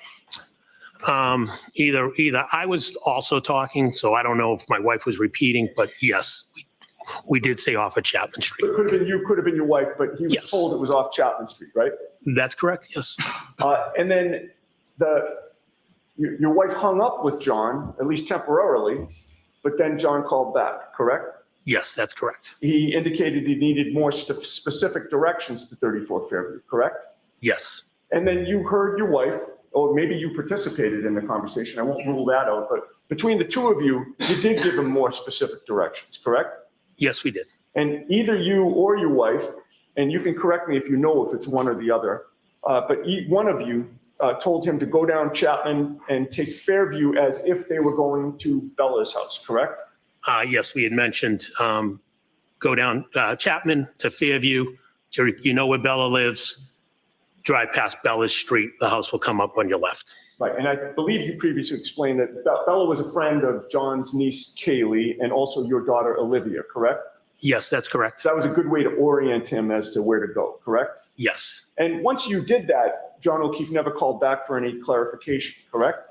Yes, not to my recollection. All right. And with regard to your state of mind, based on that conversation and the instructions that either you or your wife or both of you gave John, you certainly assumed that John and Karen would be arriving at Fairview coming from the Chapman Street direction, correct?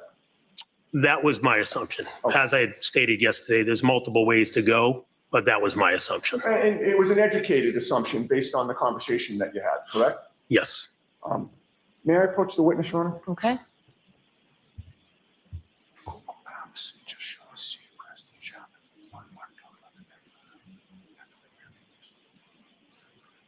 If I may hand the Thank you. document.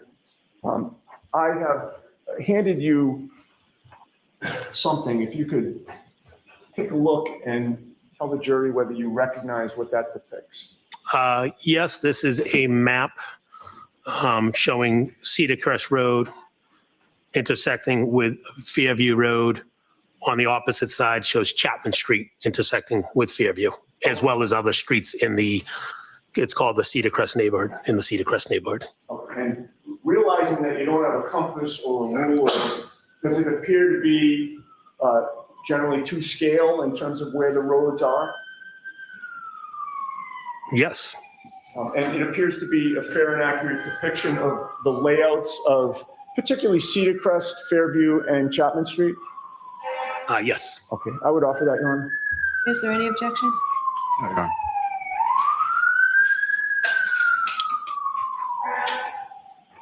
Exhibit 86. And Mr. McCabe, why don't we hand over the other one?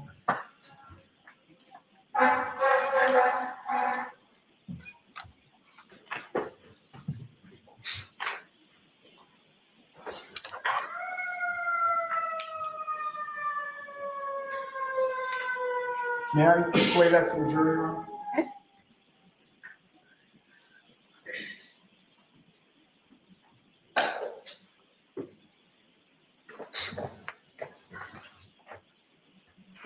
Remember, that will be exhibit 88. Oh, thank you. What is displayed on the screen, Mr. McCabe, does that appear to be what I just showed you in exhibit 88?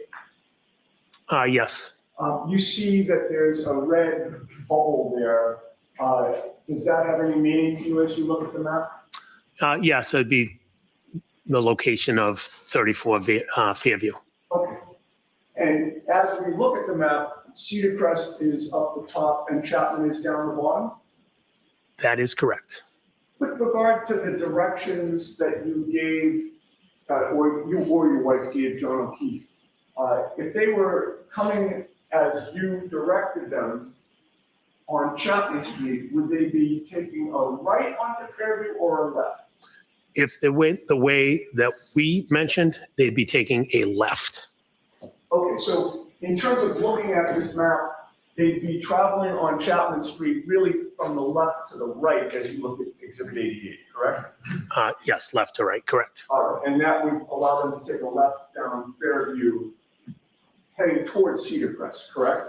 That is correct. And you would agree with me that that would put the driver's side closest to the Albert property if they just kept going straight all the way to Cedar Crest, correct? Yes, the driver's side would have been closest to the property. Okay, we can turn the lights back on. That would mean, well, strike that. All right, so you agree with me that your state of mind was that was the direction that they would go? That's what I thought they would have, that's how I thought they would have come into the neighborhood, correct? But you never saw the black SUV traveling in that direction or parked in that direction, correct? That's correct. That would mean that in order for the SUV to be facing in the other direction, one way would be for it to make a three-point turn, correct? Objection. I'll allow it. So we're saying if they came down from Chapman and then spun around and facing back up towards Chapman, is what you're asking? Yes, at some point you would have had to turn around. Or do a three-point turn, correct?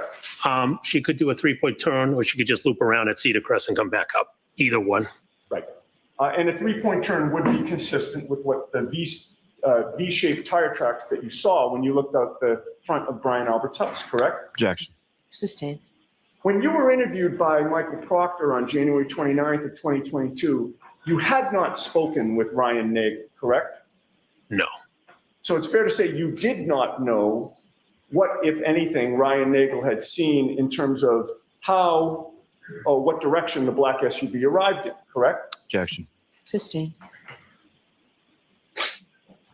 When you spoke to Michael Proctor on January 29th of 2022, the phone conversation that your wife had with John O'Keefe that you were either participating in or listening to, that was regarding the directions. That was fresh in your mind on January 29th, correct? Yeah. Those directions had just been given to John, the night before or really hours before, correct? Yes.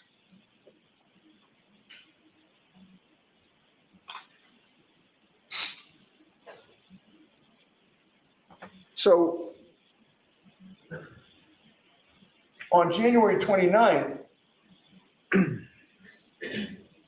when you're talking to Michael Proctor, believing that John had driven down Chapman Street, you were trying to square in your own mind how the vehicle wound up in the other direction when you looked out the house, correct? Objection. Were you?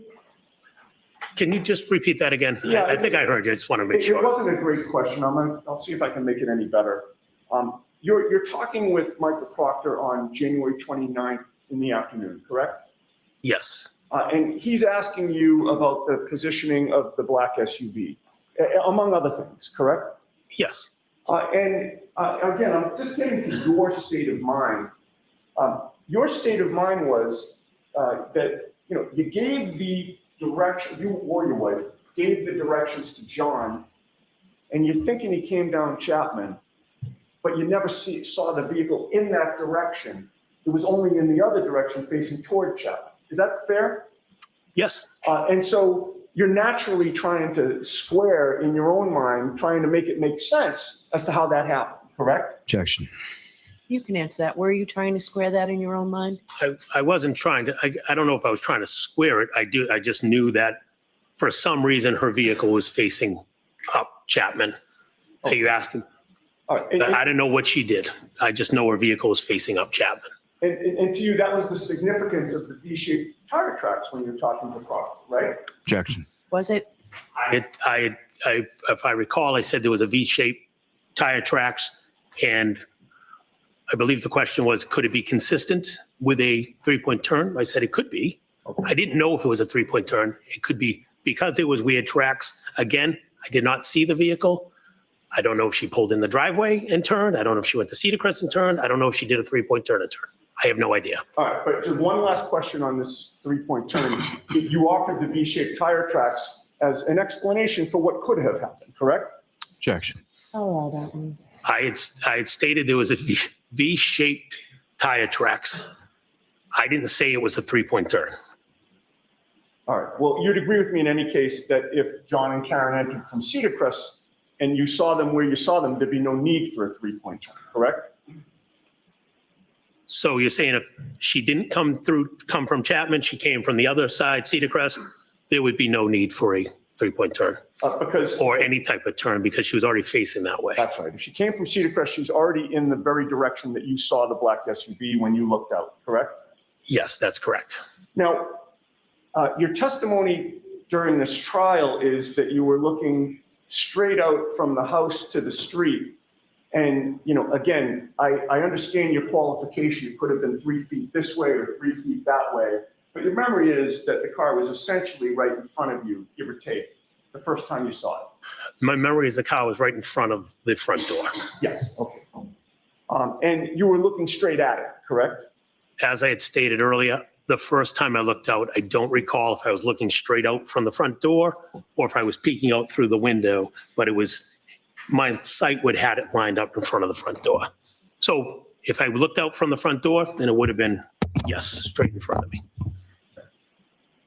And you would agree with me that when you were looking at the vehicle from wherever you were looking at it, you were looking straight over the front lawn, correct? I would have been looking over the lawn, correct. Again, And the I was V-shaped focused on the tire vehicle. tracks were Hold on, Mr. Sorry. Yannetti. I said I was focused on the vehicle. I was focused. I didn't know that he was not done with his answer. My fault. We only can have one person speaking at a time. The court reporter can't be expected to have two different people at the same time. So please be cautious. The lawyer needs to be cautious of that. I will try, Your Honor. Did you get your full answer out, sir? I did. Okay. You would agree with me that the V-shaped tire tracks were farther away from you than the front lawn? Yes, they were on the road. And if you were able to clearly see those V-shaped tire tracks, you certainly were able to clearly see the Albert's front lawn, correct? As I mentioned, I was looking over the lawn, but I'm assuming the lawn was somehow in my visibility. I wasn't focusing on the lawn. Okay. I'm going to try that question again and see if I can get a yes or no answer. If you were able to clearly see the V-shaped tire tracks, you were certainly able to clearly see the Albert's front lawn, correct? If I looked at it, it's a confusing question. As I said, I was focused on the road. I wasn't looking at the lawn. But let me be clear. I'm not asking you if you looked at it. I asked if you were able to clearly see it. I would be able to, yes. And when you looked out at that black SUV, and saw the V-shaped tire tracks, you did not see a 6'2" man lying on the front lawn, correct? No, I did not. And at no point in time, whenever you looked at that black SUV, did you see John O'Keefe inside the vehicle, correct? No, I did not see John in the vehicle. At no point in time did you hear any yelling outside 34 Fairview, correct? No, I did not. At no point in time did you hear any scream of pain outside 34 Fairview, correct? No, I didn't. At no point in time did you ever hear any crash noises outside 34 Fairview. Objection. I'll allow it. No. And last question on this point, at no point did you hear any noises at all outside 34 Fairview that attracted your attention? No, there's music playing in the house, so I didn't hear anything. Okay. Now, after being at the Albert home for a period of time early that morning, you left the home approximately 1:40 a.m. or so? Yeah, give or take 1:40, 1:45. I don't know the exact time. And you walked out with your wife, Jennifer McCabe, and two of Brian Jr.'s friends, correct? Yes, Brian's two friends were joining Jennifer and I. We were driving them home. And whether you knew their names or not that night, you subsequently learned their names to be Sarah Levinson and Julie Nagel? That's correct. And you all came out of the house together, correct? Yeah, I don't recall who was where when we walked to the car, but we all left the house at the same time. And directly in front of all of you was the front lawn, correct? If I was to walk straight out the front door, yes, the front lawn's in front of me. And when you were walking out, the black SUV was gone, correct? Yes, that's correct. And when you first came out of the house facing that front lawn, you didn't see a black baseball cap, correct? That's correct. Or a black sneaker, correct? That's correct. Or 45 pieces of red plastic taillight, correct? That's correct. Or even one, correct? That's correct. And once again, you didn't see a 6'2" man lying on the front lawn, correct? No, I wish I did, but I didn't. As you were walking out with your wife and these two other women, none of them yelled that they saw anything like that, correct? Correct.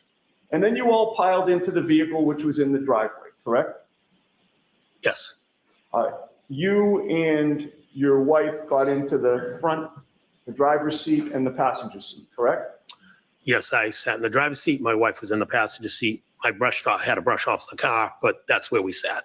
And the other two women who were friends with Brian Jr. got into the second row passenger seat, correct? Yes. And I believe your testimony is you don't know who was where within that, but they did get in there. Yes, they were behind us. I don't know who sat in what seat. Once you got inside the vehicle, is that when you realized that you had left something back into the house?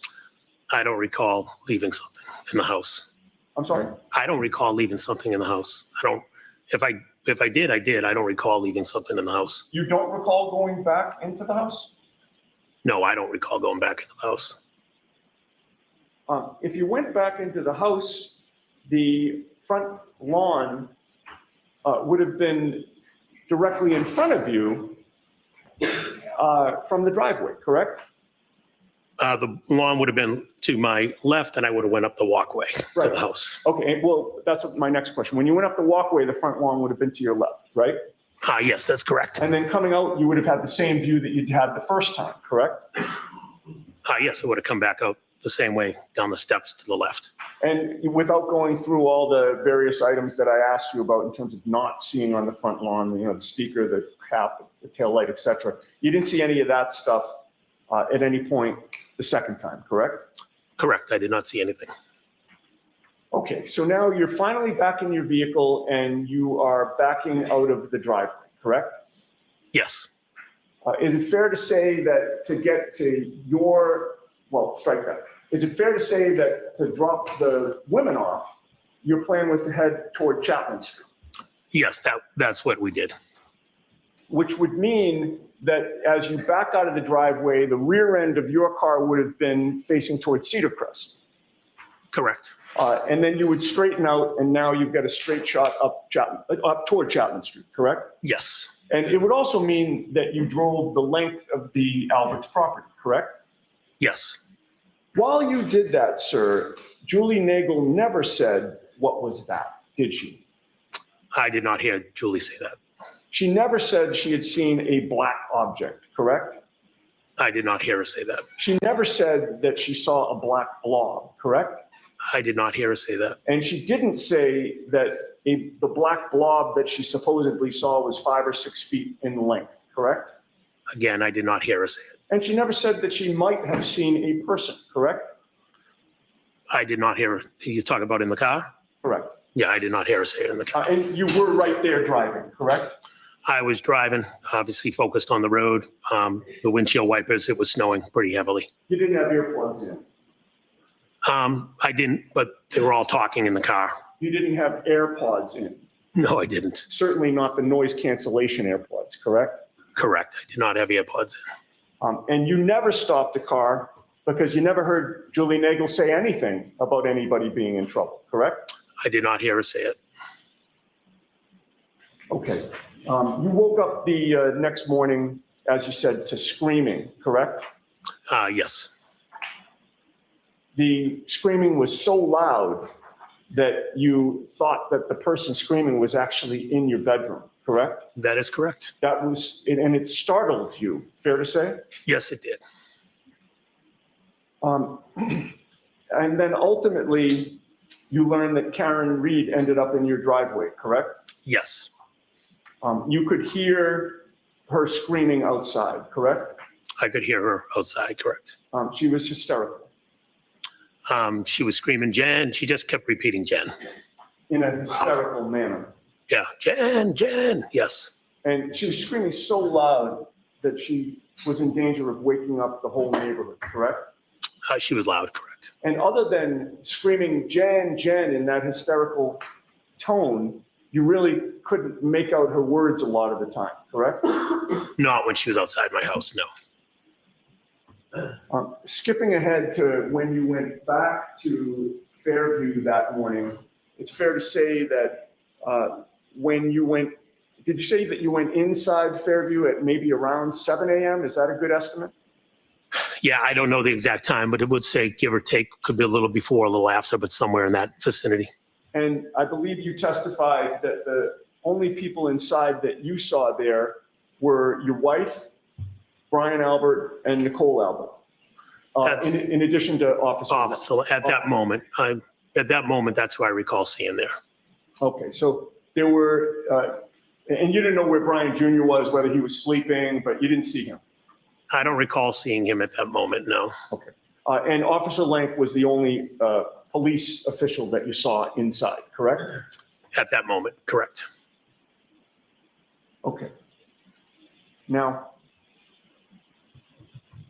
in the days after January 29th,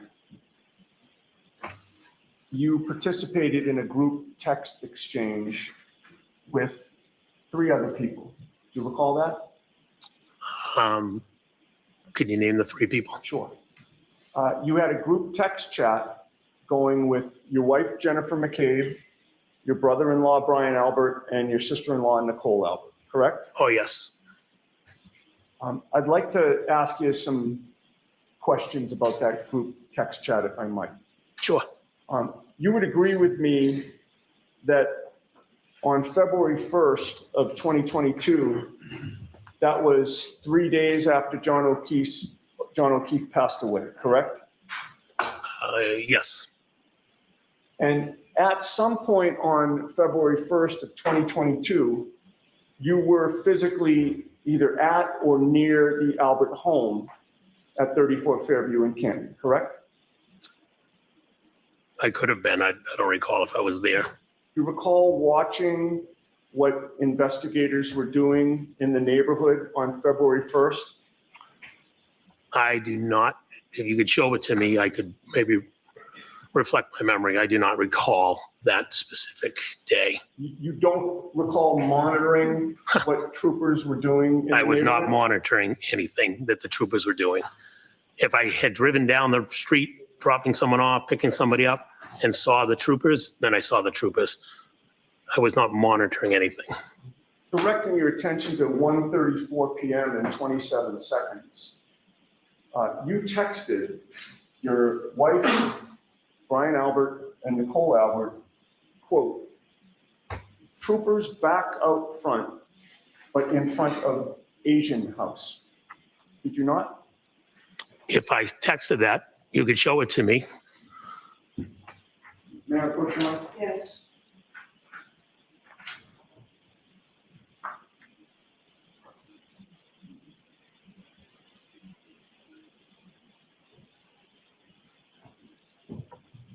Oh, 2-150. No, show it to him. Don't. I'm sorry. Attach it? Oh, you show it to. Show it to Oh, Mr. I'm sorry. Miller and don't reference what it is. You think this is my first try?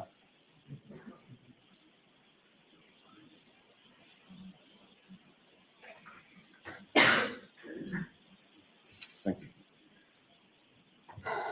Thank you. I'm showing you a document, sir, and if you look up or look at it by yourself and look up at me when you're done. with you? I don't use glasses, but I can't see this. So maybe I need glasses. I'm making it out. I got it. I do have Is it a light? No, he says he doesn't. No, it's wear not. It's just dark, but I got it.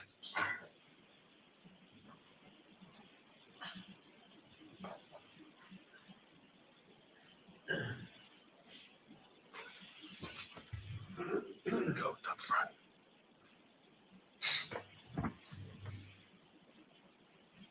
What the hell? How is If you're struggling, I'm reading mine, right? The middle one? Yeah. Yeah, You take yeah. all your time, the time. Yep, you need. I got it. Yep, I see it. Okay. If I may just grab Yes. that. Thank you.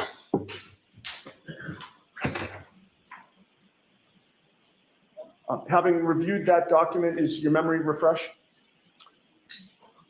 I see that I texted what you said I texted. The Okay. troopers were outside of the house, yes. Right, that's my question. This is a page that contains the group text that you had with Jen McCabe, Brian Albert, and Nicole Albert, correct? Yes, And in terms of the question that I asked you, you now acknowledge that you testified troopers back out front, but in front of Asian house, correct? that's correct.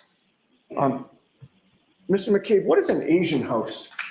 The next door neighbors to the Alberts were Asian. So you mean that a family of Asian origin lived next door? Yes, They were the next door neighbors to your brother-in-law and sister-in-law? correct. They lived, if you come out of Fairview, they lived to the right of the Alberts. And did you know their last name was the Chungs? I had no idea that. I've never met them. I don't know their last names. I just knew it was an Asian family next door. And you didn't feel the need to ask their names or try to call them by their names. I've never met them. Sorry. Objections sustained. You know what, Ms. Giannetti, let's come to sidewalk, please. Oh, brother. He's going to get it now. See, this is the greatest thing about the feds, baby. They got it all. Wow. And he comes across so bad to the jury, surely. Well, now, he's not that smug anymore. He didn't have that little Napoleon with the chin up and everything. He's smug. And now that was the sheet of paper I was talking about yesterday in front of Karen. They got all those texts. It's going to be beautiful. This is a masterpiece happening. So. Wow. Fire wife is in the house as well. Lovely. That's right. What's going on? Yeah. Barry White in the house. I have to get some Barry. Love some Barry. So, just remember, people, all right? This is 2.5 years later. They had plenty of time to get a great story together. But it's going to unravel because you can't change the truth. You can't. And he just said that he never went back in the house as well. Where he puts Higgins's car at the mailbox. We know that's impossible. We know it.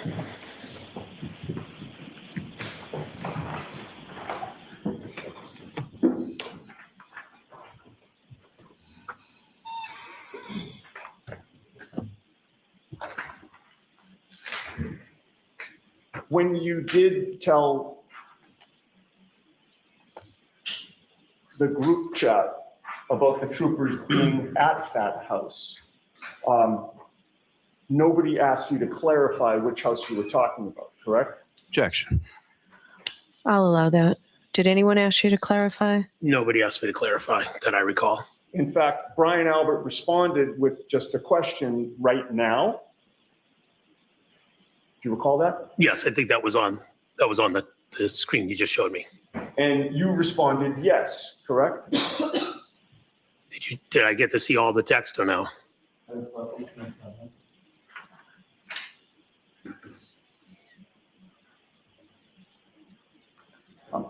And with the court's permission, yes. I'm going to give you the previous page in case you need it. Just give it to him. I'm sorry. Thank you.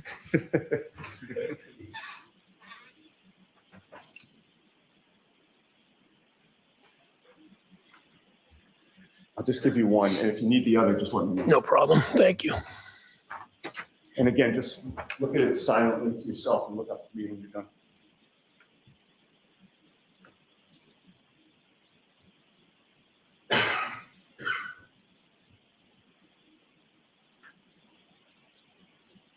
So am I to assume where you said Brian Albert said right now? Yeah, would you like to see that? So would that be the last one and then this is the next one? I'm just making sure. I understand. I appreciate that. You tell me. Okay. If with the court's permission. Sure. Thank you.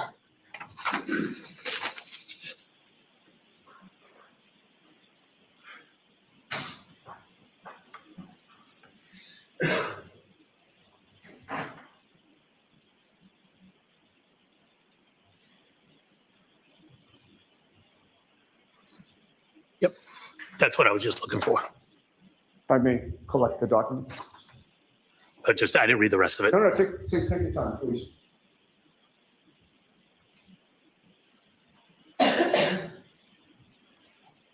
Okay. Thank you. Thank you. You're welcome. You would agree with me that after you told the group in this group text that the troopers were back out front, in front of that house, Brian Albert's response was right now? Yes. And then you said yes, correct? Yes. And then Brian Albert replied, okay, correct? Objection, Your Honor. As of the reading. Okay. Is that how he replied? That's what it just said, yes. All right.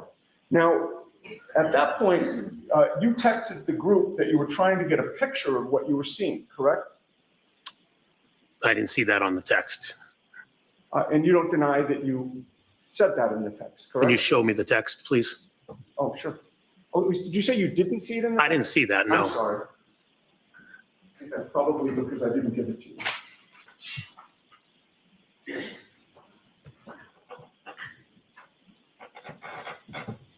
May I push? Yes.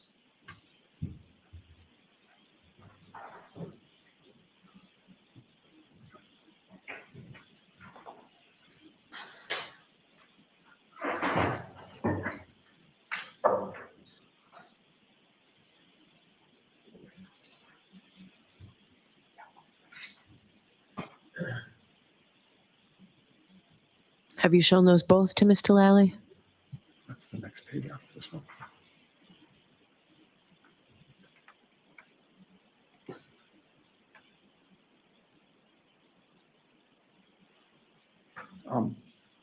I'm showing you 2 pages. Okay. Again, read it to yourself and look up at me when you're done.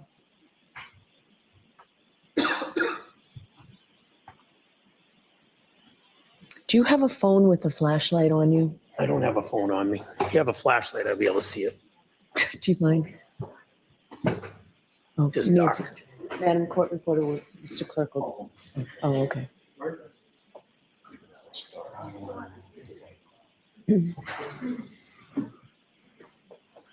Thank you very much. Thanks, Jim.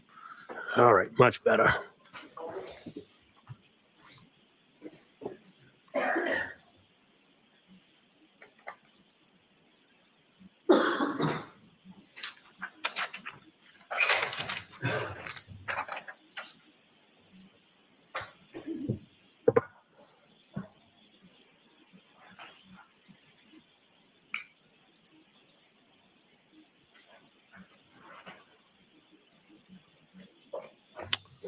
I got it now.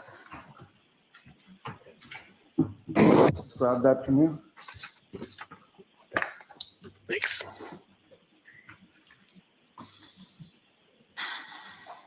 Having reviewed that, do you acknowledge that you texted the group that you were trying to get a picture of what you were seeing? Yes, I said I was going to try to take a photo. All right. You would agree with me that you were watching what was going on, correct, on February 1st? No, I just happened to be driving through the neighborhood at that moment. So you happen to be driving through, and then you texted the group to tell them what you saw, correct? Yes. And then you didn't just keep driving up the road and leave the area, did you? I think I did. Well, unless you tell me I went back, I think I did. I said I was going to try to take a picture. right. Well, that's my point. Yeah. You weren't, just having seen the troopers back out there at that house, in your mind, you still weren't done, correct? I was going to take a picture to show them, oh, the troopers are outside your house. Right. So in answer to my question, you weren't done with that scene, correct? I think I was, because I don't know if I took a picture.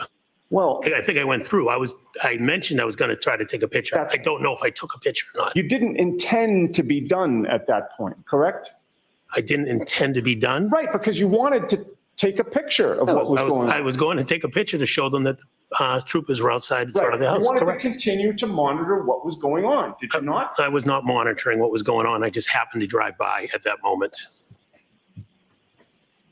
May we be seen at sidebar? Okay. Well. Whoa. Come on, Maddie. You're not doing that good now, my friend. Come on. He's also guessing what the hell did I do. He's always show me then. That's right. So and you know what that means? That means that Lally didn't prep him. This is all about not being prepped, people. This should be never any surprises. Lally has all this information. Look at the rest of the pages on Karen's. Look at all those texts. Amazing. They're going to hammer them all. Jen's on those texts. Brian's on those texts. This is why they got Jen's phones. This is beautiful. It's all on Jen's phones. No wonder they tried feverishly to keep all these records out. but they got him, and they got more. They got more. I just want to remind everyone, okay? Just remember, all right, when the cops arrived, nobody knew anything, all right? You got to remember, we know the whole story. When you get these cops arriving on the scene, they didn't know a thing about John, about the party, about clothes, about this. And just remember, okay, real quick, this was being investigated first as a domestic violence case. Karen versus John. See, she's smiling. And just remember that. They never had any evidence to suggest that Karen hit John until they got that car in their hands. And that's where it happened. I wonder if they're doing if they're going on break. Yeah, voir dire or might do a voir dire. They may. You never know. This has been the goal. But do you see how Bev is giving more leeway now? I tell you, it was a pivotal move yesterday. It was pivotal. Hold on one second.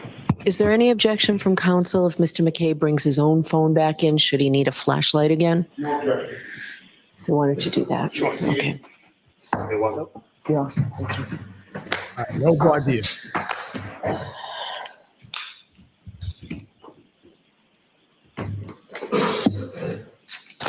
All right. Thank you. All rise for the court, please.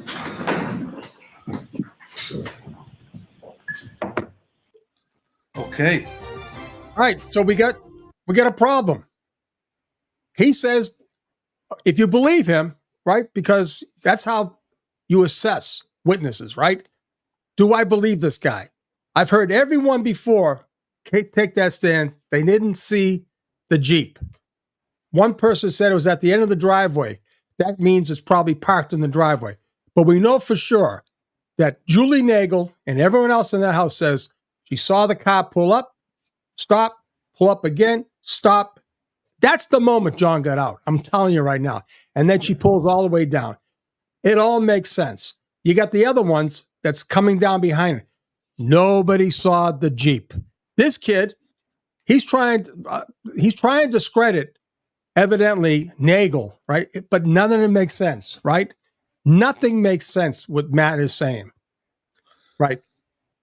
So the Jeep is a distraction. His testimony about I must have missed the thing about the light, but people just remember that light was cracked prior to Jen arriving at her Karen arriving at Jen's house. Did he say that he heard Karen say my taillight's cracked? Yeah, it was something. In what sequence I don't remember, but wow. it was hit us. There was two words he used: cracked or something else. Well, then she must have been on the way down. Okay, but I'll tell you right now, at 4:50, if that's what he's saying, all right, at 4:50. Well, listen, we're gonna know. This was made up. It was never ever reported in a report. He's adding this stuff.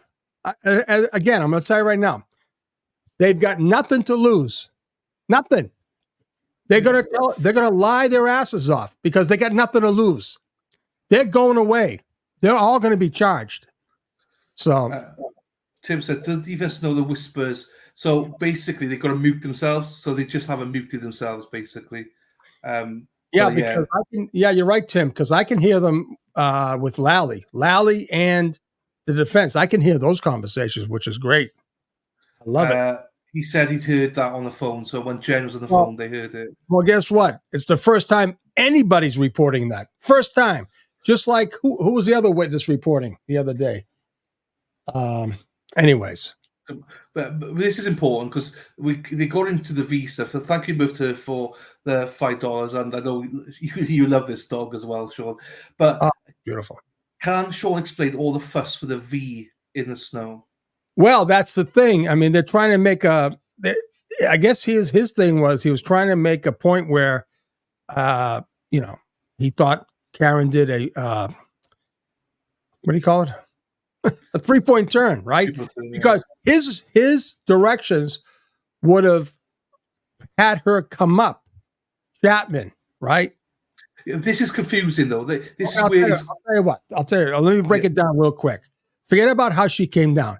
When they left, he's saying to John and Karen, coming on Washington Street, make a left on Sherman, come up to Chapman, and then take a left on Fairview, which means she would have had to come up Fairview. The house would have been on her side.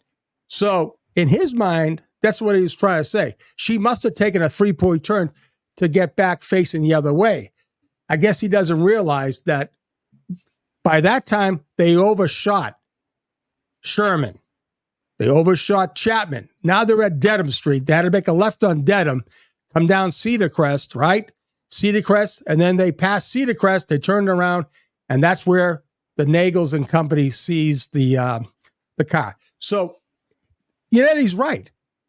He had to explain how his directions to them didn't make sense because her car was facing the opposite way he told them to come in. So I think in his mind, he probably said she did a 3-point turn. And that's where they probably thought that the accident happened with John. Listen, I'm telling you right now, they could say everything. They could say whatever. They could say this car was dancing. It doesn't matter. John was killed inside that house.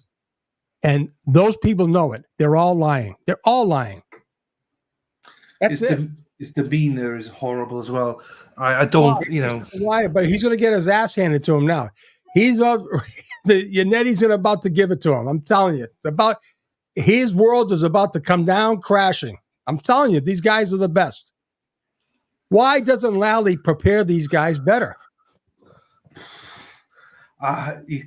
Incompetent. I don't know. I tell you, Kevin's saying he thinks Lally's blowing this. Of course he's blowing it.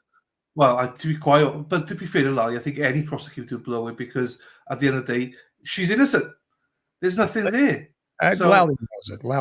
Lally has a gun to his head. I always said it. I said it from day one. When I heard his demeanor, when I saw his body language, I said, check the tape. Back on Aiden Connie, when I took the hat off, I said, that guy has no idea.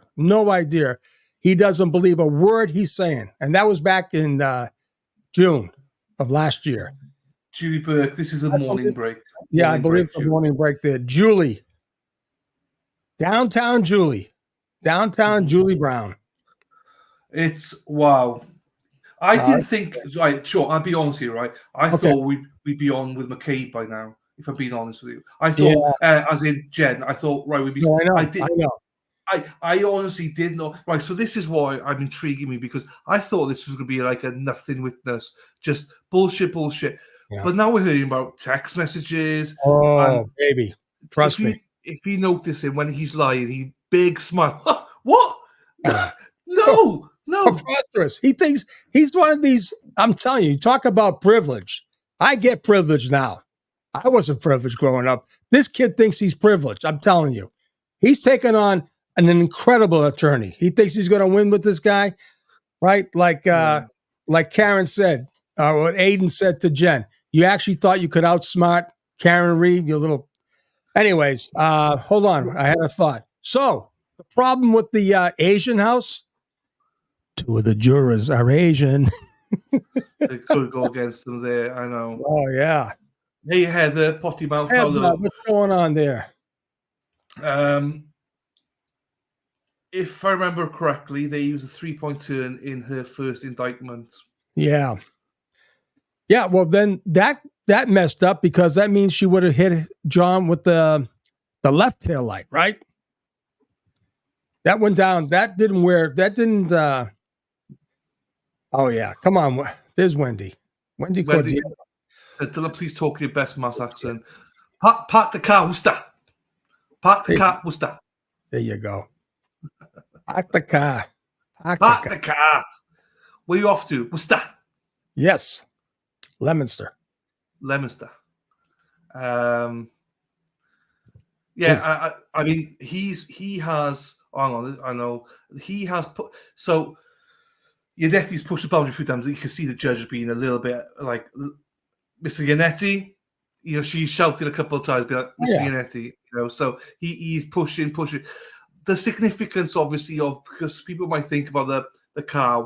What was it? Why is it important about him looking forward on the 3 feet? Well, it's important because if he's 3 feet in front, he's looking towards where John would have been. You know, so that's why he had to keep drilling and drilling. But did he forget he went back into the house? I guess he forgot that, huh? He forgot that he went back to get his coat. So theoretically, by the Commonwealth's case, that poor John's body would have been on the lawn by that time, right? That's the inference. And he's given. I'm surprised he didn't say, and Mr. McCabe, as you're backing out, and when you start orientating yourself to go down to Chapman, your lights. We got a Blue Wave took a beautiful video showing how the lights pass all over the front yard, lighting up the whole area. That's how every car who backed up would have seen. If Blue Wave is in the, we could post that video. It's beautiful. I think I posted it somewhere. I'll get it again. But her name is Blue Wave on Twitter. If you look her up, the video's right there. It's awesome if you see it. I think it's Blue Wave. Right. We got two questions. One for me, statement for me. I got Salmi B's question for you. So Tony says, Dylan, get in the car, go to Worcester, and get a burger. Bring quarters for the meter. Bring some quarters, man. Bring some quarters. Bring some quarters for the meter. Go down to Dot Ave. Dot Ave. Go down to Dog Ave. That's my burger. Get a burger. Salvi B says, Sean, when this trial is over, will you tell us stories of your DEA days? Oh, God. Yeah, I guess. I don't know. I mean, there's some crazy stories, I got to tell you. Yeah. Yeah. So there's a lot of stuff here. And going back to this one, the McCalbers called neighbors the Asians and their friends of the waterfall were the Greeks. Lordy, we're back in the last mid-century. I don't know. I'm not so sure Karen and Higgins aren't still friendly. Well, you know, if they are, that's a good sign, right? Yeah, that's a fantastic sign. I mean, he's on the team, right? But Lally would know what. Does Lally know what he's going to testify? Higgins is going to testify.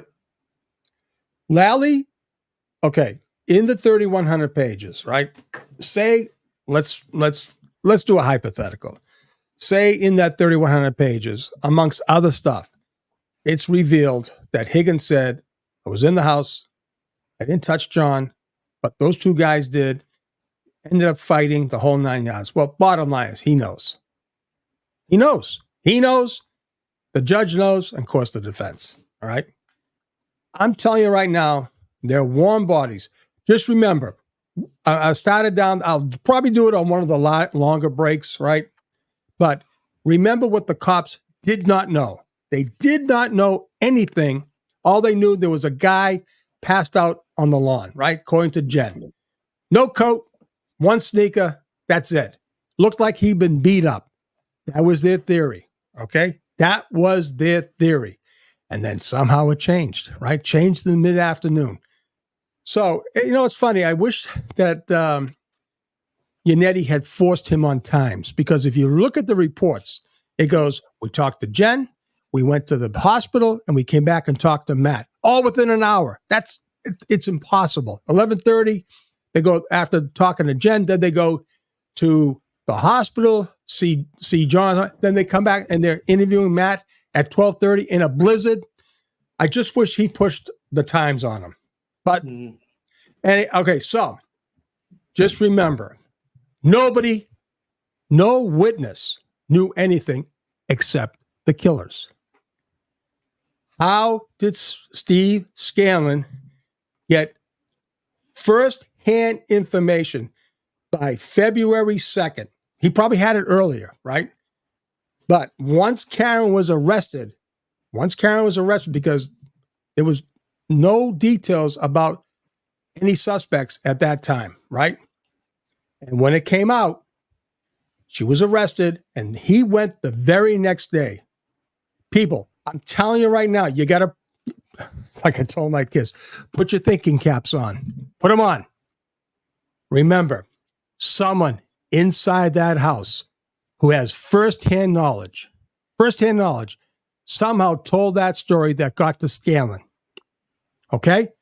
He went to Yannetti. He got scared because, let's face it, Brian Albert is a ruthless, violent person. When Steve Scanlon was told to write his name to an affidavit, of course he got bugged out, right? He just thought, hey, I just want to. The guy showed up in person, face to face. He wasn't a tipster. He wasn't a call-in. He was right there. People, I'm telling you, this is important. This is important. Forget about this bullshit with, oh, they did this. It's all, I'm telling you, Kevin Lenahan said it the best. Elaborately manufactured evidence. His mouth, his words, and I'm using them because that's exactly what this is. Nothing more than an elaborately manufactured bullshit hoax to frame Karen Read and to protect the real killers. Put your thinking caps on. Who's not being talked about? You got to start thinking. Who in that house is not being talked about, right? Who's being protected? The only one being protected is Colin Albert. Put your thinking caps on. Who's told it? And what did Scanlon say? He said, Brian Albert and his nephew beat the shit out of John O'Keefe. Come on, put the thinking caps on. Someone there gave it up. Whoa. Keep getting this. It's all over the chart. How it mirrors connection. Put that last lady on. Put that last lady on. Jennifer Manning. You're going right to the moon. Right there. Jennifer Manning, you're on it. That's it. That's the ticket to the game right there, Jennifer. Good for you. Well, I'll tell you what happened. I think probably last week when I heard the testimony, right? That I think it was, who was it? It was probably, what's her name? Either Sarah or Julie, what's her name? Nagel? Oh, yeah.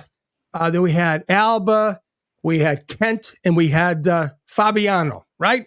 Fabiano did either a Snapchat or a TikTok. Somehow it got out. And I said to myself, whoa, hold on now. Time out. Hold the phone.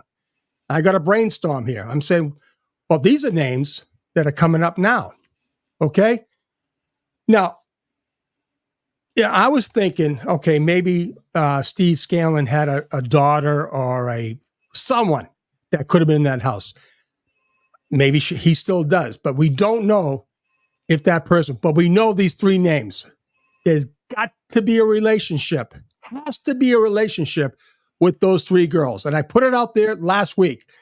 I think it was last night. I said, hey, by the way, people, did you do your homework? Because I gave a homework assignment to the group last week. You guys got to do your homework. What's up with these three girls? Someone knows. Somebody knows. Somebody had to tell Scanlon. That means if those three girls left, then someone in that house, like a nurse, probably told them, or someone else that's a nurse, or who knows? I don't care. But the bottom line is this. Firsthand information got out.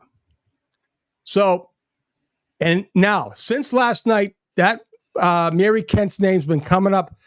I don't know, about 50 people have said it, right? So, hold on. Well, there you go. How is it? I don't know. I'm not up there, but a lot of people feel it's out of the three women, Alba, Fabiana, Mary Kent seems to be the ticket. That right now, if I could be deputized, I'd be all over Mary Kent. And guess what? I have a feeling she has been talked to. That's my opinion. I don't know. I can't put my hand in the fire completely. But I'm going to tell you right now, there are warm bodies. And if you don't see Higgins on the stand for the Commonwealth, I'm going to tell you right now, se acabó. It's over. That's Spanish. Se acabó. Acabaste. It's over. It's over. Boom, MG says. Boom, boom, boom, chakalaka, like a boom, chakalaka. Boom, boom. Everybody say wayo, wayo. Hey, Cynthia, thank you so much for the super chat, Cynthia. Love spending time. Hey, with you too. Thank you for being here, Cynthia. We appreciate you being Really? here. Beautiful. Dylan, I gotta let these dogs out. They're going crazy. They Let haven't the dogs out. yet, like poor Chloe, but I gotta put the dogs out. I'll be right back. Hold the fort down for me. Yeah, so good. We'll be back now. Who takes the dogs out? Oof, oof, oof, oof, oof. There we are. Right. Right. So this is what you get. I mean, the guy Sean is just so passionate, man. Do you know what I mean? Mary Margaret is the Facebook of the daughter of Mary Kent. Ooh. Mary Margaret Kent was sent to Cali. Could she be in the witness protection? If she is, she wouldn't be on the witnesses. That's true as well. Mary Kent's mother is best friends with Jen's sister, Denise. Jesus, you guys are sleuths. You guys know everything. Friggin' Nora.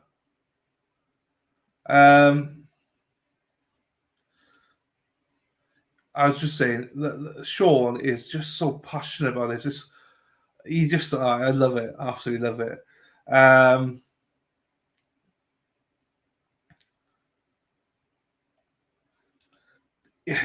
He's not supposed to, but technically he can, yes. But that's probably a question that Yannetti will ask after the break. If he does, I don't think Lally would speak to him, because I know Lally knows that Yannetti, if he finds out that Lally did speak to him, which he would find out, he will ask after that. So I think Lally's like, fuck that, I'm not touching it, because it just looks dodgy. But technically, he shouldn't, but he's allowed to. Because we had that the other day as well, when we remember Lally spoke to Brian Albert during the lunch break.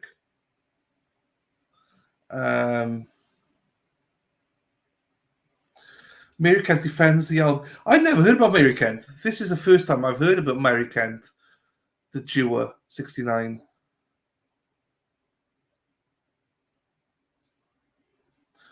I'm not sure. I'm not sure. I'm not sure, Shelley. People in chat will probably know how far. Oh, there we go. Half an hour, Julie Burke says. Oh. He's like an excited puppy. But do you know what that is, Jimmy? I agree with you, Gojo. Sean there, right, is a sign of passion. So he's put a year's worth of work in this. And that's what you get when you believe in the way that he believes in this. And he's dedicated a whole year to this. Not like people, like obviously there's people I can name out there that think they know everything. They don't. He's actually, a retired DA supervisory. His knowledge is untouched. And he's got so much sources. Oh, I use Boston say sources. He's got sources everywhere. Yeah, thank you everyone for being here. Really appreciate you. I'm going to be 69 again. Thank you, Lorraine. Thank you. Not everyone likes my accent, for sure. To be sure, but we are here. Who's on the stand next? We don't know. It should, Wendy, be Jen McCabe. Should. But I'll be honest with you. No lunch break yet.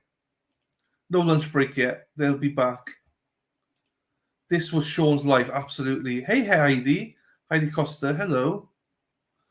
Right, why? No, they're not back. So my name is Danielle. My son changed my name and attempts to be funny. We're Jewish. Okay, Danielle. Don't worry. We got Jennifer in the chat. Her name's Jennifer, but her son also changed her name, and her username is Fartbox McGee. So that's not a bad name considering Fartbox McGee. So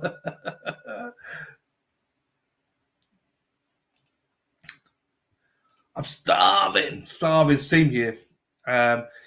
We presume it's Jen McCabe, but she is in the court now, so we presume likelihood is 95% that it will be Jen McCabe next. Unless he puts something in between. I did not think that Matt would be on for so long. So It is a long break. You're right. Why does an Irishman wear 2 condoms? To be sure, to be sure. To be sure, to be sure.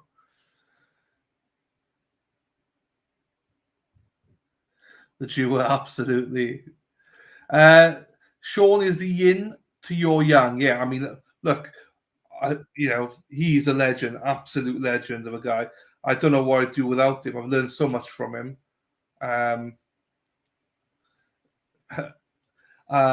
I'm still trying to work out this Mary Kent stuff. I don't understand it. So somebody said Mary Kent's mother is best friends with Jen's sister. I don't get it, but we'll get it. Aruba. Yeah, Aruba got let in. For people who don't know, they went on holiday to Aruba months before, and the judges are let that in because allegedly they argued and stuff. So the niece is obviously, I'm not sure if the nephew is also testifying, but the niece is testifying at some point. But just so you know, they will not be showing the niece's testimony. I think they're allowed to report on it, but they're not allowed cameras and stuff like that. We're not allowed to hear it. Here we go. Thank you. Yes.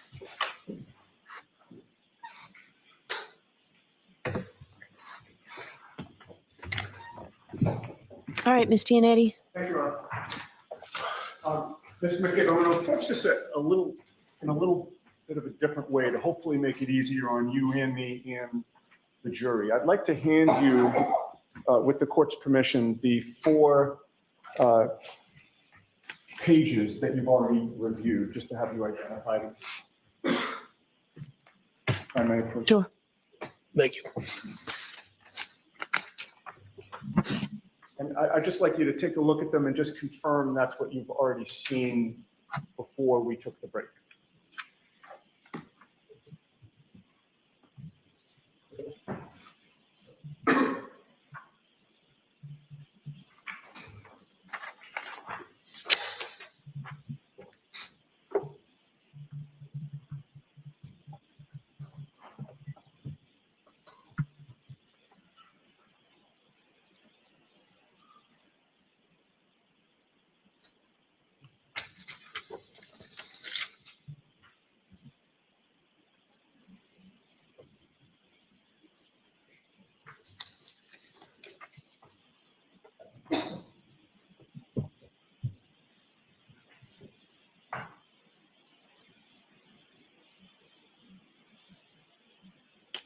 Yes, these are the ones you showed me earlier. Thank you, sir. May I approach it? Yes. Having reviewed those, sir, does this appear to be an accurate transcription of the sequence and the content of the group text chat within that time frame? Yes. I would offer that, Your Honor. All right. The only concern I have is I don't want to give the jury something they need a flashlight to read. Well, my next... So can I see it? Of course. Why don't I see counsel? Why are they like, this could be sorted during the break? Listen, forget about the break. Put back what Miss Manning said. This is important. All right, that's fine. Something to the effect that these are two common words: convulsing, vomiting. That's exactly what Steve Scanlon told Yannetti. Okay? Here we go. Exactly. Here it is. See? Mary Kent was there the night for Brian's birthday. There was a rumor going around that she saw John convulsing and vomiting. Well, guess what? That's what Steve Scanlon said, right? That he was down in the basement, he got beat up, the dog got him, and he was convulsing and vomiting, right? Too much coincidence here, people. Get the caps on. This is a fugazi. This is just an exercise. This is just for the movie. I'm telling you. We're all a part of the movie here. Question. So, yes. Mary Kent, if that, say it's true now, right? Yeah. Somebody said, what happens if she's in the police protection now? What happens if she's in? So hang on. If she's in police protection, for instance, right? Yeah. Right. Her name wouldn't be on the witness list, would it? But she could still testify. They don't need her. Okay. Okay. This is how it goes, guys. All right. People, guys, use guys, ladies, gentlemen. All right. Like I said, they needed someone like for us, right? My old job. We try to cut out the informants that tell us stuff early on in. So that gets us in the door. Then we develop our own evidence. Mary Kent, I don't believe is needed. If she was the person, I'm telling you people, this is like when I heard those three names, the bells went off. That was the missing piece. I know Scanlon wasn't there. What would motivate him to risk his reputation with Brian and his safety with Brian? Okay. Now, unfortunately, he probably knows. He probably connected the dots. I tell you right now, Brian's listening to me, which means he's listening to you, Dylan. But the bottom line is, Brian's figured this out already. And I have another good friend, Boston Skipper, thinks that Brian's going to take the fall. It's too late, Brian. It's too late. You're done. He's done. The other kid's done. And you know something? Higgy, if you're not on board, you missed the train too. It's over. It's over for all of you. Look, it's confusing. I understand people are confused as well. Why? Hold on, time out. Why? Okay, here we go. That information did not get revealed to any law enforcement other than the FBI. Okay, that's important to know. It went from Yannetti, and then it probably went directly when Steve was told to sign the affidavit. He got bugged out. Listen, didn't want his name on that. He was doing the right thing clearly for somebody else. He had the moral fortitude. All right, what's the question? So Mrs. Ash says it's not Mary Kent. Karen says it's not confusing at all. I mean, I beg to differ. I've got messages from people going, "What the hell is all this about Mary Kent?" Let me just qualify it. Yeah, go on. I'm telling you how it happens, right? It happens all the time like this. All right. We'll do our lunchtime because it is confusing. Write that down because I'll forget it. You got to. Okay, Mr. Bates, if you would display the first page, 2150.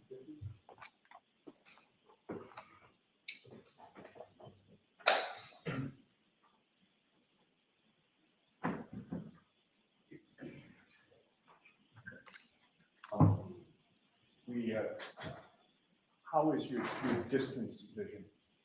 You were able to read what's on the screen? I don't know why it's on blue. Can I have them in front of me while you're displaying them? Yes. Please. Thank you very much. And feel free to use the flashlight there. Yes, thank you. There we go. Oh, yeah, that's much better. Much better. Okay, Yes. now we can all see it. With regard to your initial text exchange that we talked about, can you confirm what you texted at 1:34 and 27 seconds in the afternoon of February 1st of 2022? Yes. Do you want me to? Yeah. Oh, troopers back out front, but in front of Agent House. Looks like more has been dug up there for at least looks like it. Okay. And Mr. Bates, if you go down the page, this is the responses.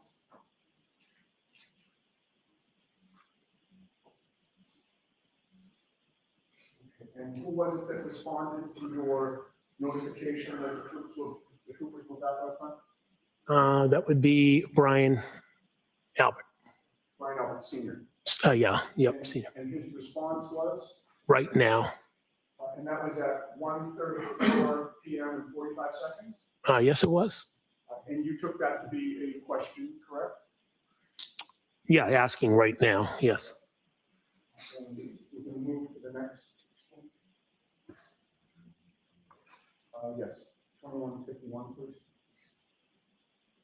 Go ahead, walking, sir.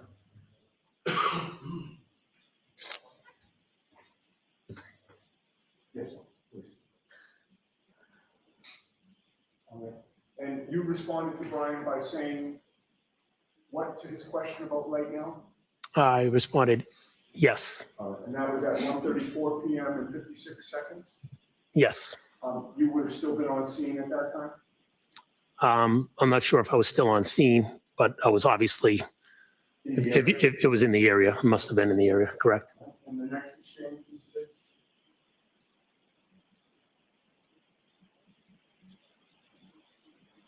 And who responded to you? Brian Albert again. And his response was? Okay. You have a memory as to whether or not Brian Albert was on scene at that time or if he was somewhere else? I don't have a memory of where Brian was at that time. Given the fact that you're saying troopers are out front and he's asking right now. I'd assume he's not. I'd assume he's somewhere else. Yeah.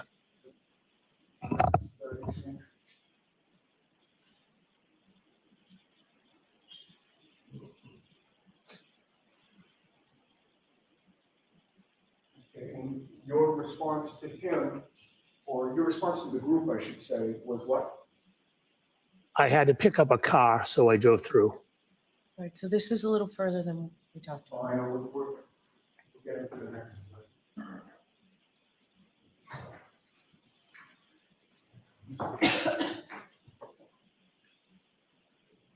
So take this one down, please.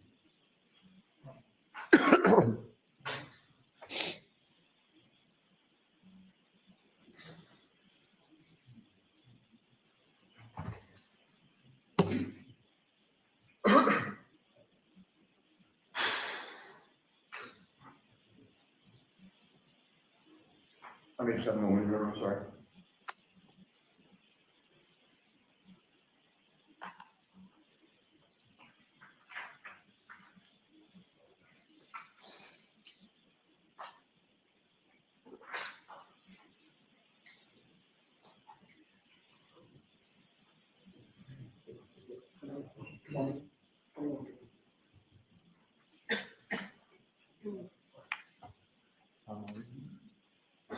Yes, the second bubble, please, Mr. Bates, on 2152.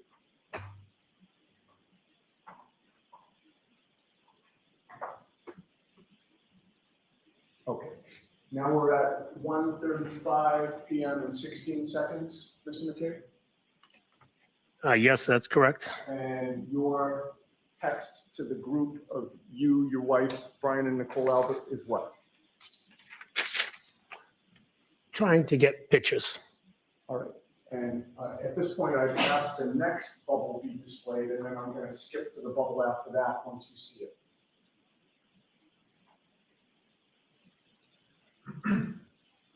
The next bubble comes from Brian Albert.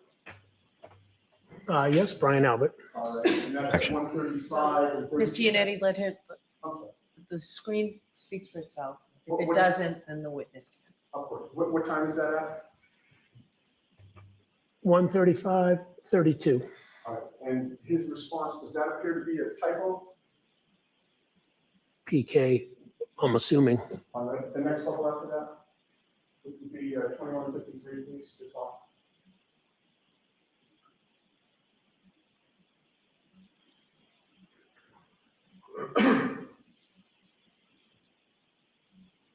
And that is from whom? Brian Albert.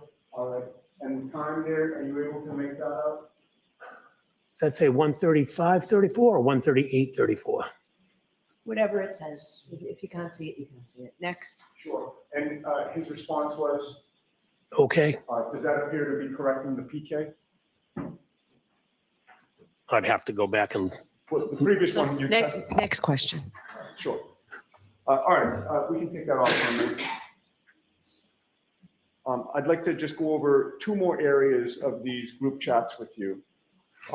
You would agree with me that later that same day on February 4th, the four of you, your wife, Brian Albert, Nicole Albert, discussed in that group chat the fact that Michael Proctor was talking to Kerry Roberts over the phone, correct? Objection, Your Honor. Sustained. At 3:01 and 48 seconds, you commented on the interview of Michael Proctor with Kelly Roberts, did you not? Objection. Sustained. May we be seen? Okay. Oh wow. Yeah. I mean, they're leading to a point here, right? And it's not, and if you see what's all in front of Karen there on the desk, there's a lot of text they're going to get into. This all has to be coming from Jen McCabe's phone, because that's what they got those records from Verizon. They finally look at all the text. And you know what I love about Karen? She's involved. She's like the co-captain here, right? Yeah, She's involved. She is hands-on. She's fighting for her life on this. And like I said, all she has to do is sit back. She's not going to be found guilty. She can walk away forever. She wants these people to fry. And I keep telling, so, all right, getting back. So let's face it. So Scanlon comes back and says, hey, listen, I'm not putting my ass on the line, right? They want me to sign an affidavit. He probably says the best thing we can do right now is we march our asses into the FBI. This is huge. This is public corruption. This is police corruption. There's a dead cop. They'll take it. Guess what? They did. Yeah. That's what happened. That's what happened. That's what I'm saying happened. Right? And guess what? Many other things too. That's right, Jennifer. Every trial. Good for you. Hey, make sure you join us. I cover trials every day, so come back, Jennifer. Look, what I'm saying about confusing, right? Like people I'm going to send you a message, right? Because if you know the backstory, if you know everything, the players and stuff like that, like Mary Kent and stuff like that, it's fine. But if you're new to this case, if you don't know the players, that's what's confusing for some people, that they're not 100% sure who Mary Kent is and stuff like that. I don't even know who Mary Kent is. No, all I'm just saying is, I get it. Everyone's focusing. Okay, so Alba, I don't know about Fabiano, I don't know, but why the people up there are figuring out that Mary Kent has more of a possibility than the other two, right? That's what sleuths do. They figure out. It is. So basically, what people are asking about Mary Kent, we don't actually know. Like Sean doesn't 100% know or anything like that. So no way. That's what's confused. Because Anyway, Murph Turf, thank you very much. So Becky, thank you for the coffee, everything. Murph Turf, thank you so much for the gifted memberships. Let's just check in a second to see who got it. Hang on.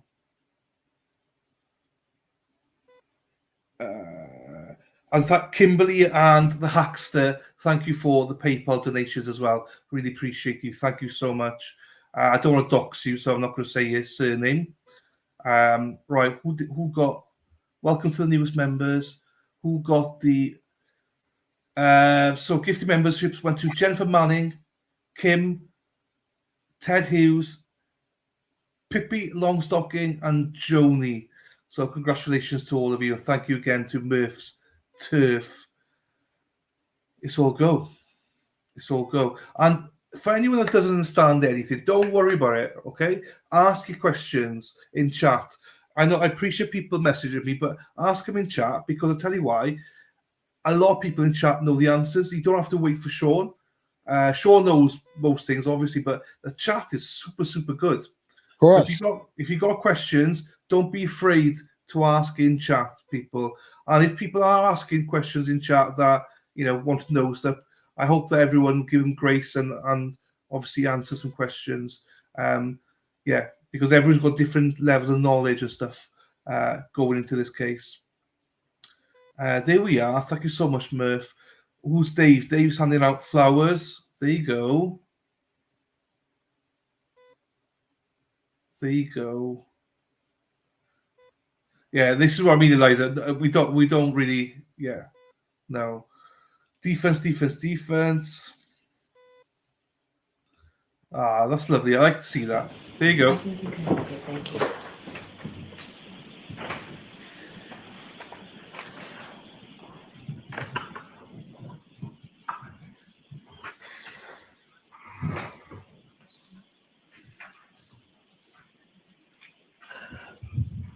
So I'd like you to not leave the witness in the dark if there's something that he can have.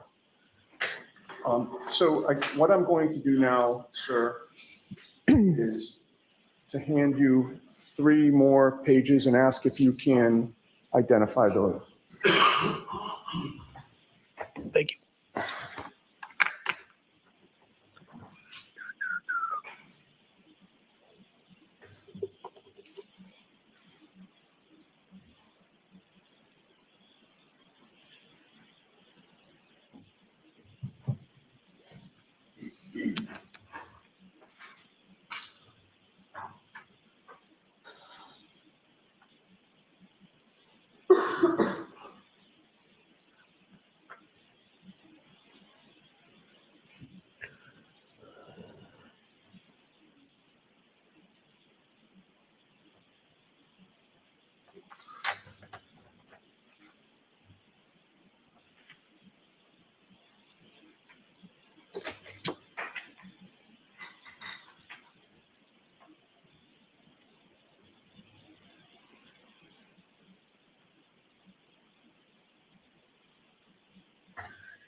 All right, Mr. McCabe, generally, do you recognize those, Yeah. sir? All right, so I go just ahead. marching up. Yep. Okay, go ahead, Mr. Yannetti. The pages that I've handed to you and that you now have in your possession, those are from the same group chat that you identified earlier, correct? Yes, that's correct. And it appears to have the same sequence and content of the group chat as well? Yes. I would offer that one. Over the Commonwealth's objection, again, I'm not sending anything to the jury that they can't read. So let's mark this for identification. And the substance of those, each individual one will be question by question. Understood. So, Mr. Bates, with regard to page 2160, I'm looking for the second bubble. Do you have an extra copy for me to follow along? No? Or Jim, was it, Mr. Yannetti, was this in what was marked for, you're using that? All right. I believe we have extra copies here. Thank you. All right. And if it's a question by question objection, just. May that be displayed on? May what be displayed? I just offered that as an exhibit, and I'm asking. And I did not take it in. I said the content on a question by question, so it's each bubble. All right. You saw that at 3:01 p.m. and 48 seconds on February 1st that you texted, quote, very weird that she's been barely interviewed. The whole dead comment was just told. I was supposed to have them talk last night and forgot to tell Proctor to call her. Do you recall that? I recall it, correct. All right. And those were your words, correct? Yes, they are. May that be displayed? No, it's in. We may display it later, but I'd like to move this testimony along. So that's in evidence. And then in that discussion, at 3:03 p.m. and 15 seconds, it was Brian Albert who texted, quote, hope they don't think she's making it up after the fact for some reason, end quote, correct? Objection. I'll allow that. Can you read the timestamp again? It's the second it's on page. page 02161. Oh, I found it. Yeah, Yes. it's in the middle. I got that timestamp correct? 3:03:15. Correct. And I read that accurately. Hope they don't think she's making it up after the fact. Yes, that's correct.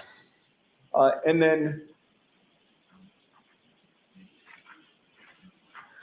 less than a minute later at 3:05 and 32 seconds, you replied, yes, she was hardly interviewed, and I think just answered what was asked. Oh, I'm sorry, strike that whole question.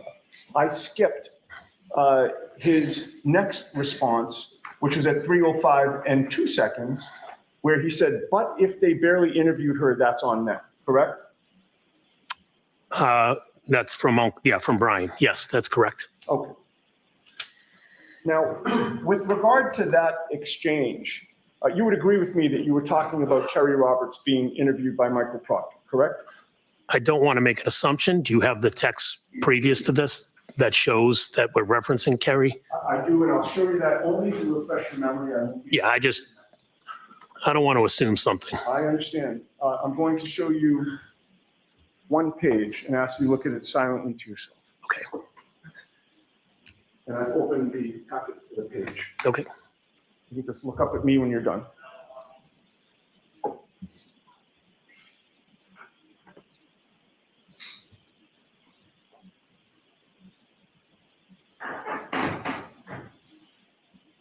Yeah. Again, my assumption it's Kerry based.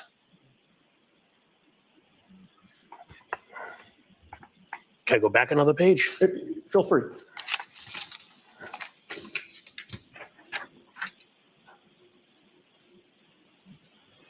Okay, that's what I was looking for. Yes. Did those previous pages refresh your memory about the context of your group chat conversation? Yes, it did. And certainly it was talking about Kerry Roberts being interviewed, correct? Yes, it was.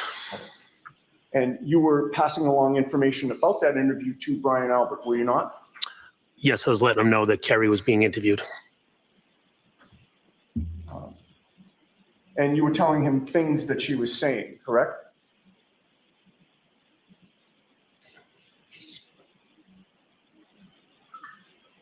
Remember you said the whole dead comment was just told? Objection, Your Honor. Sustained. All right, in any case, we're going to move on to the very last discussion that I'd like to ask you about.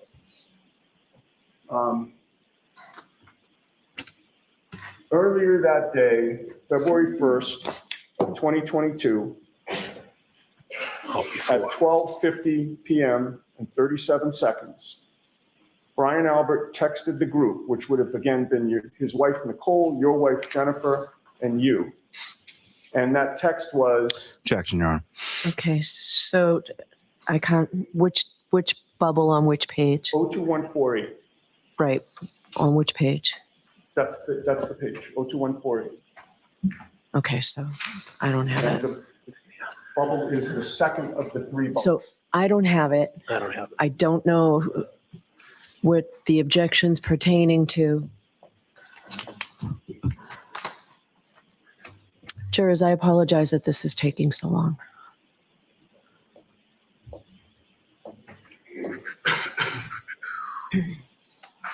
You know what, Ms. Giannetti, why don't you? That's for the court, Your Honor. And for the. So you're objecting to it, so I'm not going to let you say what it is. You can show it to the witness. Yes, will do. Which one is this? Second bubble on 02148. Then the third bubble on 02148. And then the first bubble on 02149. That's all I'll be asking him about. Thank you. All right, so I won't allow, based on the objection from the Commonwealth, the second bubble on 02148. I will allow the author of the third bubble on page 02148. No. The second bubble on 02148 is not allowed into evidence. I need to be heard on that then. No, all right, I'll hear you at sidebar. Ron? Okay. Yeah, we're on.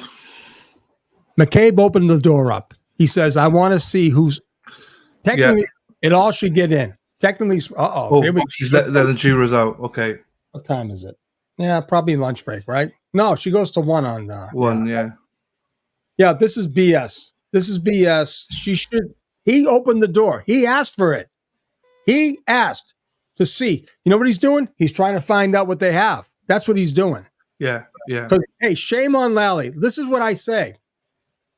What is wrong? Lally should know about this. Lally has all those texts. He has them all. And Bev is pissed right now as well. So bad. That kid, Matt McCabe, asked, he said, I need to see. Well, that's why David Yanez said, absolutely. He opened the damn door. He opened it. The kid did. Matt. Yeah, it's clever how they want him to see everything. Show me. Because they don't know what's coming in. So they don't want to give up anything. Real quick, going back to whoever. It could be Mary Kent. It could be Mary Poppins. I don't know. All I know is this. Whoever was the source for Steve Scanlon, he marched her in, or him, or whoever, to the federal building where the U.S. Attorney Office is at. That's how that started. Now, that doesn't mean that person is needed, because guess what? We as federal agents have all the means in the world, all the resources in the world, like these text messages, like this, like that, like interviewing people, the right people, the people that the state police refused to interview because, like I said before, I'm going to wear my Kisses and Drinks shirt. It was all about kisses and drinks. That's what they're talking about. They don't want to talk about 34 Fairview. They did not do their due diligence in this case. And had they would have had to expose the real killers. And the real killers could not be exposed because it came down from a higher level, higher source, higher power to say, this does not touch A, B, or A, B, and C, because if it happens, we're all going down. That's what I'm telling you. This is how it's going to come out. I said it from day one. And no one wanted to believe me. No one. Now it's coming to fruition. They're all over there. The other side, oh, Matt is doing a great job. Well, he's killing it. He's going to destroy the Commonwealth today with these texts. She better let them in. Because why are they not in? If it's pertinent to the case, they should be coming in. Think about what he just said. They're talking about the dead thing now. The dead or the whatever the hell. Terry Roberts has nothing to add to this case. Nothing. But the bottom line is, Matt is quarterbacking this stuff. He's talking to Brian. Well, shame on them for not interviewing, or hope she doesn't. What do you say? Hope she doesn't. Someone's happy. Yes, please. Can I have the jury back, please? Breathing. The jury's going to take a few minutes to come back. So yeah. Okay, so someone's breathing. Bev, she's a classic. Yeah, it's all right. This is going to get a lot worse. I'm telling you. I said on your show, Lally had his best day the first day, and that was horrible for him. Wow.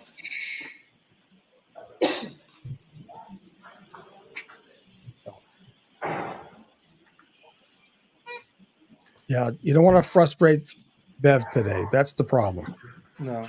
This is because she can, she's obviously annoyed right now, which means she might, Hey, the witness thought he was being smart, right? Yeah. He opened the door. We'll see now. Thank you as well to Happy Sunshine for the 5 coffees. Thank you, Happy Sunshine. I will flash it during the break now. Hey, I want to mention, did you see when Julie Nagel was testifying, her breathing patterns, right? Oh. And it was like her heartbeat. Yeah. And Mr. Jackson, if you are planning on doing this with the next witness, I'd like you to let Mr. Lally know which ones of these you intend to use so that we can avoid all of this. And if you have a copy from me, that would be helpful for objections. Well, we now know Jackson's doing Jenny B. Jenny Yeah. B. Oh, baby. Yes. Love it. The assassin going after the coveted sister-in-law. I'm glad it's him as well. I am glad it's him, if I'm being honest. Court, all right. Here we go. Here we go.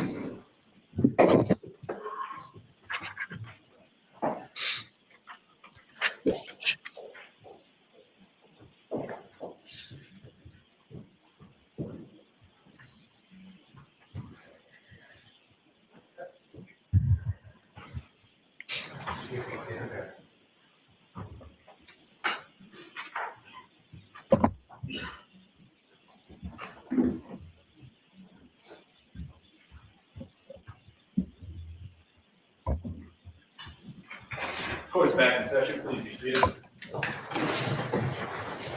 Stanetti. Thank you, Your Honor. Mr. McCabe, when we broke, I was just about to ask you about the last exchange here. You will agree with me that on February 1st of 2022 at 12:51 and 49 seconds, you texted the group chat to say, ask Chris to ask some questions, correct? Yep, I'm reading it right now. Yes, that's correct. And who was the Chris you were referring to? That would be Chris Albert. Brian's brother, correct? That is correct. And then you texted your wife, Brian Albert, and Nicole Albert, quote, tell them the guy never went in the house, correct? Yeah, that's part of the same text.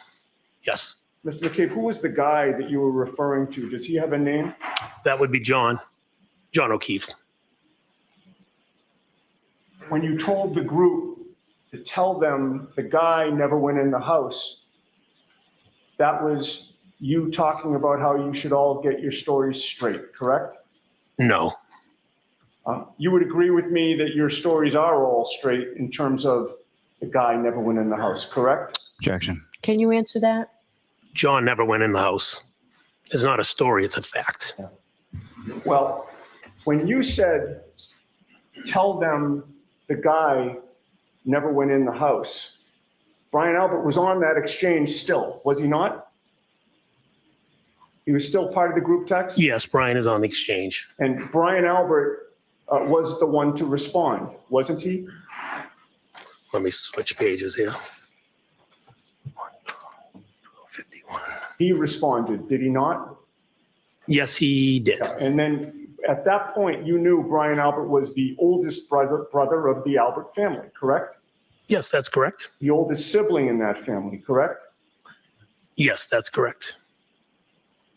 And in his response to your instructions that his younger brother, Chris, should say that John O'Keefe never went in the house, or the guy never went in the house, you would agree with me that he responded with one word, correct? Yes, he did. And in response to you saying the guy never went in the house, Brian Albert's response was, exactly, correct? Yes, that's his response. All right, we're done here. All right. Commonwealth, any redirect? Just briefly, Your Honor.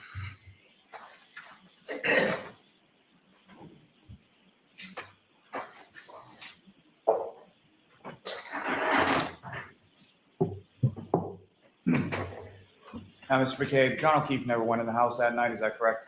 That's correct. And from this text communication, as far as Chris Albert was concerned, was Chris Albert ever at the house on that night? No, he was not. And this is something that you, obviously, death of John O'Keefe occurring, how it did, where it did, and why it did. That was something that you discussed. Can you keep your voice up? Yes, I'm sorry. This tragic occurrence, as far as what happened to John O'Keefe, his death, where, why, how, that was something that you discussed within your family, is that right? Yes, that's correct. Why? I didn't hear that Why one. was it a discussion in your family? You're talking about the immediately after? No one knew what happened. John never came in the house, so we had no idea what happened to John. And John was someone you were friends with, correct? Yes, that's correct. Now, did you ever tell anybody what to say at any point in time to the state police, to any investigator whatsoever? No. Did anyone in your family or in your presence ever tell anyone that in front of you? No. Now, you asked some questions about when you were looking out and you saw the SUV, correct? Yes. And your focus, as you indicated in your testimony, was on the SUV, correct? Yes, that's correct. Now, during the time that you were looking out, did you ever see a pickup truck outside? I knew the pickup truck was out there, but again, I didn't look at the pickup. I kind of saw it, but was focusing on the SUV. And I saw a vehicle out there. Let's say that. My question is more so, as far as the tire marks that you were talking about in the road, was that before or after the pickup truck was in? It was after. Now, you were asked some questions about directionality and things of that nature as far as coming down Chapman or Cedar Crest, correct? Yes, that's correct. And so if someone had driven by the house, missed the house, and then went on to Cedar Crest, turned around, presumably then they would be taking a left or a right from Cedar Crest onto Fairview, is that right? Yes, if they passed the house, they would have come to Cedar Crest and turned around and come back onto Fairview. And you were asked some questions about whether or not you saw Mr. O'Keefe from your vantage point in the SUV, is that correct? Yes, I was. You didn't see him, correct? I did not see him. Could you see anyone inside from where you were? I could not see anybody in the vehicle. Did you see anything about the windows as far as their tint or anything like that? I don't recall the tint. I couldn't see inside, though. As far as any statements that Ms. Nagel made on the way home, is it your testimony that you, Ms. Nagel, didn't say those statements or that you didn't hear those statements? I did not hear those statements. Now, turning to February 1st, do you recall what you were doing on that day when you drove by Fairview? I don't recall what I was doing. I don't recall exactly what I did that day. And were you going specifically by Fairview or where were you? Based off of reading these text messages, I was doing something, picking up a car or something, it says. I don't recall where. And I cut down Fairview. Now, as far as your statement in those text messages where you said, looks like more has been dug up, do you recall that? I don't recall it. I read it in the text message. Do you recall what that was in regard to? As far as what were they digging? Oh, sorry. I do recall. They dug out the snow. It looked like the snow banks. It looked like there was more snow dug out around the scene. And by the scene, you mean around where the flagpole fire hydrant that was? Correct. Yes. And do you recall any sort of change in the weather between the 29th and February 1st? I believe the temperature rose. Snow was starting to melt, if I recall. Now, when you and your wife your wife was talking to Mr. O'Keefe and you were given directions, there was some reference to Bella's house, correct? Yes, that's correct. And that was sort of used as a directionality as far as Mr. O'Keefe would be familiar with where Bella's house was? Yes, that's correct. What, if any, relationship in the past were you aware of between Mr. O'Keefe and Bella and Bella's mother? At some point, Bella's parents were separated, since divorced. At some point, Mr. O'Keefe had a relationship with Bella's mother. And after that conversation in which that was referenced as far as Bella's house, did you ever hear from John O'Keefe again? Never heard from him again. Nothing further. Anything? Just very briefly. Okay. You were just asked if you ever told anyone, if you told anyone what to tell the state police or investigators, and your answer was no, correct?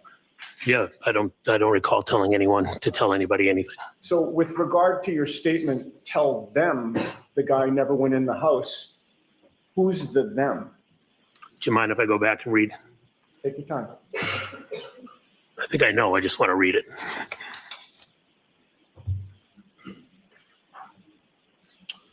the them was Channel 4 went into D&E. You done with your answer? Yeah, you just asked me who them was. And the answer is you were instructing people on the group chat to tell Channel 4 that the guy never went in the house, correct?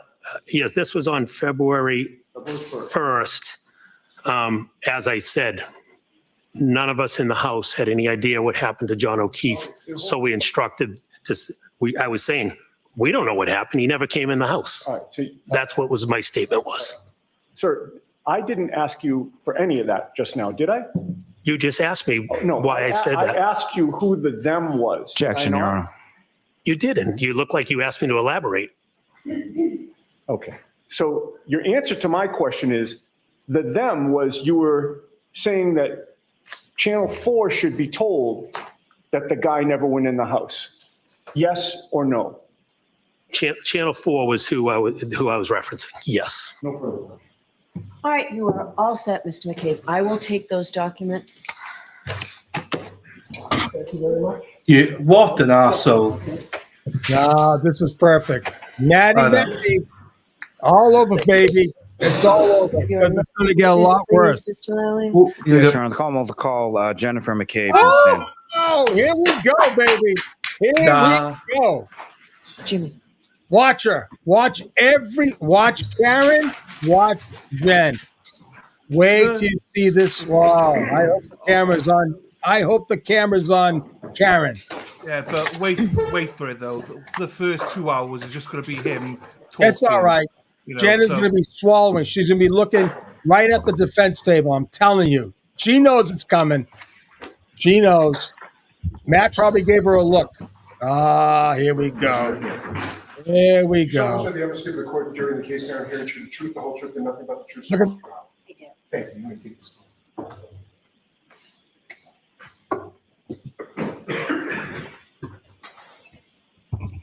All right, whenever you're ready, Mr. Lally.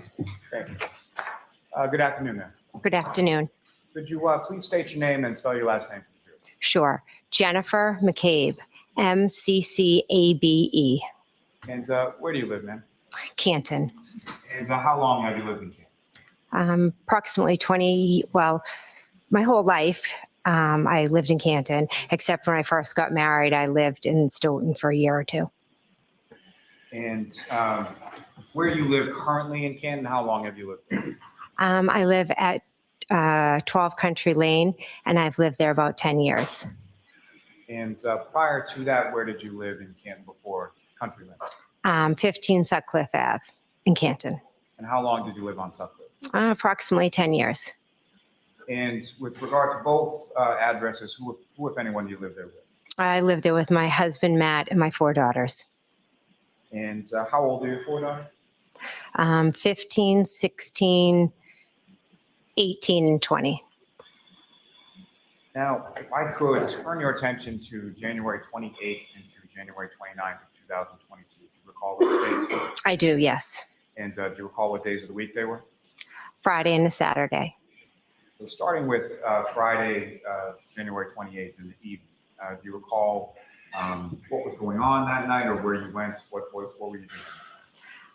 Well, first I set up at my house for a team dinner for my daughter's hockey team. Then I met up with some parents for my daughter played for the Canton High basketball team. So we met up with some parents before. We had a drink, appetizers. My younger 2 were with us. We fed them dinner. And then we went on to Canton High School to the basketball game. Now, starting back, the oldest daughter with the hockey dinner at your house, that was your daughter, Allie, is that correct? Yes. She's your oldest? Yes. Now, the daughter who had the basketball game, is that your second oldest? Yes. And with regard to her, she was on varsity team, is that right? Yes. For Canton High School? Yes. And with respect to just basketball in general, when the kids were younger, what, if any, role did you have in regard to that? Direction. I'll allow it, but then you'll move on quickly. Of course. I was a basketball coach for the the town program. For how many years? I believe with Emily, I started approximately when she was in 5th grade, and then I was also a coach for my daughter Olivia, I think starting when she was in 6th grade. And with my youngest, I think I coached from 1st grade on up until 8th grade. Now, as far as the high school game was concerned, is there sort of a typical start time for high school basketball game? Yeah, move on. We know the time. Move on. After the basketball game, where did you go? My husband and I dropped my youngest daughter home, and then we proceeded to meet my sister at the waterfall. And which sister is that? My sister, Nicole. How many sisters do you have? 3. And do you recall about what time it was that you got to the waterfall? Approximately 9 o'clock. And when you say we, who do you mean? My husband, Matt, and myself. And do you recall which vehicle that you were in going around Canton that night? I believe it was my car, yes. And what kind of car was that? Denali, Yukon, I think. Denali, yeah. So bigger type vehicles? Yes, big SUV. Now, with respect to, you got a cell phone around that time, is that correct? Yes. Your cell phone, what, if any, connection did that have between the cell phone and the vehicle? At that point, I don't think mine was connected. I'm not sure. Now, when you arrived to the waterfall, did you go right in, or what, if anything, did you do? I waited a few minutes because my husband was on a phone call. And at some point, did you and your husband then go in? Yes. And when you arrived in the waterfall, where within the waterfall did you go? We walked in, and I believe we sat at the 3rd table. And at the time that you arrived, who, if anyone, was there that you were familiar with at that table? Chris and Julie Albert, Nicole Albert, Caitlin Albert, Tristan Morris. And at some point shortly after that, or at some point after that, who, if anyone else, came in and joined the group that you were with? Nick Kolikitis did, and then his wife did a little bit after. And then Brian Albert and Brian Higgins arrived. And then Karen and John arrived.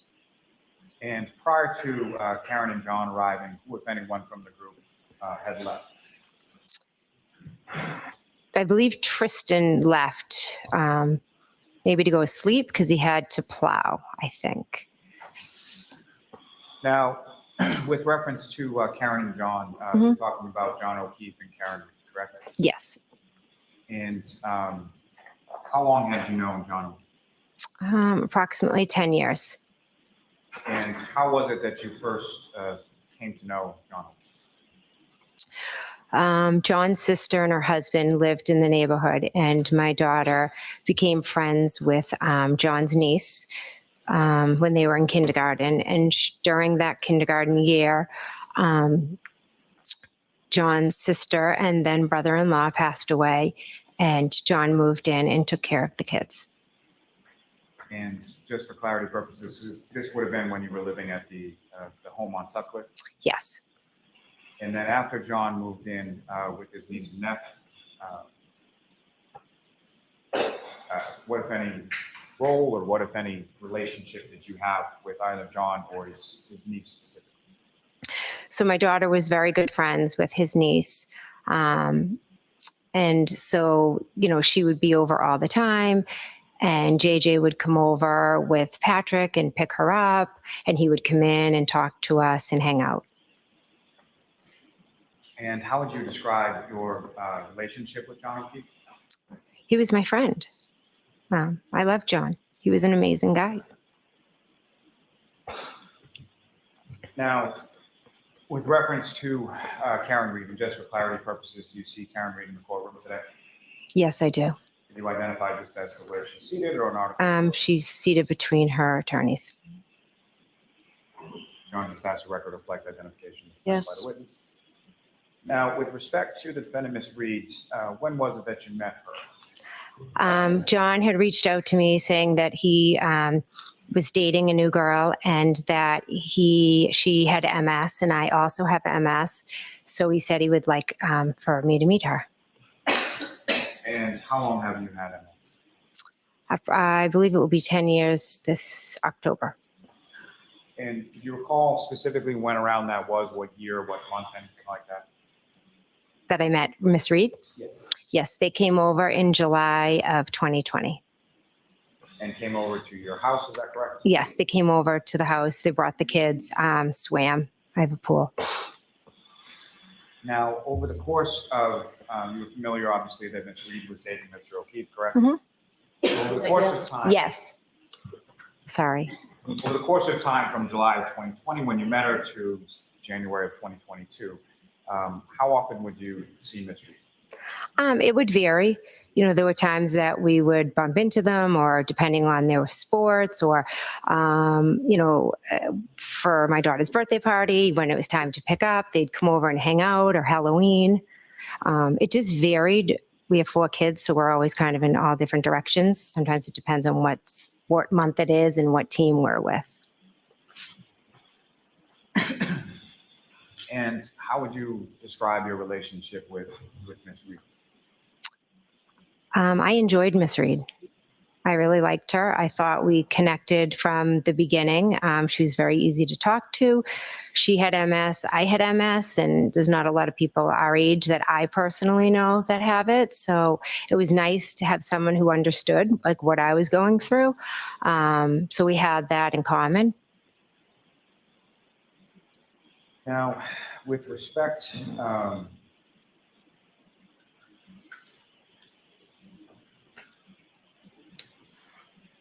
to either, starting with Mr. O'Keefe, was your friendship the type where you would have any sort of discussions about his relationship with Ms. Reed, or any girls that he dated at any point in time that you were friends with him? At different points, yes. And what, if anything, specific do you recall him telling you about his relationship with Ms. Reed specifically? Objection. I'm going to allow that. I'd like to see counsel at sidebar for just a minute, please. Show Karen. Show Karen. Look at her. Look at her. Won't even look over there. Come on. Mm-hmm. She looked at the jury though earlier on when she talked about JJ. Look at her. JJ. He's my friend. He's my friend. I loved him. Here comes Karen. Oh, watch this. She's gonna be eyeing her down. Come on, Karen. No. No. All right. I think she wants to know though what they're talking about as well. Yeah. So. No, she's attentive. Well, I'll tell you, Matt I'm telling you, and they have other texts too. You think Matt's texts were bad? Wait till you see all the texts she did. Oh my God. Yeah. Where were we? Wow. The fireworks. And we go back to the fact this is a Commonwealth case. What did he expect? Seriously. Listen, I told you, this should have never been brought to trial. Yeah. No one in their right mind would ever bring this case to trial or arrest Karen for this.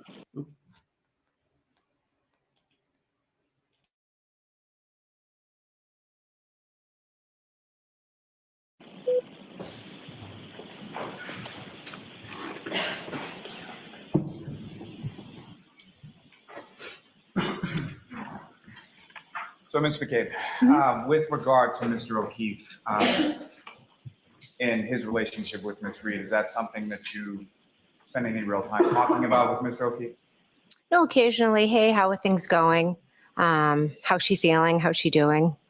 Very general.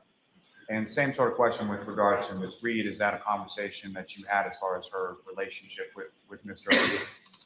Yes, similar. Mm-hmm.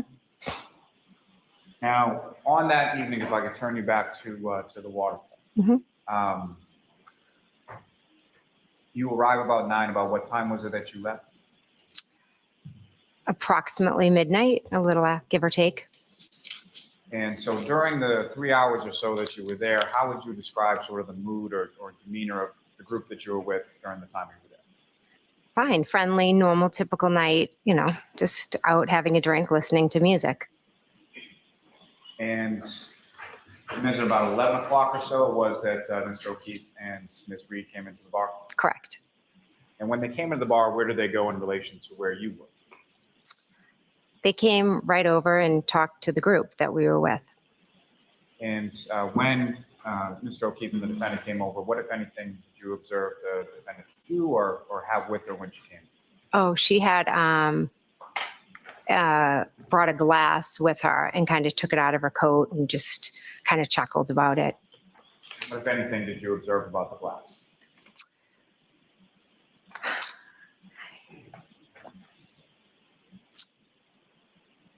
I believe it had ridges on it. What, if anything, did you observe as far as what was in the glass? It was clear. Was there any other kind of like a straw or a lime or anything like that? I don't remember. As far as you knew, at some point, did you become aware of where Mr. O'Keefe and Ms. Reed had been prior to coming over to the waterfall? Yes. And where were they? CF McCarthy's. Where is that in location to the waterfall? Just right up the street. Now, over the course of the evening, you were at a bar. Fair to say you were drinking, is that right? Yes. Do you recall specifically what you were drinking? I think beer. And same question with regard to Mr. O'Keefe. Do you recall him drinking? And if so, what, if anything, was he drinking? I can't be certain. Possibly a beer, but I can't be certain. And with respect to Ms. Reed, same question as far as do you recall her drinking? And if so, what, if anything, do you recall her? Again, I remember just a clear glass, a glass with a clear liquid in it. Any different glass beyond the one that you've already testified about or no? I don't remember, sorry.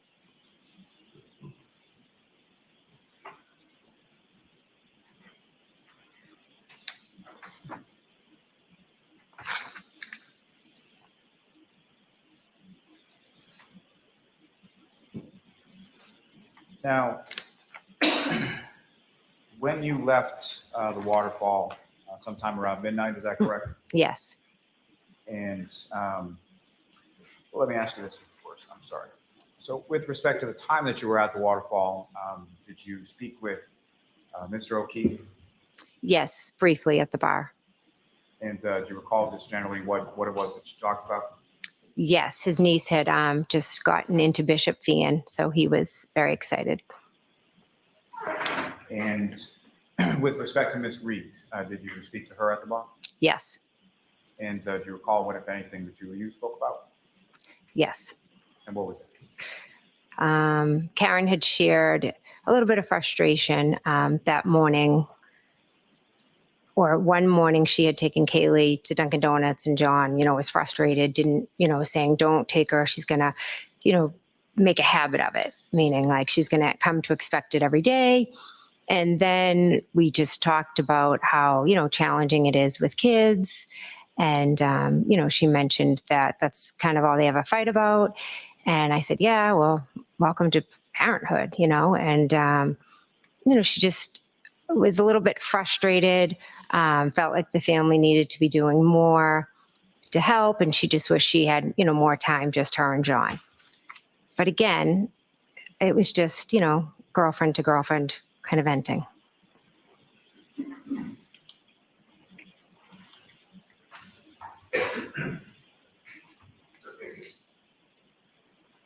Now, as far as Mr. O'Keefe was concerned, what, if any, observations did you make as to how he was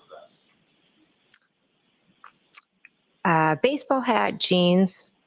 That's what I remember. Do you recall any sort of winter coat or heavier coat or anything like that? No.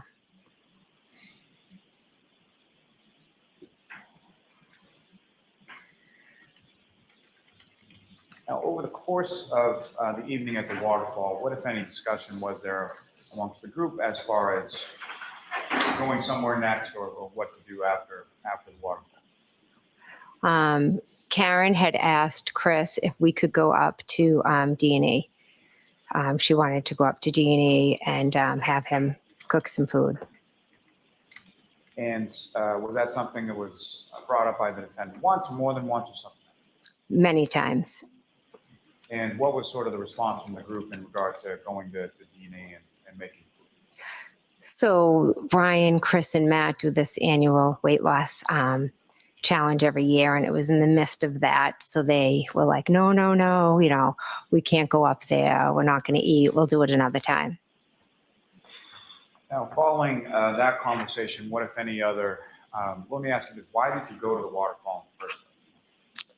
So I went to meet my sister, Nicole. She was heading there because she was going to go have a drink with her son was going to have some friends and then meet out.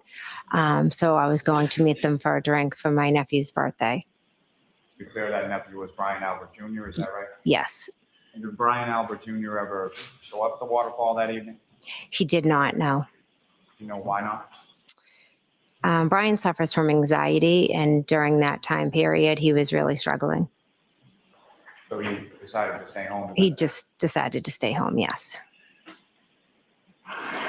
And so after the discussion about going over to D&E and then the communication of not going over, what, if any, other discussion was had as to where people were going or what was happening after leaving the waterfall? Brian Albert Sr.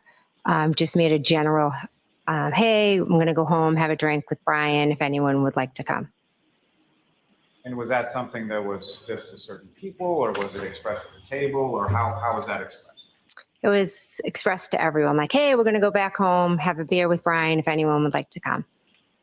Now, after that was sort of put out to the table, what, if any, discussion did you have in regard to that with either Mr. O'Keefe, Ms. Reed, or both? Both of them. I said, oh, you guys should come. Do you want to come? And did they indicate that that was something that they wanted to do, or did they indicate that they would come? They both wanted to come, and they said they were coming, yes. Now, when you left the waterfall, who, if anyone, left with you or left at the same time? I believe I walked out with Karen. I know I walked out with Karen, and I believe Miss Kolakidis as well. Prior to you leaving, your sister Nicole and her husband Brian, had they left prior to you leaving? Yes. And so you're walking out with the defendant and Ms. Kolakidis, is that right? Yes. And when you were walking out with them, what, if anything, was the sort of conversation or the discussion that you were walking out the door? Well, Matt and John were still inside. So at one point I said, oh, Karen, why don't you just come with me? Figuring, because, you know, Matt can talk to anyone, and God knows how long he was going to stay in there. So I was just like, hey, do you want to drive with me, and they can meet us? Your husband's a talker, is that correct? Yes. Now, as far as the car that you had parked there before, where was that parked in relation to the waterfall? I believe I had to kind of walk straight out. In the parking lot? In the parking lot, yes. And after you had exited from the waterfall, at some point, did you observe Mr. O'Keefe come out as well? Yes, he did. And did you have any conversation with him in the parking lot while you were out there? I believe briefly, Karen, him, and I all spoke, yes. Do you recall briefly what you spoke about? Them coming back to Fairview. And after sort of the two of you parted ways, did you observe where Mr. O'Keefe and the defendant went? I just saw them like they walked left, I walked straight. And if one were to walk left in the direction they were walking, where would that bring them to? Washington Street, the main street. So you went over then to your car in the parking lot? Yes. And while you were in your car in the parking lot, well, let me ask you this first. When you walked out of the waterfall, what, if anything, was different about the weather from when you had walked? It had started to snow. And as far as the snow was concerned, what was that initial point when you walked out of the waterfall? Was it accumulating or anything like that? Yes, I would say, you know, it was starting to cover the car, so you'd have to put your windshield wipers on to clear it. So you didn't have to get the scraper out or anything like that, just click on the windshield? Flip on the windshield wipers. I probably was lazy and just rolled the windows down to get it off the windows. And so you're in the car for some period of time waiting for your husband, correct? Yes. And about how long is it that you're waiting for your husband before he comes out? Actually, it wasn't long. I think I turned the car on, and then I saw him walking, and I pulled up. And while you're waiting for your husband, or shortly after he gets to the car, what if any communication did you receive at that point? I received a text from John saying where to. And with respect to that, did you respond in kind via text, or how did you how did you respond, if at all, to Mr. O'Keefe? I was driving, so I called him. And when you called him, if you know, was that something that was done through Bluetooth with regard to the car, or? Yes, it would have been, because it was my phone and I was driving, so I would have had it over the car. So your phone would have been paired up with your phone? Yes, I plugged it in when I got it. I always plug my phone in when I get in, if I'm driving. And with your husband in the car, it's fair to say that he could hear both sides of the conversation as far as you and Mr. O'Keefe? Yes. And so that initial call that you placed to Mr. O'Keefe, is that done while you're driving? Yes. And what, if anything, were you telling him as far as that initial call was concerned? He had asked for he said where to. I gave him the address, and then I believe I, just started giving him directions. And I actually think Matt spoke over me and was saying, go this way, go this way. And then I said, yeah, you just go down to Fairview. It's at the bottom. And so as far as the directions, do you recall anything specifically about what you told Mr. O'Keefe as far as where the directions were? Well, he actually called back a second time. And when he called back a second time, I instructed him that it was by a friend's house, one of his niece and my daughter's friend. And I said, oh, it's right, go past Bella's street. It's at the bottom of the hill. And before we get to that, just as far as that initial phone call, essentially Fairview Road, you're familiar with? Yes. And it's where your sister lives with her family, correct? Yes. And if I could just ask, with regards to your sister's husband, Brian, how long have you known him? Since I was in kindergarten, very long time. So they had dated for some period of time before they got married, and they've been married for some significant period of time. Yeah, she had a crush on him for years. Then they dated, I think, for 10 years, and before they got married. So yeah, they've been together most of my life. So you're familiar with Fairview in the sense that there's on one end of it is Chapman and one end of it is Cedar Crest, correct? Correct. And just in that initial phone call that you had with Mr. O'Keefe, and you and your husband are giving directions, do you recall if you were indicating to him to go to Cedar Crest or go to Chapman in order to get onto Fairview? Go to Chapman. And is that the way that you went as far as going from Washington Street downtown to Fairview? Yes. Now, how long a drive is that going from the waterfall to Fairview Road? Approximately 5+ minutes, depending on if you hit lights. Now, if you're indicating you're indicating to someone to come down Chapman, and you said it was, I'm sorry, your testimony is it's sort of towards the end of that direction? The end of Fairview, the bottom of Fairview. And that's to my point as far as the bottom. What, if any, kind of incline or decline, or how does the road sort of situated as you come from the Chapman side down to where your sister lived at 34 Fairview? It's a hill. And the hill goes down, is that correct? Yes. Is that somewhat of a precipitous? How would you describe sort of the hill? Well, the first hill is a bit steep, and then it flattens a little, and then there's another hill. But the second hill is more long. So there's actually two hills as you're going down, correct? Yes. Now, you mentioned the second call, Mr. O'Keefe then calls you. Yes. And about how much time elapsed between when you first talked to Mr. O'Keefe and the second? Approximately 4 or 5 minutes tops. During either call that you had with Mr. O'Keefe, could you hear anything? You had it on Bluetooth, correct? Yes. Could you tell whether or not he was connected to a Bluetooth? Could you hear anything in the background? I couldn't know. And as far as when you were speaking to Mr. O'Keefe, did he express an intent that he was going to the house at Fairview? Yes, he was driving there and he was trying to find it. And when he indicated that he was trying to find it, was he expressing that in singular or plural or something else? No, more general. Like, where is it? Type. Did he make any reference during the time that you were talking to him to anyone he was with? No. And now, as far as this second call, you indicated what did you use exactly as sort of a geographic locator?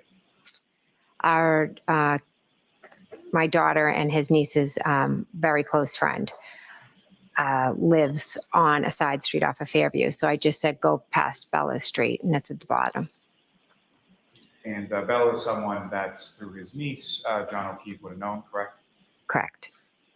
Now, at this time, what if any relationship were you aware of between Bella's mother and John O'Keefe? They had dated No, I'm going to allow it. They had dated briefly years before.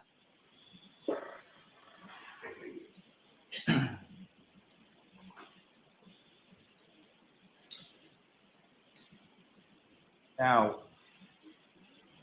was that sort of the substance of the conversation that you had with Mr. O'Keefe? And that second phone call? Yes. Now, after that second phone call, did you speak to Mr. O'Keefe on the phone at any point in time after that? No. Now, you arrived at the house on Fairview. Do you recall where you parked when you got there? Yes, pulled into the driveway. And the driveway at the house at Fairview essentially has two garage doors, is that correct? Yes. Sort of widens out as you get to the top closer to the house? Yes. Do you recall where in relation to the driveway was that you parked when you got there? I just remember pulling in, there was definitely a car in front of me. There possibly could have been a car to the left. You exit the vehicle, go into the house, correct? Correct. When you get to the house, who, if anyone, do you observe? When I walk in, Caitlin Albert, Brian Albert, Julie Nagel, and Sarah Levinson are all sitting at the kitchen table. My sister Nicole was in the kitchen wiping the counters because she's always cleaning. And Brian Albert and Brian Higgins were in the, I guess you'd call it the TV room area, just standing and talking. And ma'am, I'm sorry, I'm just having a little trouble hearing you. So Oh, okay. that microphone, you can adjust that any way you want. So anywhere you want to put that. Okay. Thank you. Okay.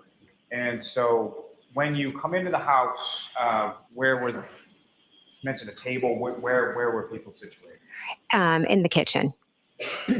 Now, with respect to what was going on at the house throughout the course of the evening that you were there? I sat at the table and I just spoke to Brian and Katie and the two girls most of the night.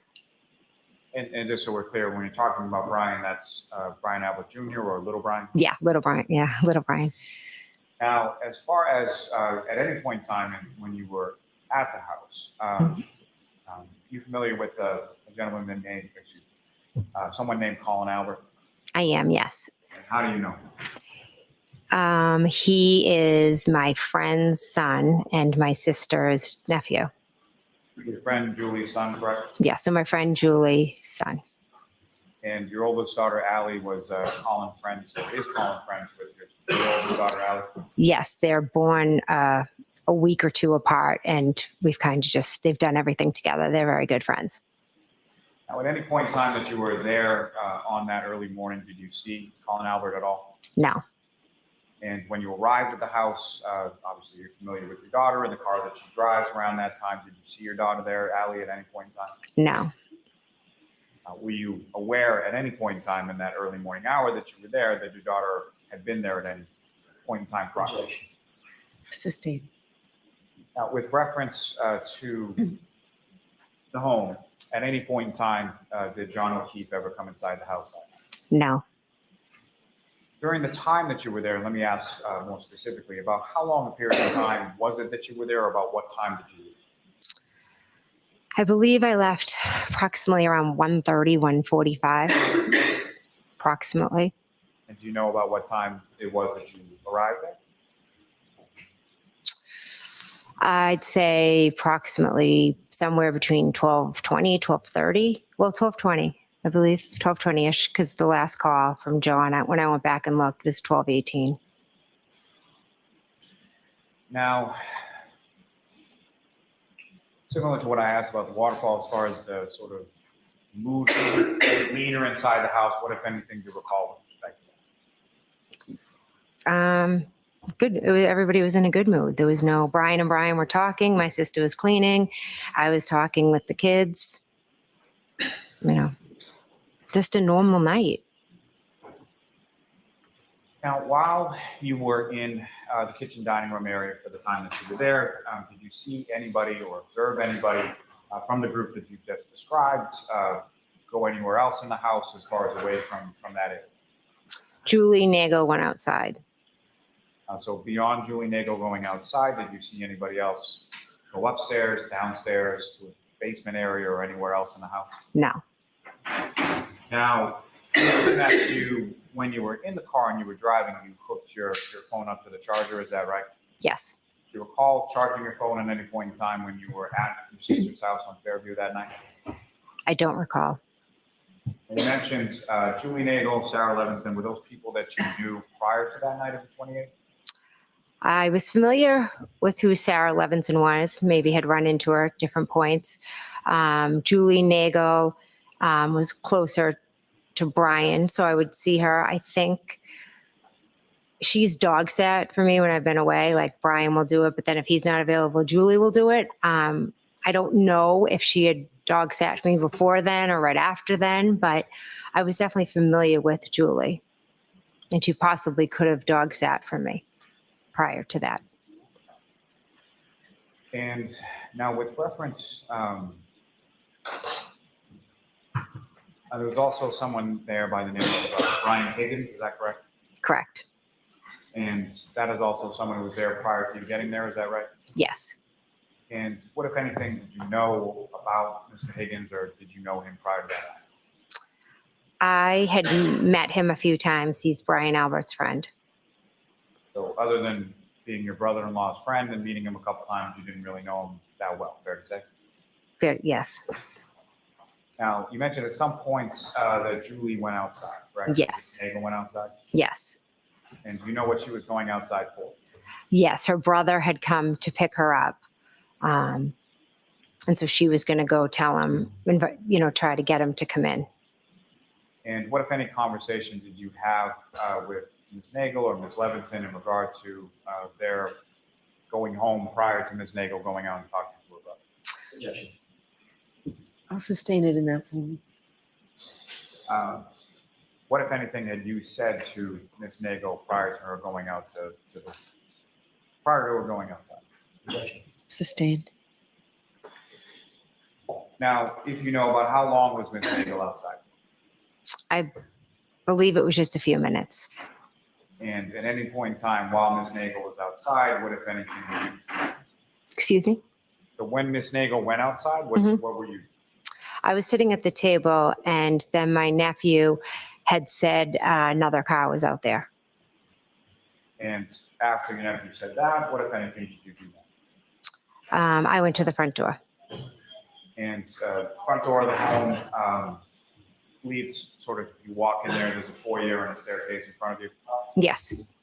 And as far as the front door was concerned, is there any sort of other door that's, is it just sort of the wooden front door, or is there another door in front of it? The door was open, so it was just a storm door. And the storm door is made out of glass, is that correct? Yes. So when you went over to the storm door and looked out, what, if anything, did you see? I saw a vehicle. And can you describe the vehicle that you saw? I saw a dark SUV. And as far as Ms. Nagel, did you make any observations of where she was when you looked outside? I kind of just looked at the vehicle, and then I saw lights kind of over to this side. But then once I saw the vehicle, I took out my phone and I texted John. And just so we're clear, as far as when you say this side, so you're standing at the storm door, see the vehicle, and where's the vehicle in relation to you and where you're standing at the front? It was straight ahead. Now, the headlights that you were saying is sort of off to the side. From your perspective, looking out at the street, is that to the left, to the right, or something else? Left. And as far as this dark SUV that you saw, Could you tell anything else about it as far as the make or model, or did you recognize it at all? No. Now, at this time on January 29th, 2022, were you familiar with any sort of vehicles that Mr. O'Keefe had? Yes. And what kind of vehicles do you have? Gosh, I don't know the brand. It's, it was a small SUV type. Do you recall like what color it was? His might have been grayish. I'm not 100% sure. And any other vehicles that he may have had?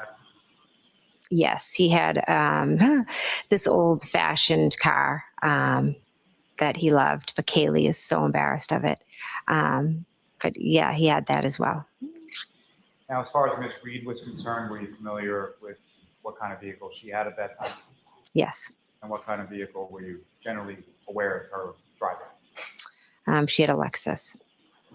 And was that a sedan or an SUV, or what kind of vehicle? I think it was like a small SUV. Now, the vehicle that you saw outside of the residence of Fairview when you looked out the storm door, was that consistent with what you knew Miss Reed to be driving at that time?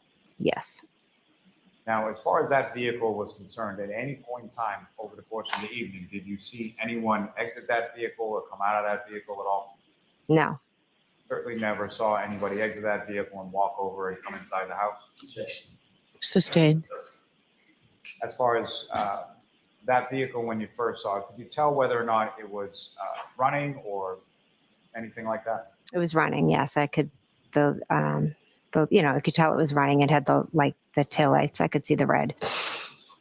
I'm going to actually keep your voice up, okay? Okay, sorry. Now, in addition to the taillights that you saw, could you see the headlights or anything like that? Yes, the headlights were on. And as far as the interior of the vehicle, were there any lights on inside the vehicle that you saw at any point in time? No. And as far as the windows of the vehicle, what, if anything, did you observe as far as their coloration? Was it tint or anything like that you saw? Didn't observe, no. Now, you see the vehicle sort of straight ahead of the front door, and then you pull out your phone to text Mr. O'Keefe, correct? Correct. Do you recall what you texted to him at that point? I think I said here, question mark.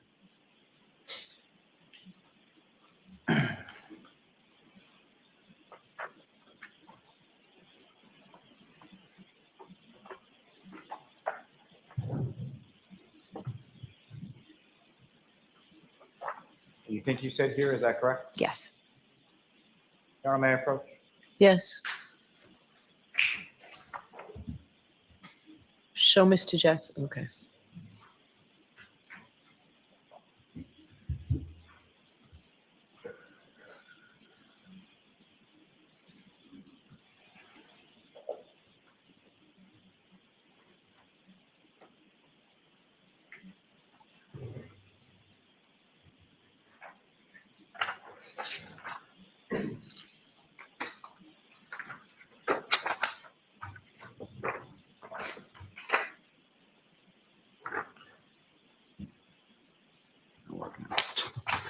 May I approach the witness, Sean? Yes.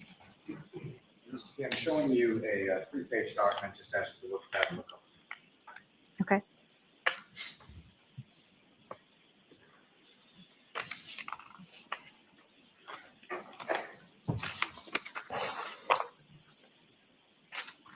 Just generally speaking, that 3-page document, do you recognize the contents of that?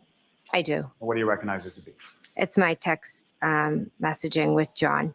So from sort of the early part of the 28th and around midnight through, the 29th, through the entirety of the 29th. Yes. May I approach you, General? Yes. Almost. Is there any objection, Mr. Jackson? Okay. Another sidebar.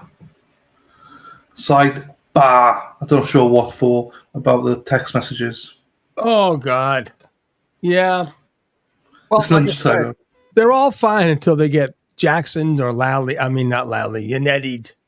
I mean, Yeah. Jackson's going to be just, I mean, this is the day he's been waiting for. And by the way it's going, I'm sure, well, the judge is speeding it up. I was certain they were going to go through all these videos and stuff. There's no need. The jury knows who's there. Yeah. They've seen them all. They've seen them all. But the thing about Jackson, he's just going to destroy her. I know you point on Bev. She's been actually all right because she's like, Lally, come on. Yeah. Last question on this, Lally. Come on. Right. So I've never seen a judge so cognizant of a jury before. I really have. Yeah. Most judges are more focused on the case, the evidence, calling balls and strikes. She is hyper focused on this jury and their needs, which I guess pretty good. I guess I don't know. I mean, if you're a juror, you love it because I presume they're enjoying it because I don't know. Yeah, Getting all those free bagels and donuts and coffee. Yeah, I mean, hey, okay, it does happen, but not very often. I do think that's a nice touch, to be quite honest with you. Of course, I think it's great. Some trials they have to just wait there for hours. I know, and especially you got to remember, jury don't know what they're talking about.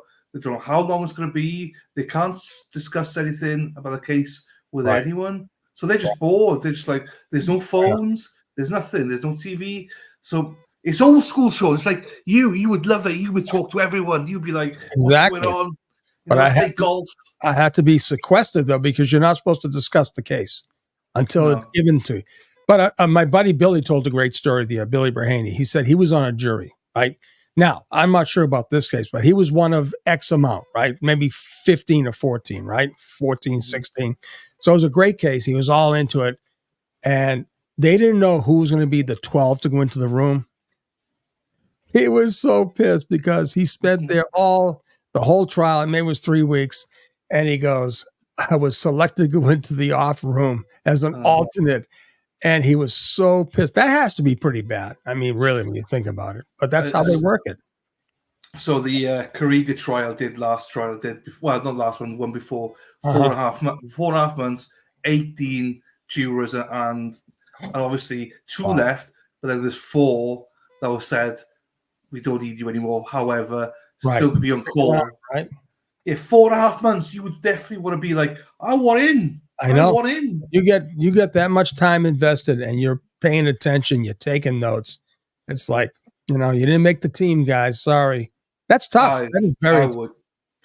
Yeah, that's very tough. So, like I said, Jen's coming off fine. I'm watching her eyes. I'm watching when they said, did John come in the house? And, she's going back. There are ticks. I'm sure Janine Driver, I'm trying to get her back on. I know she's busy, but I know there's certain tips that signals that she's lying. So Cheryl says, how do they choose who will be alternates? It's different in every state. Yeah. I think here they're just going to put all the numbers in the hat and select.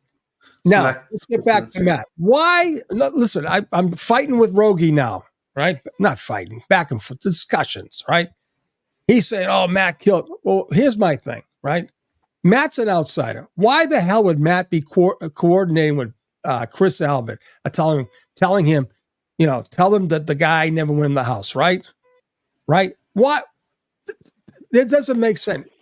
Matt's a boob. He's a boob, right? Boob. Actually, great timing. Lunch. So we'll have you back here at 2:00. All right. Ms. McCabe, I'll just ask you to let the jurors walk out first. Okay. Court, all rise.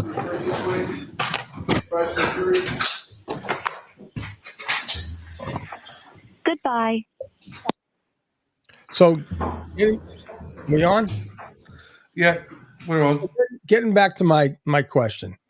I'd have to say, very uncharacteristic that Matt would be doing the point, right? He's telling Chris Albert. Now, I want to ask the people up in Massachusetts, do you remember, why would Channel 4 be outside D&E that night? Or that day, whatever, the February 1st, I guess. Why? I mean, Chris didn't have any prominence in this thing. I mean, I'd like to see if there's any video of that. And then this thing with the taillight, right? Oh, this is okay. It makes no sense. Not one report mentioned anything about Karen's conversation with Jen on the phone about the tail. It was always Karen showed Jen and Kerry that the taillight got cracked, and we know it happened at 5:00 in the morning. This BS about she said it on the phone. That's a fix. That was just created.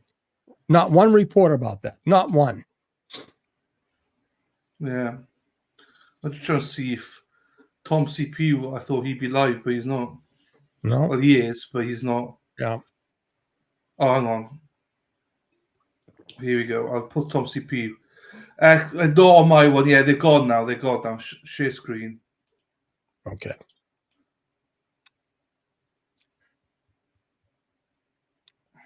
So, all right. Yeah, I mean, this is it. This is going to be an intense day now for both. Well, definitely for Karen, right? Yeah. So, here we go. Let's go back a second because they shut off before they should have. So listen to this. Court, all rise.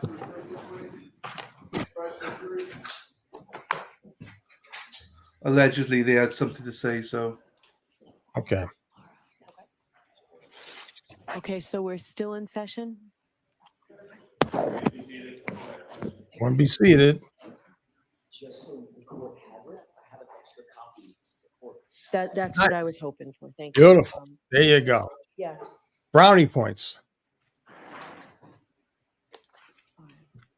Thank you. And then, Mr. Lally, you'll be able to make those redactions that are necessary over the luncheon break? Yes, Your Honor, I think what we can, and by we, I mean Ms. Gilman, because she's the one who can actually do these things.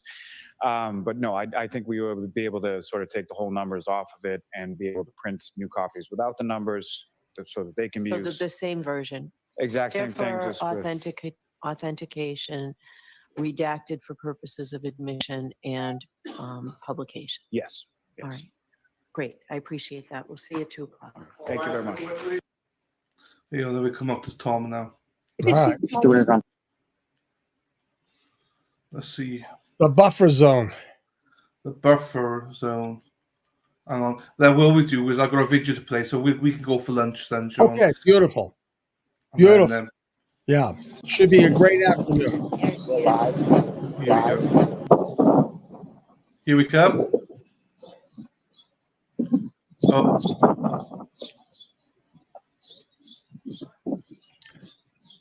You know, don't see what the heartburn would be. Just have the vehicle outside the courtroom.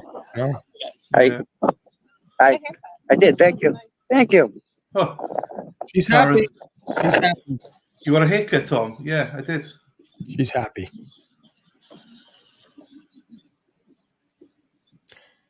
Going up to the Endicott Estates.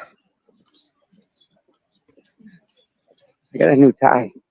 Oh, yeah. Oh, that's really nice.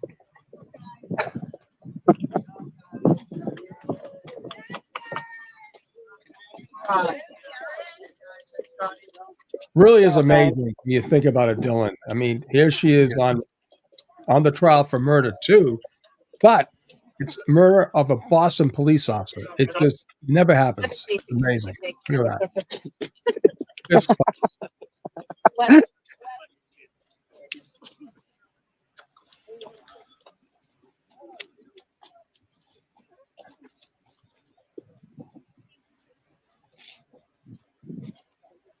Here the whole time I thought that big guy was the security, but he's the AV guy. He's the audio. You need anything, bud? Yeah, AV guy. Yeah. Did you give him your pin? Huh? Did you give him that hard pin? The Saffron Vanzetti one? No, I did not. He has his own. Oh, I'm like, You want one? I can no, do but one. I'm like, yeah, I wonder if he gave him the pin. No, we all have them. She's made like I think 50 of them. Oh, nice. Yeah, they're really. Right. Couple of questions, Sean, before we go. Okay. Sean, how will they bring a fixed taillight into evidence? That's a great question. All I know, what's that say? All I know is this. The two sources said to me that whatever in that red circle that I circled is in evidence. All right. The plastic is in evidence. And they're saying that they actually put all the pieces back together. Now, like I said, that would be like incredible. But how would they do it? Well, they would put it together with super glue or some kind of some type of solution that would do it, right? Last question before lunch. Who reached out to Proctor? He moved up to catch the case. That's a great question. I'm talking to people now. listen, myself, we're not a reactive. Our cases, our offices, but you have to have a duty agent, right, or someone who's on board for cases like this, and they make rosters months in advance. In our case, it was like, maybe a month and a half. You knew when you had duty. You had the duty the whole week. You got to answer calls, informants. You got great cases by walk-ins. It was great. But anyways, bottom line, it's suspect how this kid caught the case. And there's chatter that maybe, in fact, he wasn't. How about this? They weren't coming. They said they didn't want to come at first. Here we go. There you go. All right. So that's the deal. It's suspect how he got it. Was he on the roster? Well, if he's on the roster, he should have definitely recused himself. Too close to home. Too close. Right. Shall we try and aim back to get back 1:45, 10:02? I will be back. I will, sir. There we are. We'll get back to that. In the meantime, we'll play Vinny. It's his show from last night. He covers the whole call-in things and stuff like that. So awesome. I'll put that on. We'll be back about 1:45. This is a 34-minute video. So it's perfect. About 1:45. Happy days. Sean, lovely. See you in a bit, mate. You got it, my friend. Beautiful. I'll just play this for you now, guys, and then I'll leave it so we can go and get some food. Yeah, it's just lunch break now, guys. So I'll put a banner up to say, hang on, where's it gone? Lunch break. We will be back at 1:45 p.m. Eastern. And I'll save that and put that up here. Oops, not that one. That one. Right, here you go, guys. I don't have a lot of time. But in the Karen Reed case that I'm sure you're watching the trial on Court TV, the finger has been pointed by the defense. You can hear the dogs are out. The finger has been pointed, and it's pointed right over here, the man in the middle. The defense, Karen Reed, going after Colin Albert. He was a high school senior on January 28th into the 29th of 2022. He's 20 years old now, but they have pointed the finger. It is clear what is happening inside that courtroom. As you know, they were, or you may not know, they were not permitted by the judge in their opening statement to point the finger at anyone. They'd have to develop the evidence in order to have the ability to make that argument at the end of the case. But sometimes it doesn't matter. I mean, the message is clear what they're doing through the cross-examination today of Colin Albert. Wow. And this picture becomes their biggest piece of evidence. Now, how valuable it is up to you. And it's up to the jury. But they're playing it up big.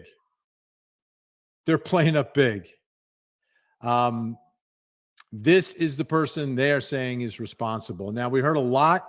For those of you who don't know the case, Karen Reed, she's a professor dating a Boston police officer, John O'Keefe. They live in Canton, Massachusetts, and suburb of Boston, close to Boston, 25 minutes away without traffic. And they're out. There's an incoming blizzard that weekend. They're out on Friday night. The storm's coming in Friday night into Saturday morning. And they're bar hopping a little bit, hanging out with friends, etc. And then they're invited to an after party at Brian Albert's home. He's also a Boston police officer, but not super close to John O'Keefe, I don't think. At least that's what the testimony is saying. They work, the Boston police force is huge. It's not like a small town. It's a big time police force. But John O'Keefe is really good friends with his brother, former neighbor, etc. And they all kind of meet up at this bar, and there's an after party, and people are going, and John and Karen are going together. Karen Reed, the defendant, and her boyfriend, John O'Keefe. She's driving. They both were drinking.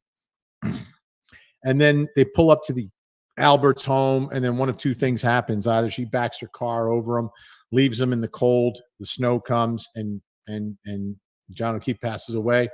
They've charged her with doing it purposely, the M word. Then you have the defense. And today they pointed the finger at who they believe is responsible. And it's the man behind, he's not a man, he's the kid behind this knuckle, because he was a high school senior at the time. Now he's 20 years old. Colin Albert's his name now. He is the nephew of the homeowner where the after party was. His father seemed to be friends with John O'Keefe. They were neighbors for years.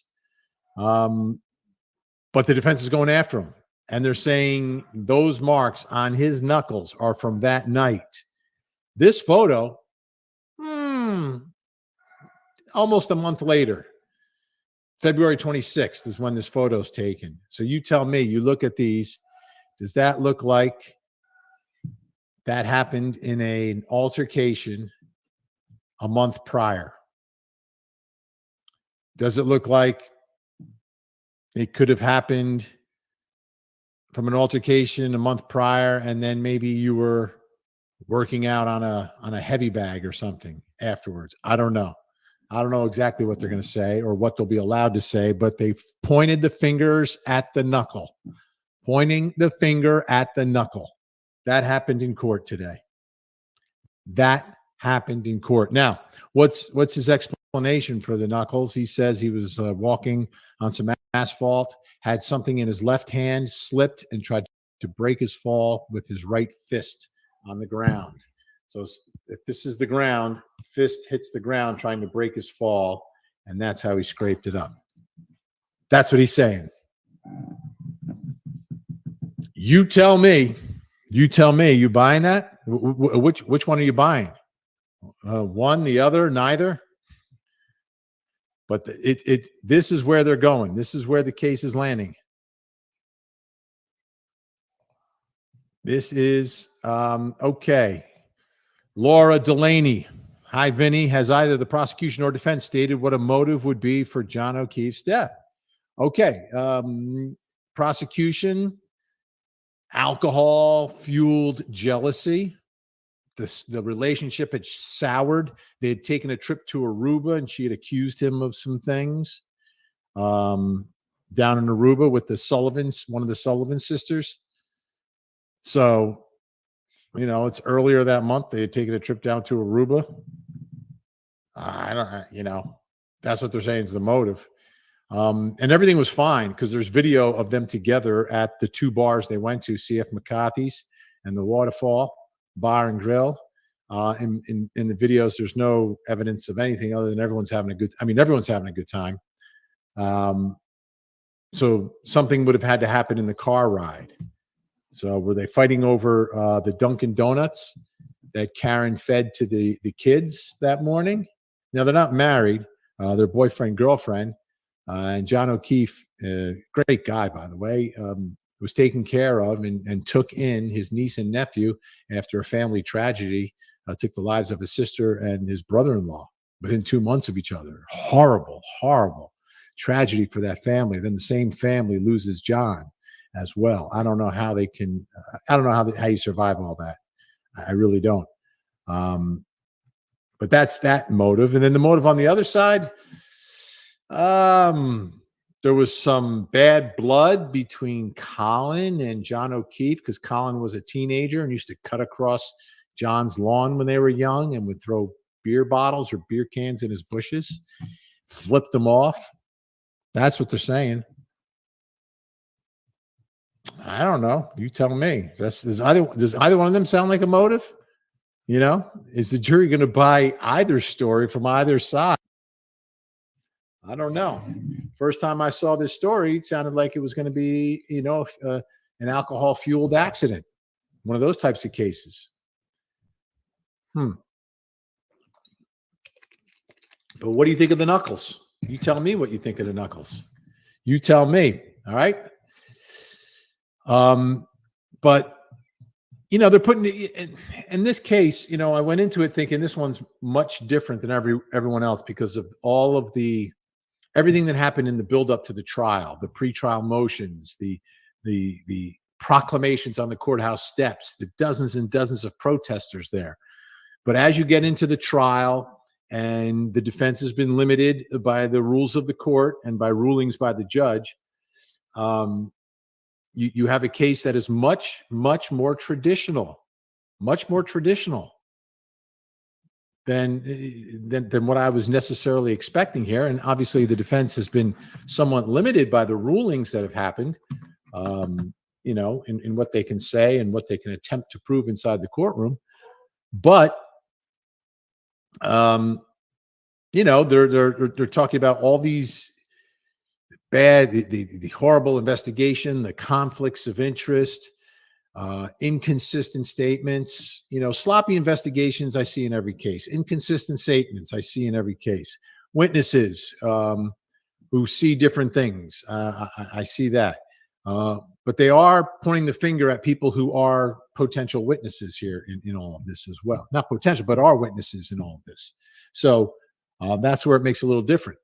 The one thing that really troubles me in all of this, and what all the lawyers are saying, is that there are like so many people at the house, outside the house, picking people up, dropping people off, yet nobody actually saw, or no one is saying they saw, what actually happened to John O'Keefe. And that's troubling. I can't believe that through all that, nobody saw anything.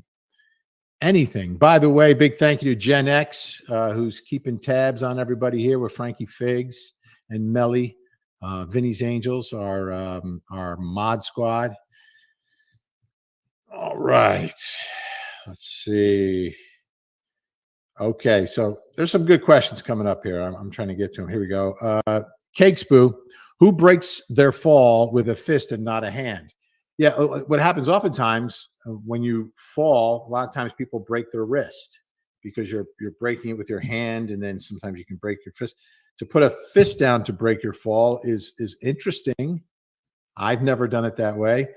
These days when I fall, I don't try to put my hands out at all. I just try to kind of roll with it a little bit to, gentle, be a little more gentle. If I'm out there on the pickleball court trying to get that ball and I trip over myself. But thank you, Cakespoo, for chiming in. We've got Diane McClellan. Instinct is to put your hand out when you fall, not your knuckles. Not your knuckles. You don't fall like that. Please, folks, don't do any experiments by falling and making videos of yourself falling.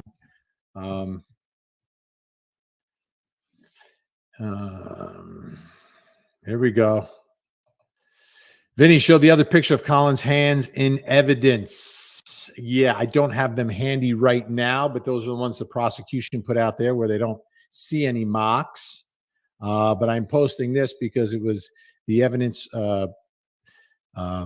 put forth by the defense, and for the first time through this cross-examination, we're seeing clearly who they are saying, because we've known from the beginning what the prosecution story is, right? We know the prosecution story. So it's a simple story. Karen Reed in a car backing up, period, end of story. Simple case. Most cases like that are very simple. What makes this trial different and more complicated is that the defense said they had a story. They didn't tell us the story in the opening statement. They weren't permitted to. Now through cross-examination, they're starting to tell their story, and they want to rely upon this photo and surrounding evidence. But yes, and now to believe some of this, to believe the defense theory at this point is going to require this jury to believe that there was some manipulation of photos, of screenshots, of text messages, some lying, and some coordination among people in the house, state police, and local police. So the defense theory, as this trial's gone on, is much wider in range than I sort of envisioned in my head, the way it was going to play out. But the alleged conspiracy is much wider. It goes from EMTs to track teammates in high school, to cousins, to friends of friends. It's very wide. It's very wide, the allegations here. But this is a picture that wasn't necessarily going to be in evidence, but now is in evidence because of the picture provided by prosecutors where you don't see those marks. The defense is alleging that the time of that picture could have been manipulated. Whereas this one they're saying could not be manipulated because the picture was posted by Fenway Johnny's Bar, which posted it on their social media. So it's not a picture taken by Colin Albert or any of his friends or on anyone's phone. It was someone else who took the photo at the bar and posted it on social media. But thank you, Achman's Razor. All right. We've got Trudy with the booty. Will all of this finger pointing equal a mistrial? When you say mistrial, do you mean mistrial for misconduct, or are you saying mistrial for hung jury? I think the hung jury is always a possibility in any case, but especially in a case where there's allegations, somewhat specific allegations at this point about some other theory. So if a juror believes that it's a potentially reasonable alternative explanation for what happened, then they must find him not guilty. Follow the bouncing ball here.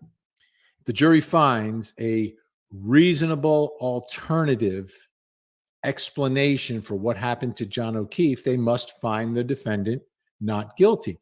Doesn't mean it has to be proven that these knuckles did it, but if a juror says, well, yeah, it seems reasonable to me, I don't know if that's what happened, but that's a reasonable explanation, just like the prosecution's explanation is very reasonable. And I might even think the prosecution's explanation is more reasonable than this.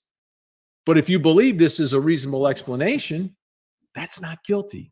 Thank you, Trudy, with the booty. All right. Michelle L. in on this. I think the guilty parties are BA and BH. Those are the Bryans, the two Bryans, the butt dials, and maybe they're all covering for those guys. Who's going to rat on a retired cop or a federal agent?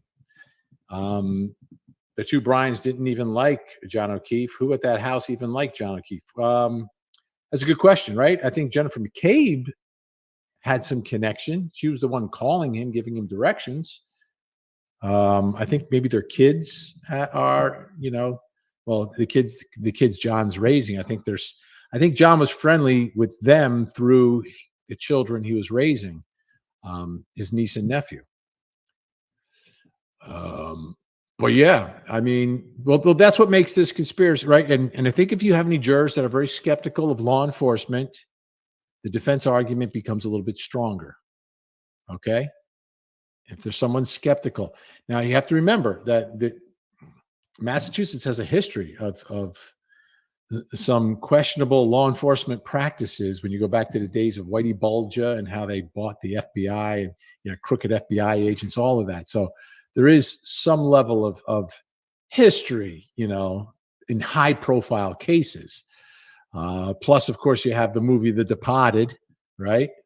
So if anyone is sort of a believer in that and is skeptical of police, this becomes much more plausible to find as a reasonable explanation, which equals reasonable doubt. Not like the most reasonable explanation, but just explanation. All right, Laura Delaney, that's what is hard to believe, that no one saw anything. Did anyone take pictures at the house that night? Young adults by nature are always taking pictures. Laura, thank you so much. Yeah. I'll tell you what, I take a lot of pictures too. I'll be honest with you. Take a ton of pictures. When I'm at a party, I'm always taking pictures. That's what we haven't seen, right? We haven't seen anything from inside. Does anything exist? It'd be fascinating. A video from the kids that are at the party. How are they acting? How much have they been drinking, etc. Colin admitted he was drinking, which is why he contacted his friend, his cousin's cousin, Allie, to pick him up because he wasn't going to drive. He picked me up. I've been drinking. Thank you, Laura. Yeah, this trial is starting to catch fire, folks. We're over 1,600. We've only been on a few minutes here. Anna M. So 17-year-old, beat a seasoned trained Boston, not some small town police officer until he died. He must be a lengthy juvenile record. That rage doesn't just happen at 17. Yeah, I don't, juvenile record is sealed, would be not admissible. But I don't think he has one. I mean, he was a student in good standing. He was a star football player. So I know there's a little bit of sarcasm there, I think. But I don't think that exists. I really don't think it exists. They're going to see this photo. They're going to see a couple of videos of him making threats online to someone he had a beef with, a teenager, But remember, you see, when you put together the defense theory, like it's not built on one piece like this. I'm sorry, not one piece like this. There's several pieces that go into the defense theory, including people coordinating and covering for one another. And that's a big theme that they have, is that everyone was covering for Colin. No one was telling investigators that he was at the party that night. It took a while for that information to come out. And even now at trial, the timing of it is all very fudgy. He's saying he's leaving at 12:10. What time did he leave? Who was there when he was there? When did his parents see him come home? When did his parents actually get home? A lot of 10 or 15 minutes one way or the other makes a big difference here. Makes a big difference. But thank you, Anna M. All right. No, the big question, where's Melly? Well, I jumped on very quickly, sort of late for me, an unusual time, and I did not notify any mods that I was coming on. I just did it because I had a couple minutes. I'm jumping on, then I got to jump off because I got to get ready for my show tonight, 8 o'clock on Court TV, where we'll be talking about this, plus the Doomsday Bells tonight. So, yeah, where's Melly is the question, right? She's not going to be happy. I just jumped on. I just, boom. Queen Melly has arrived. Hello, everyone. She is here. You knew Melly wasn't going to miss it. You knew that, right? You knew it. All right, we've got the glarer. Matt Splash of Crystal Light McCabe saw KR's SUV do literally everything except run over John O'Keefe. Really? Right? So he's not the only one. Right? So you need testimony to get her SUV there. You need what time is it there? But no one sees what the actual 60-foot, 24-mile-an-hour backing up that the prosecution has alluded to in their opening statement. So again, from the defense perspective, this is part of the collective covering for Colin and selective memory of what people saw. All right, we've got Dina or Deanna. It's Dina, right? Is it Dina? I mean, it looks like it could be Deanna. It's Balina. I know it's Balina. Deanna Balina. You need to ask Joe tonight on Court TV why he doesn't represent Colin anymore. I was surprised he didn't have an attorney in the courtroom. His representation ended a while ago, like a while ago. And the answer will be simple because he's got nothing to hide. That's what his answer will be. That's what Joe will say. But I'm sure it will come up tonight. Thank you so much, Deanna Balina. I'm going to call her Deanna Balina. All right. That's Deanna the Balina, the dancer, right? Erica Madden, Vinny. Why is MAGA hairdresser Nick Rocco always on your show and not Turtle Boy?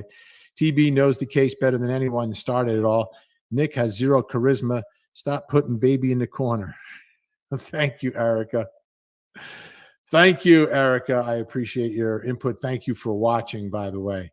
And how dare you attack Nick Rocco? Nick's a nice guy. Turtle Boy's been on the show.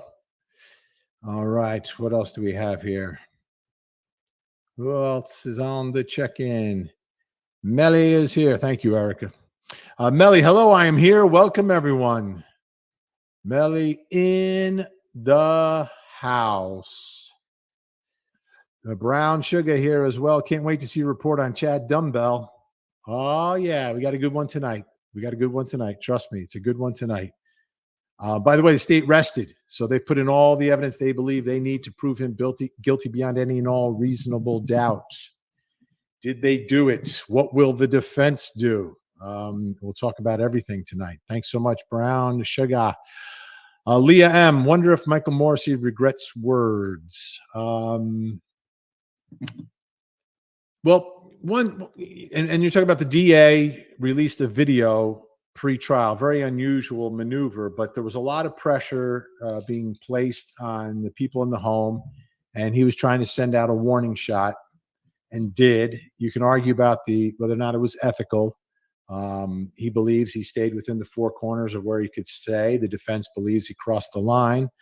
We'll see if the state bar does anything about it. I don't know if they will, but they might. I think there was a complaint lodged by someone. Will he regret his words? Likely not regret it. I think he's going to stand by what he said and what he believes in this case, and what he believes happened to the witnesses. But there is the case against Turtle Boy, right? They are prosecuting Turtle Boy for, witness intimidation, things along those lines. Will that be successful? Is that a First Amendment case? Well, yeah, it is going to be a First Amendment defense to that. So that's where we are. Tommy Bernhard, Colin doesn't have social media, never a case of through it either, but is harassed through it. LOL, knuckle draggers. Tommy Bernhard, Colin doesn't have social media. My guess is he probably had it, and then when all this started to happen, he probably got rid of his accounts. And I've seen that before. It's very common in these high-profile cases when someone becomes the subject of a lot of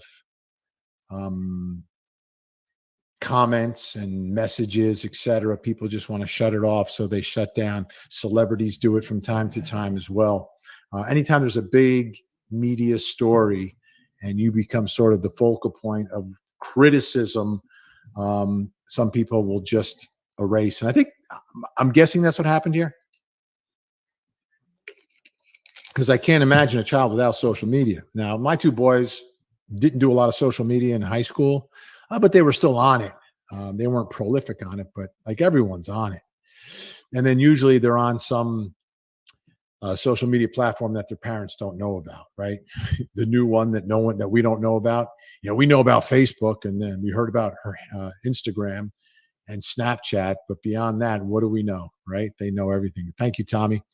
Thomas Fleming, just a month or two left in the trial, folks. We will get answers soon. This is going to be a long one. Because there's a week coming up, the week of Memorial Day, the Memorial Day week. So Monday, courts are closed, obviously, for Monday. They'll have trial on Tuesday. Then I think they're taking off Wednesday, Thursday, Friday, and then they're back the following week. For whatever reason, there's going to be a dock week. They call it a dock week. So there's going to be 3 days where the court's going to be dock. So that's what's happening. And Occam's Razor has some good information for me. But yeah, we'll get answers. I mean, I think you're looking in the middle of June. This thing will be over. Middle of June. Thank you, Thomas. Occam's Razor. Colin had to stop social media because of relentless attacks. I hope Colin bankrupts the grifters when this is done. Well, that's something you have to be careful with on social media, folks. It's for real. Members of the media, like me and media organizations, there's a lot of things that we don't report on television because of our own internal mechanism for when is it okay to report something, both in terms of figuring out the veracity of the information and then also looking at the potential defamatory aspect of it all, right? So especially court TV, everything's about accusations back and forth. So we're always very careful and tend to be as careful as possible in what we talk about. I think social media is much more loose, and you have individuals on social media who don't realize Some don't. But what you say can and will be used against you if you are defaming someone. Like if you are saying something that is not true, you're accusing someone of something that is not true. You are not protected on social media the way Karen Reed's attorneys would be protected in an official proceeding, right? So in the courtroom, a defense attorney is not restrained from pointing a finger somewhere by a potential defamation lawsuit. No, there's a protection there, but that same protection doesn't apply on social media. So they or anyone else can't go on social media and accuse someone of being a murderer if in fact they aren't. If in fact they aren't, they have the ability to go after you and sue you for defamation. If you say, no, I'm not going to settle the case, you go to trial.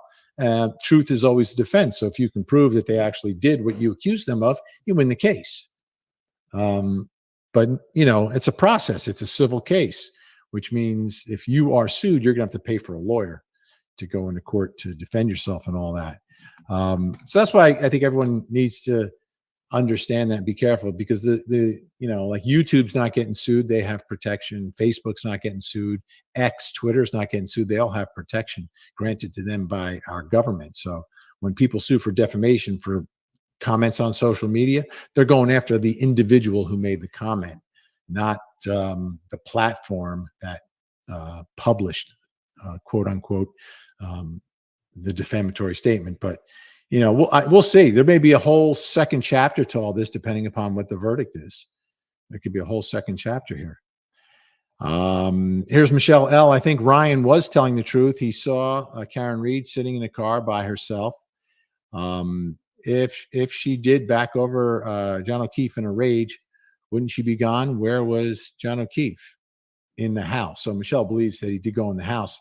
I think the challenge for the defense is figuring out or trying to explain to the jury exactly when he went into the house. And did people see him go in the house and then lie about seeing him go in the house, saying they didn't see him? Or was their attention diverted somewhere else and he was able to get into the house without people like Julie Nagel or her brother Ryan seeing him? But that's true. That testimony from Ryan saying he drove by the car and only saw Karen Reed, it can be compelling. It can be compelling. But we'll see. We'll see. I just don't know. And Turtle Boy is here. Not guilty, says Turtle Boy. Shocking. Wasn't expecting that from Turtle Boy, but yeah. And it's fascinating, because of Turtle Boy's coverage of this. I think the story became much larger than it was. It certainly caught my attention, the protests, and then digging deeper into the allegations, and then digging deeper into all the court documents filed by the defense. It became very clear that, again, this case, this trial, is going to be exactly what it's turning out to be inside the courtroom. Thanks for watching, Turtle Boy. Appreciate it. Who else do we have here? Again, I got to run because I don't want to be short with you, but I have a TV show that I got to get to. So I got to leave in just a minute. Courthouse Cat. Hi, Vinny from Glasgow, Scotland. No way it's a cover-up. And that's from Scotland. Do you work for Scotland Yard is the question, though. Courthouse Cat, thank you so much. We do have a lot of viewers over in the UK, etc., in that area, English speaking, and they don't have the same level of freedom of cameras in the courtroom that we do here. Also have a lot of Canadian viewers as well, Court TV does.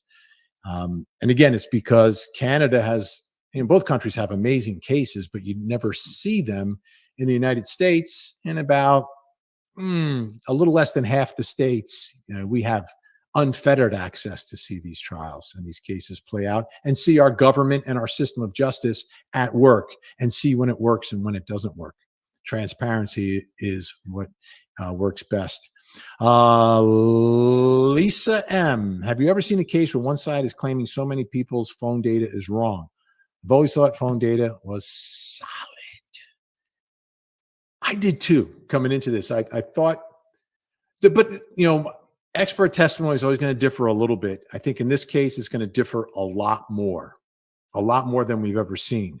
So that's, all these eyewitnesses, I think, are really incredibly important and significant in this case, and you have to judge credibility.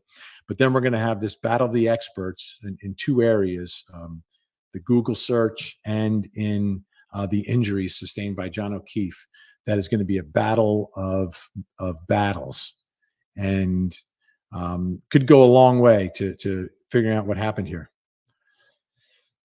Let's see. I just want to make sure. So thank you, everyone, for watching. Appreciate the support. I have to run. It's quick. I knew it was going to be quick, but it's clear right now where the defense is going. Watch us tonight, 8 o'clock. We'll talk about it. And then we've got the Doomsday Bell case coming up at 9 tonight. So 8 o'clock, 9 o'clock, 2 hours, unscripted, true crime every night on TV. We're the only ones that do it. Thank you for watching. Thank you to the Mod Squad, Melly, Frankie Figs, and Gen X. I'll see you tonight, 8 o'clock. As always, please don't forget to hug the kids.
So we're back. This is Dennis Sweeney.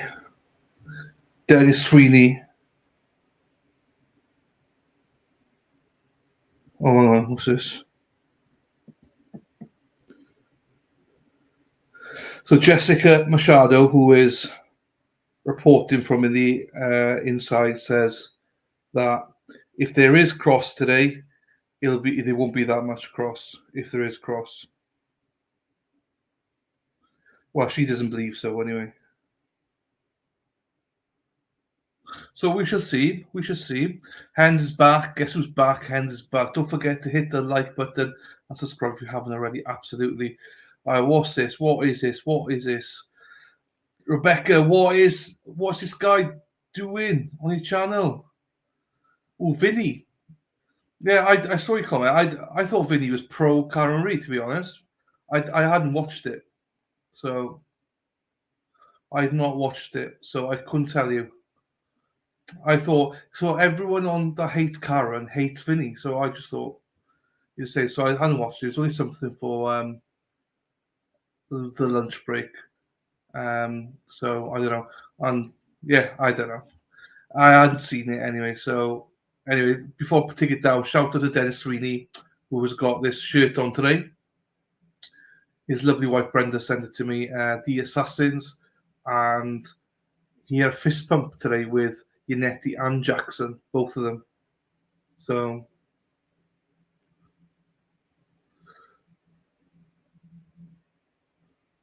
right, take that one down. Wait for Sean. Sean's just taking the dogs out. Hey, Miss Cyrus Black, hello. Thank you very much for the super sticker. Thank you for that. I appreciate you. Long time no see. I haven't seen you for a while. I hope you're doing well and keeping well, Miss Cyrus Black.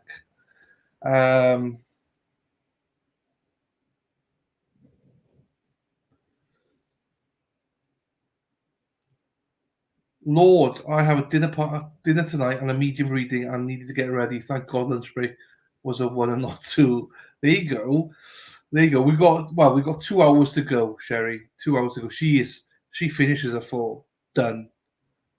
Done. Dun dun dun. Wow. Here he is. Well. How are we feeling? Well rested? A little bit. Are we live? We're live, right? We're live, yeah. Do you see Dennis? Did you see the picture? Hang on. Do you see that? Oh, look at that. Where's he at? Well, he from this morning he was, so that's awesome. That's awesome. Yes, that's beautiful. So yeah.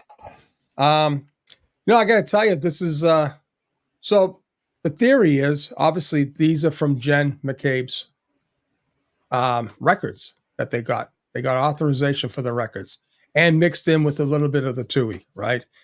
So the problem is now, which, unfortunately we get it both ways, but Jen had no idea coming into the courtroom about what happened with Matt, right? But now that they've had lunch, I'm sure, they're not supposed to, but I'm sure she knows now that her day is going to get worse because of the text. Yeah. So, yeah. But it's okay. Listen, it doesn't matter. It doesn't matter.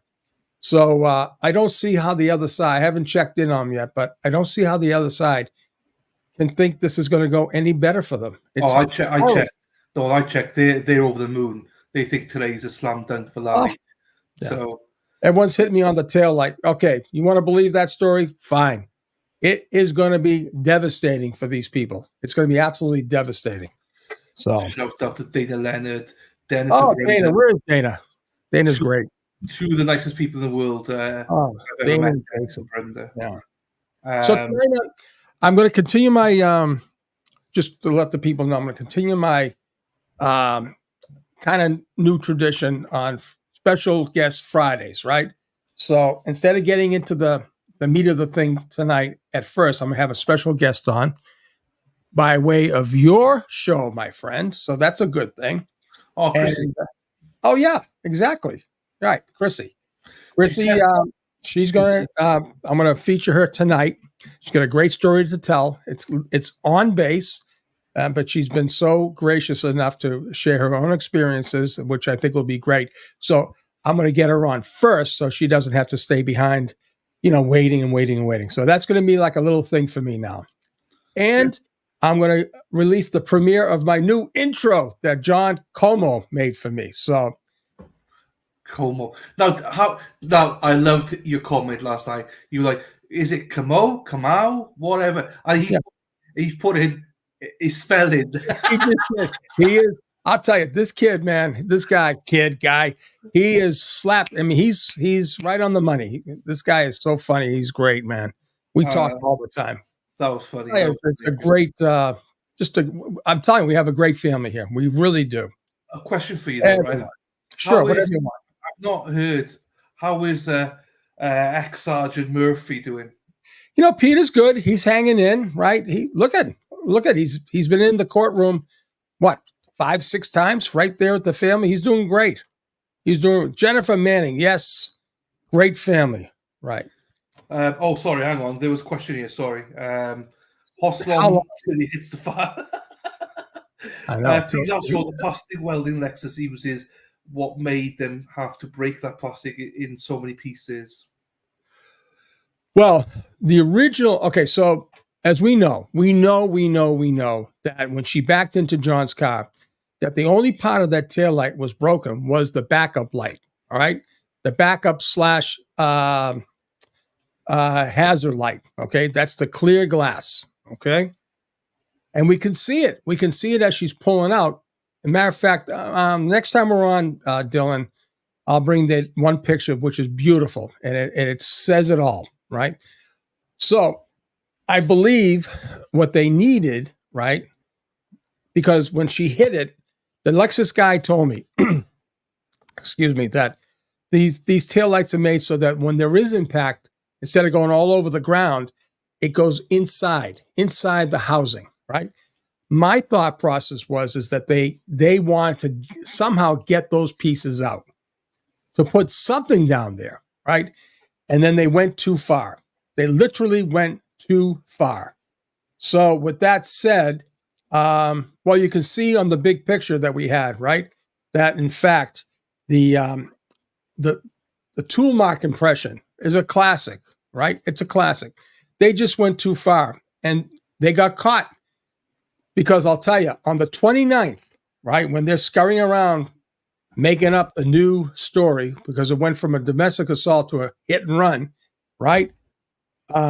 When they went through the new story, they had no idea that video existed. So Proctor had to cover his ass about the damage that he created, he or someone on his behalf. It was not, I'm telling you right now, it was not Brian Wallace. Brian Wallace got to that car way after. They damaged that car, that taillight, on the 29th, because they had to bring something down there. So they brought the biggest pieces. Well, they brought the big piece, which is a rounded corner that we keep saying, and then 2 other pieces, another red piece and another clear piece, okay?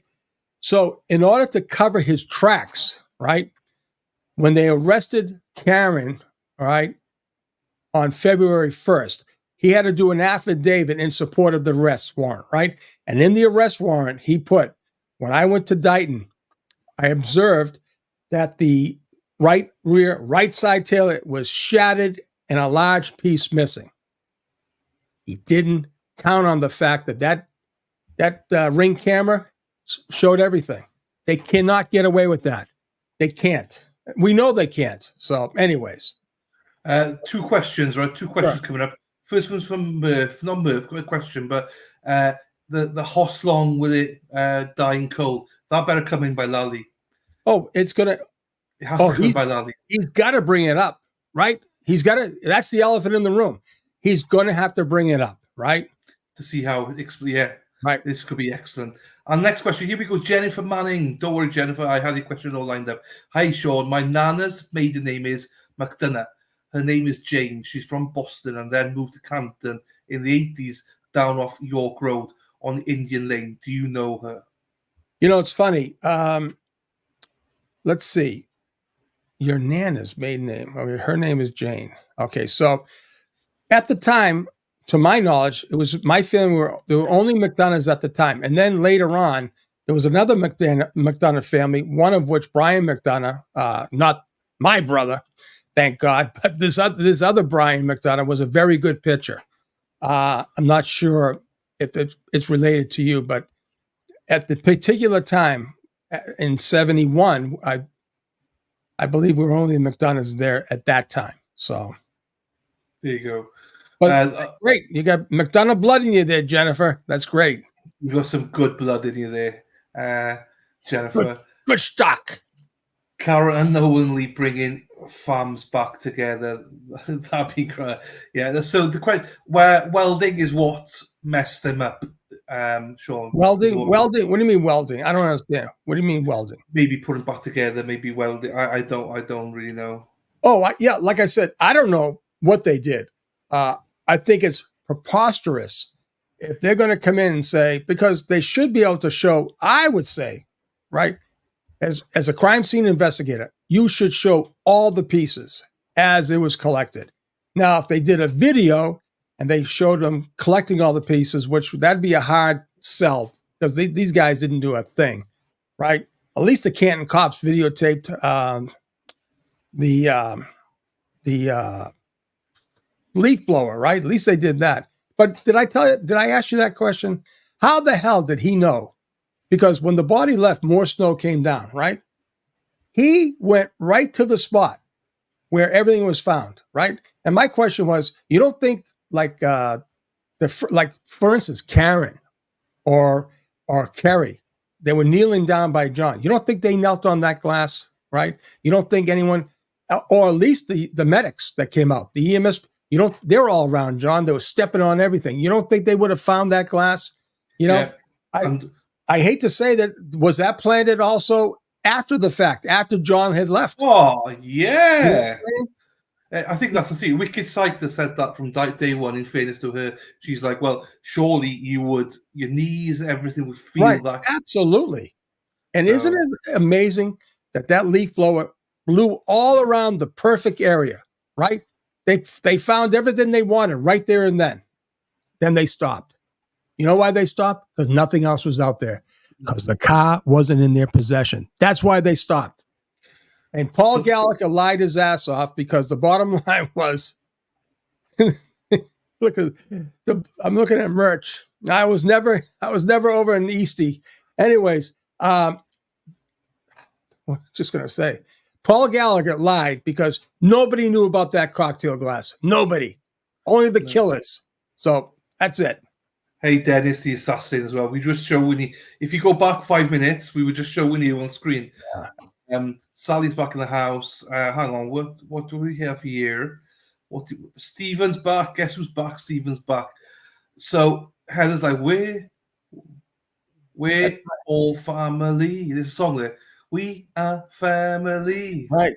Sister Sledge in the house. Da, da, da, da, da, da, da. We are family. There, here we go. Lexus has a manufacturing technique in which they use a plastic to weld the taillight, which is a piece from a single mold to weld it to the taillight housing is made so it won't shatter. Okay, exactly. And if there is enough force, it will go inward. And what I learned too from Lexus was they have two, one an exterior and an interior, which protects even more the wires and LEDs. And you have the picture, my friend. Those LEDs are functioning at 508. Yeah. So. And Wicked Psych comes in and says also they didn't find the phone when they rolled him over, rolled him once to check for injuries, or rolled him and lifted him up either. So the phone is a key piece as well. And I think they use the terminology flipped him over. I mean, really, that's amazing. All this stuff that's coming out is absolutely amazing.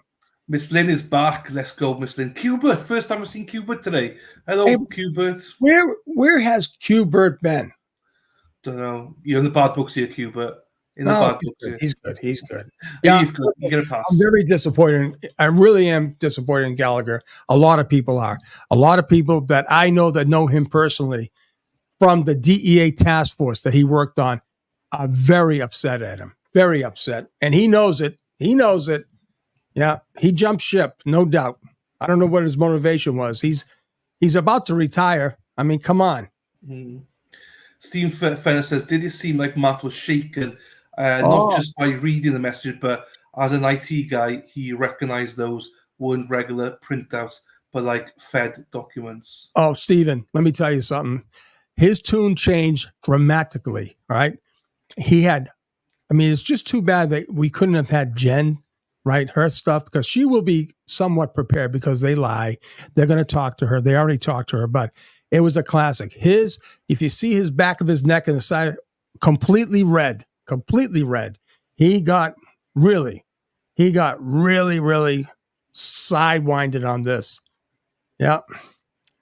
Mandlewind, hello Mandlewind. Agent Sean, mad cool.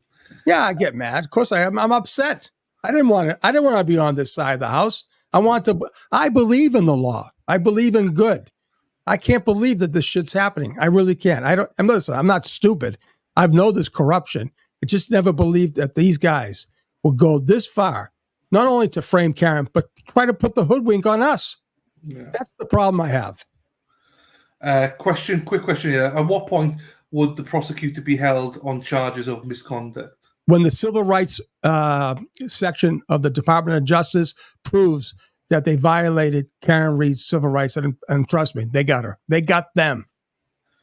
Hey, Melissa. Hey, Sea Dog. Hoss long before court returns. Murph. Isn't that beautiful? Did you know Scanlon and Brian Albert boxed on Boston PD team? Oh, I didn't know that. Well, I know they worked out together, because there's pictures of them in the ring. Four of them. Miss Lynn still has a crush on you. Miss Lynn. Daniel Lennon says, when we met with Rafferty before the Canton 9 protest at CPD, Gallagher claimed he didn't know much, if anything, about this case. Yeah. Lied right to my face. There you go, Dana. That's right. Turns out he knew a lot, and he was involved much more than he gave up. Was Brian A. that drunk that he didn't put two and two together? He left his calling card all over John's face. That's right. He did.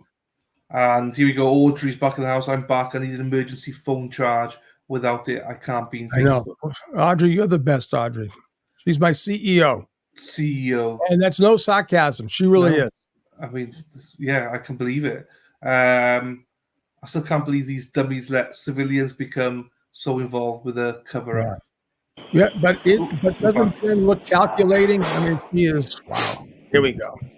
I might switch streams. If the other one comes up, I'll switch streams.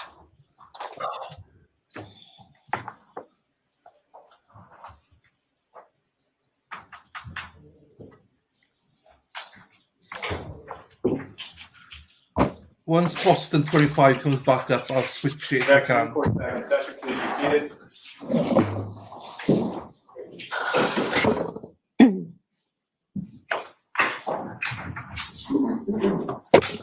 Thank you.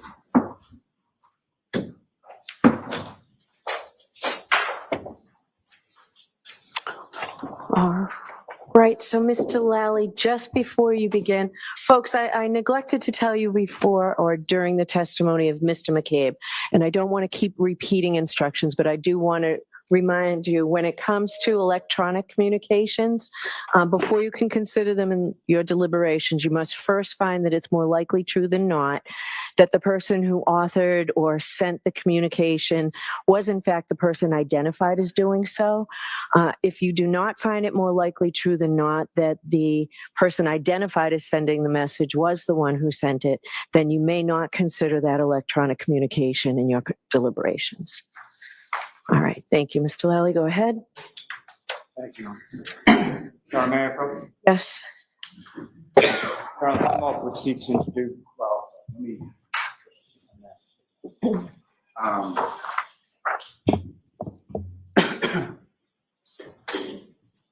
Those pages that I've just placed before you, do you recognize the content of those? I do. What do you recognize those? They are text messages between myself and John. And from sort of specifically that time period of the early morning of January 29th through the morning of January 29th? Yes. And what's contained in those, is that a fair and accurate portrayal of the content of those text communications? Yes. Now, with reference to Mr. O'Keefe, this is someone that you knew and you had his information put into your phone as far as a contact? Yes. And on prior occasions when you had contacted, or specifically that morning when you had left the waterfall and you talked to him on the phone, you called him and who answered? You called the contact that you had as John O'Keefe, correct? Yes. Okay, who answered the phone? John. And then the contact that you had put in as John O'Keefe called you, and you answered, and who was on the other line? John. Madam Mayor, approach. Yes. Commonwealth seeks to introduce and admit information. No objection on it. Thank you. And this is subject to what we talked about in sidebar? Yes, understood. Thank you. That's exhibit 89. All right, thank you. John, with respect to what's now been marked as exhibit 89, if I could, with the court's permission, publish that. Sure. Yes.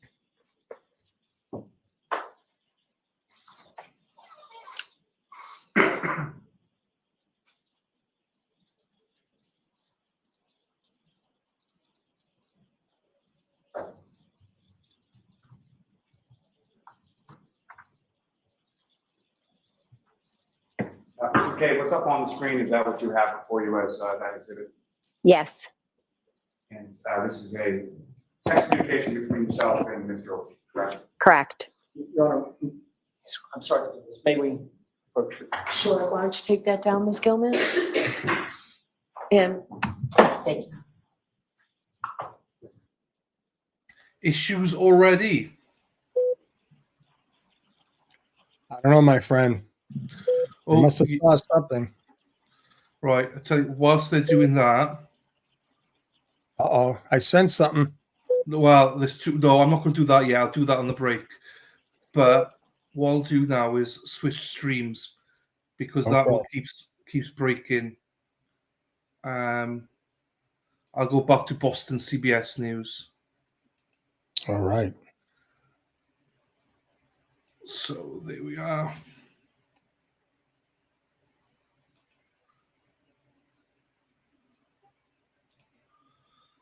There you go. Please hit the like button, people. Yes. Definitely smash that like button for Dylan. Smash it. Smash it. We have this restaurant down. Well, it's a grocery store / restaurant / discotheque and rock bar and every wine bar. They have a thing called the Smash Burger. Oh, yeah. Delicious. Nice. We have a smash burger quite locally here. Lovely jubbly it is. Wow. How about the fish and chips over there? They pretty good? Oh, the best in the world, man. With the vinegar on the chips? Vinegar on the chips, on the fish, bit of lemon, squeeze of lemon. Oh, bit of beautiful. Getting starved here Friday too. Fish and chips. Fish and chips. Yeah. No, it's nice. Here she is. Here we go. Right, let's go. All right.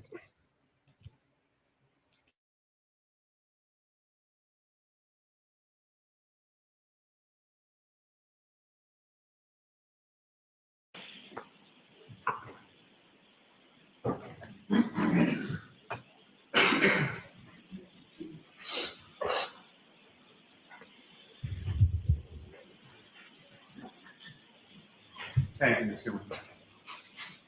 So, Ms. McCabe, with what's for you and what's up on the screen as the exhibits, there are sort of green bubbles and blue bubbles, correct? Correct. And can you tell the jury as far as who's communicating which direction, as far as the green bubbles are who and the blue bubbles? Green is John and blue is myself. And so the first text from this particular date, if you could just read to the jury as far as from whom the message is sent, what the content is, and then what the time period. So John sent to me where to at 12:14. And it assists you if you have that in front of you. Oh, okay. So the next bubble down is a blue bubble, is that correct? Correct. Similar to the one before, can you just read as far as that? Well, before I get to that, I'm sorry. So you receive that message from Mr. O'Keefe. You call him, have a conversation. He calls you back to have a further conversation. Correct. And then subsequent to that, could you read the next blue bubble down as far as from whom, what the content is, and what time it is? So this one is from myself to John, and it says here at 12:27. So at that point, I see a car out front, and I text him here. You testified to as far as looking out the front storm door, seeing a car, and then you sent the text. That's the text. Correct. And Ms. Gilman, if you could scroll down to that. And ma'am, similar, if you could just, who sent it, what's the content, and what is the time? I sent to John, pull behind me at 12:31. And what were you referring to when you said pull behind? So at this point, the car had moved from the prior spot where I originally saw it. So I thought, what is he doing? Why don't they just pull behind me in the, in the driveway? And, you just pull down. And again, with this bubble, if you could read out. From me to John saying hello, and it was at 12:40. And at this point in time, as far as, let me ask you this way. When you're sending these text messages over these periodic time periods, what, if anything, are you doing sort of in between? So I originally went to the front door, saw the car, texted them, that texted John. Then I went back, kind of sat at the table, just either threw my phone probably in my back pocket. And then a couple minutes later, I got up again and saw that the car had moved. So I had sent the pull behind me. And then a few minutes later, I went back to the front door, I'm sorry. And when you went back to the front door, what, if anything, did you see at that? So at this specific point at 12:40, when I say hello, I cannot be certain whether they were still out front or if they had left. And from any of these text messages that you sent, what, if any, response did you receive from Mr. O'Keefe after the where to? None. Ms. Gilman, if you could, to the next bubble. And similar to the prior ones that we did just read.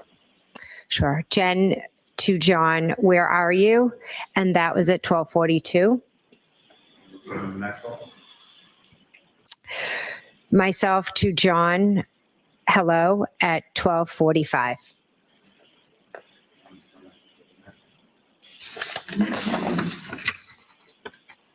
Now this is later in the morning, and we'll get to that a little bit more in a moment, but at some point you left the residence at Fairview, you went home, and you were woken by something, and then at some point you texted John later on that morning, the 29th. Yes. You know, the next couple of those text messages that you sent at that point? Correct. If you could just, similar to the other ones we used. Myself to John, please answer at 4:59. Myself to John, Karen is worried. We need to find you at 4:59. Myself to John, please answer so I know you're okay. 5:04. May I approach this retreat? Yes.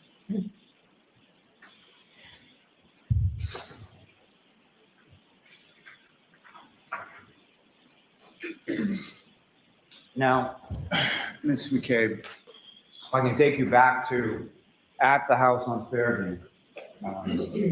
Again, you're sending these text messages and going back to the table and then going back to the window at various times.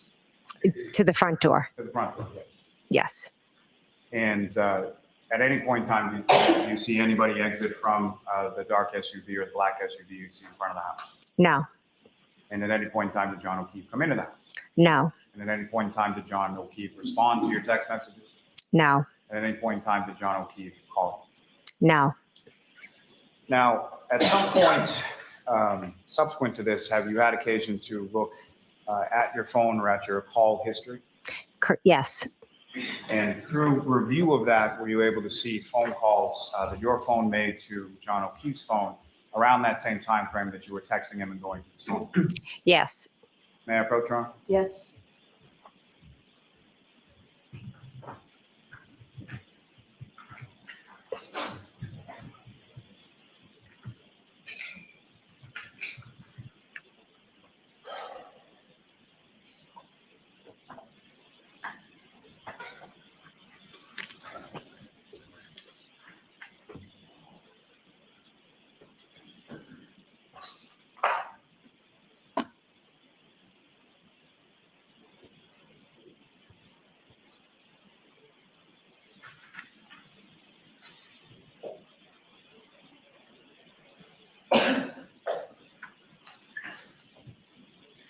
Ma'am, I'm showing you a 4-page document. Actually, look at that and look up when you finish. And if I could suggest, I think it starts in reverse order from page 4, timing-wise, up through page 1.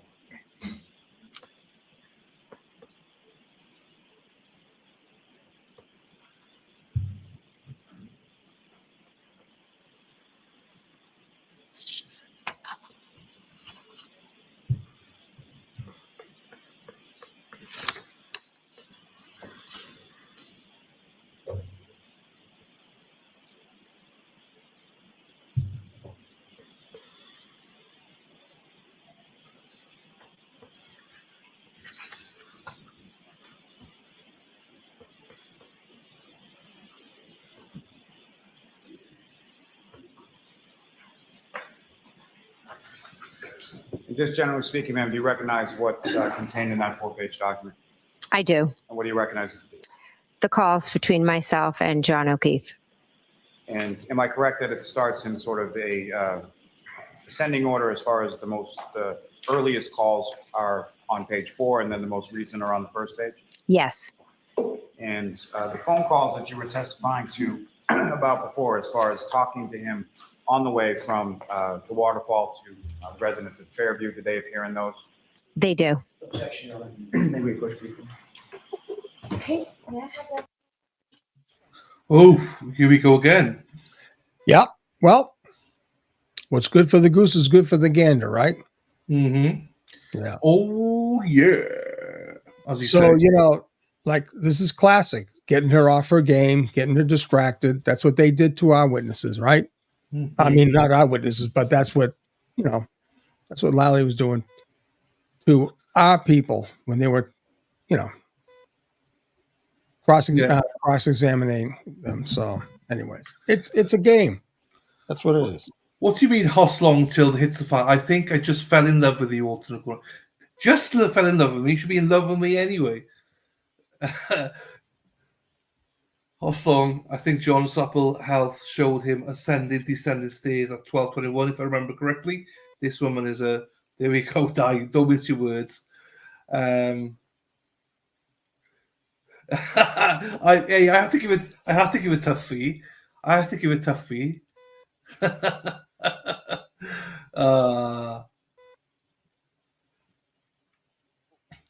Everyone's, should we go one vote for Jem McCabe? Did you take a poll? I did. I said, who do you trust more, Amber Heard or Jem McCabe? And it's 96% Amber Heard. And if you don't know, do you know Absolutely. Amber Heard? Oh, I know. I watch that every day. I watch that trial. Oh, yeah. I never watched it.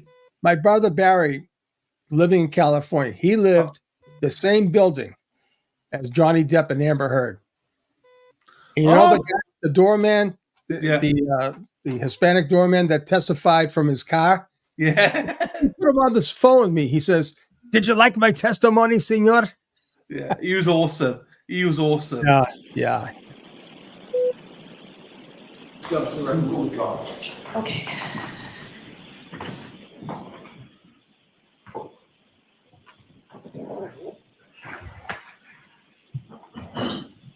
So, Ms. McCabe, as far as the first calls that you were testifying about, as far as when you spoke to Mr. O'Keefe on the way from the waterfall to the residence at Fairview, were those contained within those calls?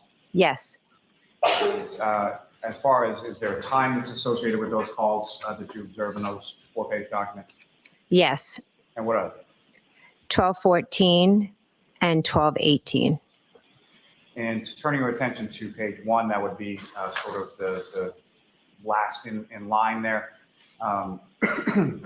What time is the last call between yourself and Mr. O'Keefe, and who's calling?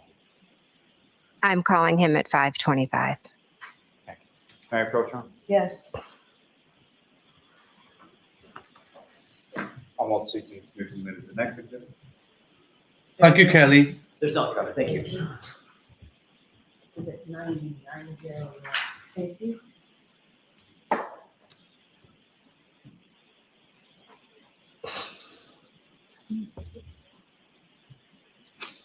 Now, Ms. McCabe, you had mentioned that during the course of the evening, shortly after you arrived at the residence at Fairview, you observed a vehicle outside of your sister's house, correct? Yes. And And Your Honor, with court's permission, I would ask to publish with this witness Exhibits 71, 72, and 73. Okay.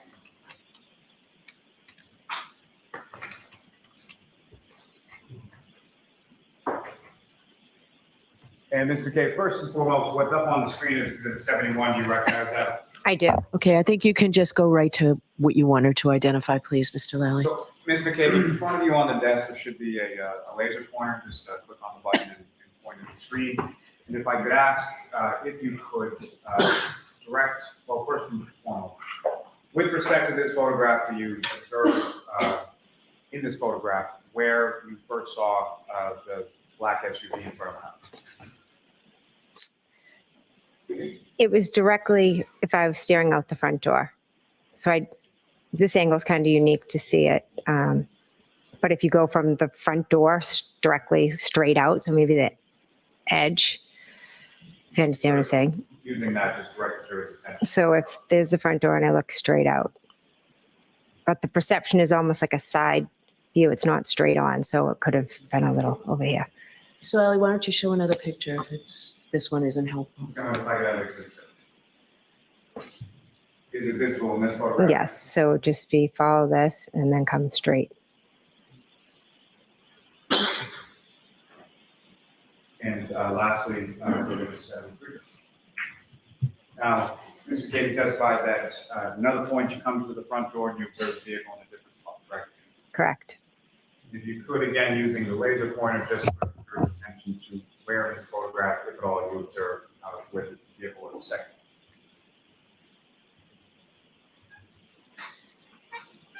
It was right about, right near the flagpole. Okay. Just come in, you can take that.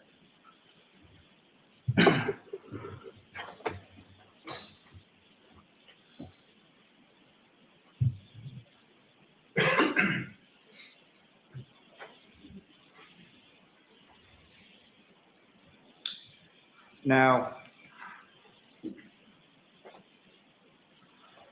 turning your attention to back in the home, at some point you indicated you looked out and didn't see the black SUV there anymore? Correct. And what was your thought as far as where John was or where John had gone at that point? At that point, I thought maybe they decided not to come in. Maybe they got into an argument, or maybe Kaylee had called. Did you think much of it at that point? No. Now, you leave the home around what time? Approximately 1:30, between roughly 1:30, 1:45. And when you leave, who, if anyone, goes with you? So it's myself, my husband, Matt, and I had offered, when Julie Nagel's brother had come to the house earlier, I had offered Julie and Sarah Levinson a ride home because we had just gotten there and they had wanted to stay later. So I also drove home Julie and Sarah. Well, my husband drove them home. And so you exit the house, go out to the vehicle, correct? Correct. And your husband, Matt, was driving? Yes. And where are you seated in? And the front seat. And do you recall where Ms. Levinson and Ms. Nagel were seated in the car? They were in the back seat. Do you recall which one was on which side? I do not.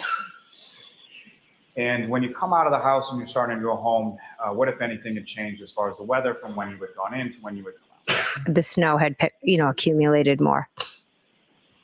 And when you get into the vehicle and as the vehicle is pulling away, what, if any, conversation do you recall having with anyone in the car? When I got in the car, I kind of turned around to Julie. I'm going to allow this subject to move in strike. There's a portion that's relative. Go ahead. I turned around and was facing them and talking to them. And I believe Sarah Levinson had laughed or made a joke because I had bread or something in my car. And we made a joke about that. I had my niece earlier that week for the week. And so I had brought stuff in the car because I was dragging her from one of my kids' sporting events to the next. And as, do you recall which direction, or did you observe which direction your husband, Matt, exited from residence in Fairview? And by that, I mean, did he head towards Chapman or did he head towards Susan? Chapman. And so as far as I may not have asked this before, but as far as the black SUV that you observed in front of the house, which direction was that vehicle facing? Chapman. Each of the times that you saw it? Yes. And so as with that vehicle, as with the one that your husband was driving, which side of the vehicle would have been closest to the house in Fairview? Passenger. Now, as you're driving past the house, heading past, how were you positioned within the car? I'm turned chatting to the girls. So, and when you're turned, are you turned towards the window or are you turned towards the console? Which way are you? Turn the console towards the back seat. So my back is to the window. And either of these girls, did you know where they lived? No. Do you recall whether or not you found their homes by way of sort of yes, or was it just sort of verbal directions? I'm assuming they just gave Matt directions to where they lived. And so you drop each of them off. Do you recall which order they were dropped off? Julie, then Sarah. And then following dropping off Sarah, where did you and your husband go? Home. And this whole trip sort of from Fairview to dropping off Miss Nagel, Miss Levinson, and then going home, about how long a period of time did that? It could be 20, 30 minutes, maybe about approximately 20 minutes. Not exactly sure. You arrived home sometime after 2 a.m., is that correct? Yes. And when you and your husband Matt got home, went inside the house, and where did you go? I went upstairs to bed. And at some point, did your husband come up as well? He did. Was it a long period of time between when you arrived home and when your husband came up? I don't think too long. I think he had like some cheese or something because he was on a crazy diet, and then he came upstairs. Now, did you go right to sleep, or what, if anything, did you do when you went up to bed? I asked him to watch a show. He said no, he was going to fall asleep, which he does usually immediately. And I went on my phone. And what, if anything, do you recall doing on your phone as far as going on? I was researching. My husband and I did briefly talk. My daughter had gotten an offer to play on a club Just tell us what you were doing, please. Sure. I was researching a basketball team, and I believe I also texted my sisters, and I texted in a group chat with my husband and another individual. Now,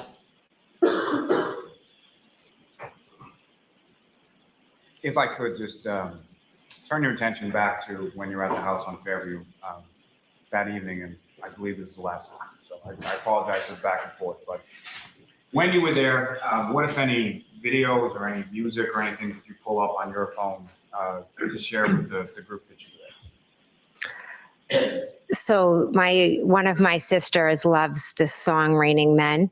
And she always, well, not always, maybe every once in a while, she has a little too much to drink and takes out an umbrella and sings and dances. And it's like a big family joke. And my other nephew had previously been over and showed me the video from whenever, I don't know if it's the 1970s, of It's Raining Men. So I just was playing it, showing my other nieces and nephews, and we were just like laughing because they all have umbrellas, and it's just something, it's like an inside family joke. So I played that, I think, a couple of times.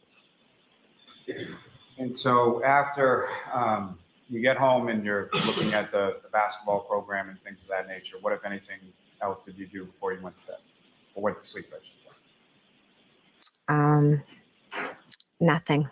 I possibly could have gotten up to go to the bathroom. I do that almost every night. Now, at this time you had an iPhone, is that correct? Yes. Did you also have an Apple Watch? I did, yes. And do you recall whether or not you were wearing the Apple Watch that evening or when you went to bed or anything like that? I do not recall. And as far as the Apple Watch is concerned, is that something that you routinely or always take off before you go to bed or not? Mostly, but not always. I mean, there are times I go to bed with it on. More often than not, I take it off, but there are times that I do sleep with it. And with respect to this particular evening, do you recall whether you had it on or whether you took it off or even had it on at all.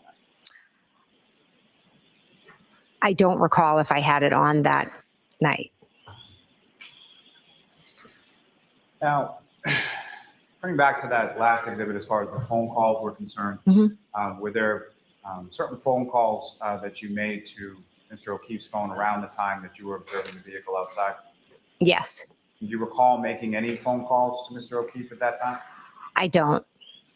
Fair to say that at no point while you saw the vehicle outside did you have any conversation with Mr. O'Keefe? I didn't.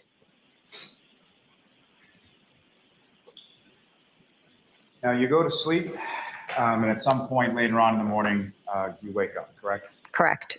And what is it that wakes you up, and when about was that? I woken up to my phone ringing. And do you know what time it was? 4:53. And according to your phone, who was calling you at 4:53? John's niece. And so that would be John's niece, Kaylee, is that correct? Correct. And how old was she at this time? I believe she was 14. And she had just gotten into the Jefe, correct? Correct. So she was in 8th grade going in, finishing up her 8th grade year of middle school, correct? Yes. Is that a normal thing, that Kaylee would be calling you at 4:53 in the morning on a Saturday? No. So you answer the call, is that correct? Yes. When you answer the call, who, if anyone, is initially on the other end? Initially, it's Kaylee. And what, if anything, did Kaylee say to you? That John didn't come home and Karen and we wanted to talk to me. And even in that initial call, when you're speaking to Kaylee, what, if anything, do you hear sort of in the background when you're talking? Karen screaming. And could you hear what she was screaming? She was just screaming, Jen, Jen, Jen. Fairly loudly, is that correct? Extremely. Now, at some point, does the defendant get on the phone with you? She does. And what, if any, conversation do you have with her at that? She proceeds to scream my name multiple times, and she tells me that John didn't come home, they got into a fight, and that she left him at the waterfall. And how do you respond? I had just woken up. I was confused. I didn't know what she was talking about. I was like, what are you talking about? And then she, told me that they had gotten into a fight and she left him there. And now where is he? And she was just kept screaming my name over and over. And so then I remembered that Chris Albert had still been at the bar. So I thought, well, maybe John walked home with Chris because Chris lives close to the waterfall. And so at some point that conversation ended and you recall how that ended? I told her that I was going to call Julie and see if John had ended up with Chris. And so you hang up with her, and then what did you do then? I called Julie Albert.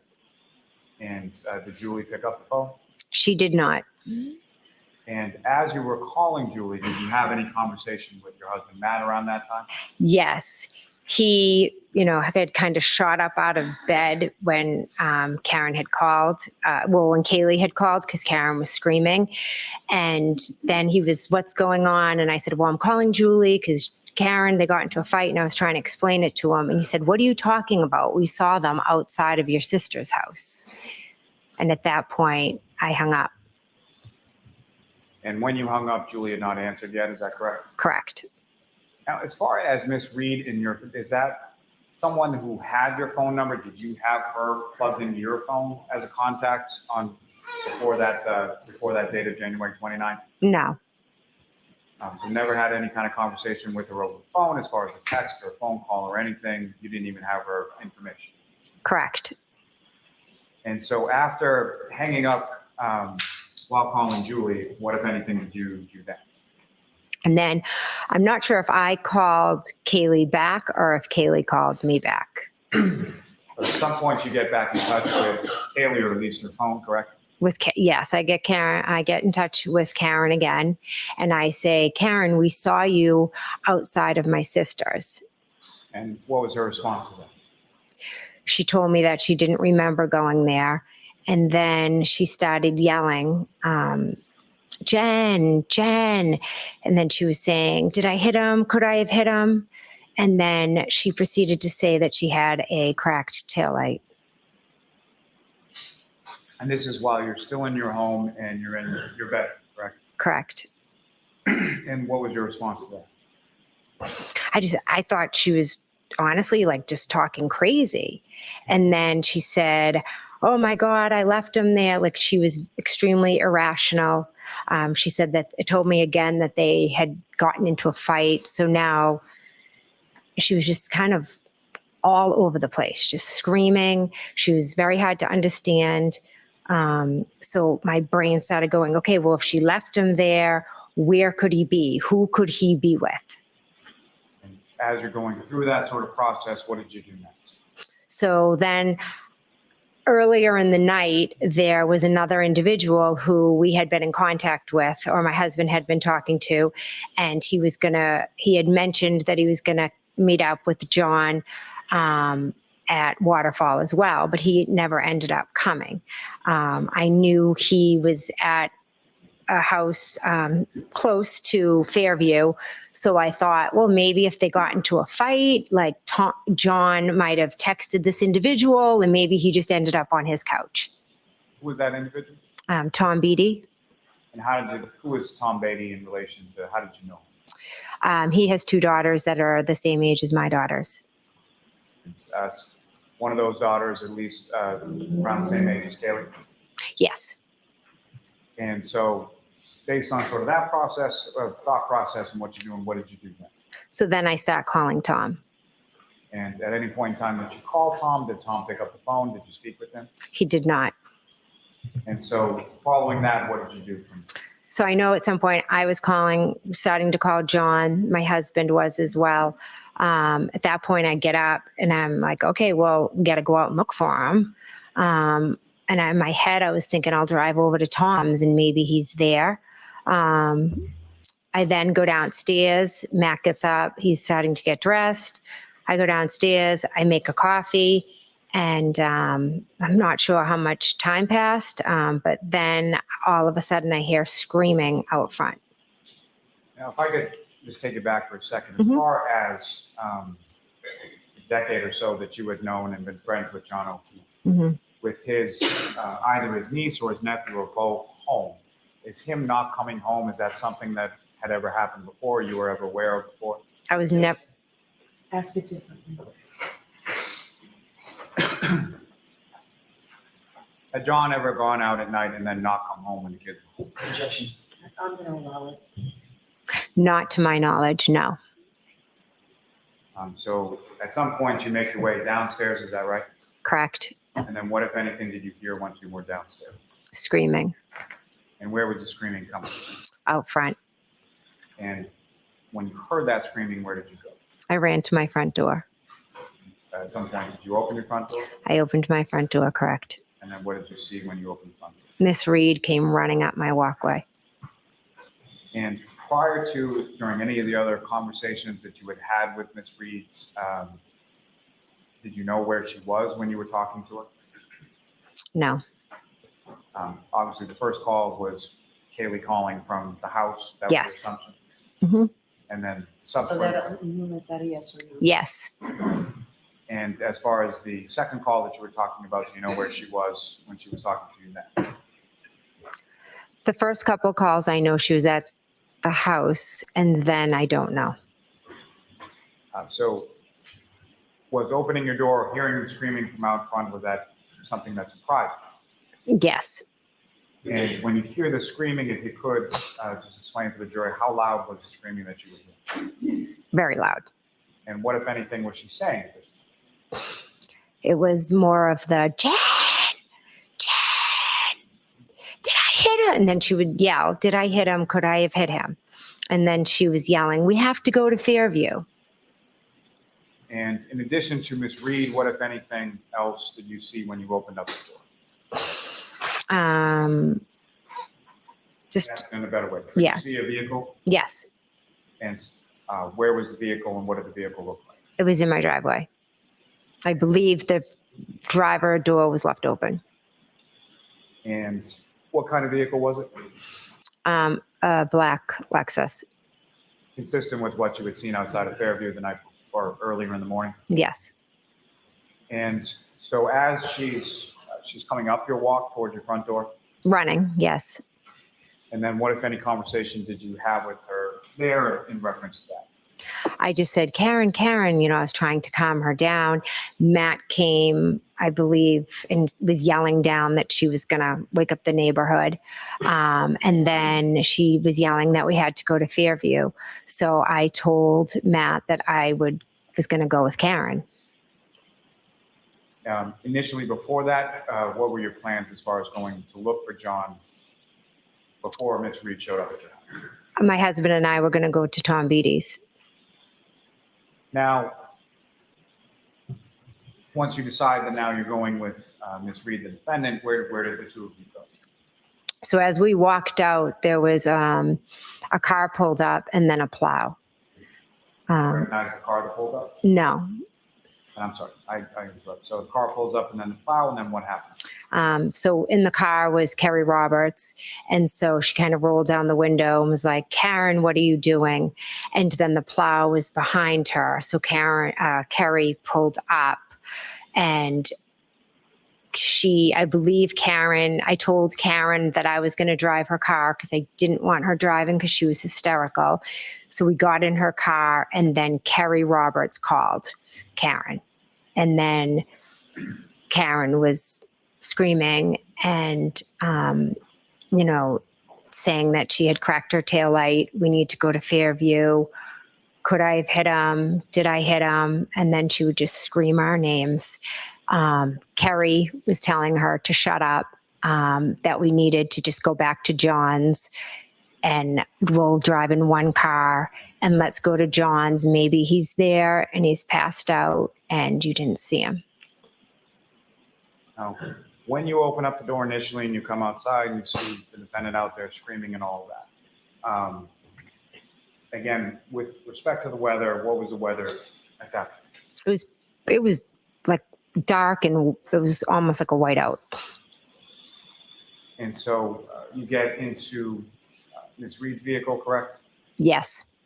And you're driving that vehicle from your house to Meadows Ave, is that correct? Yes.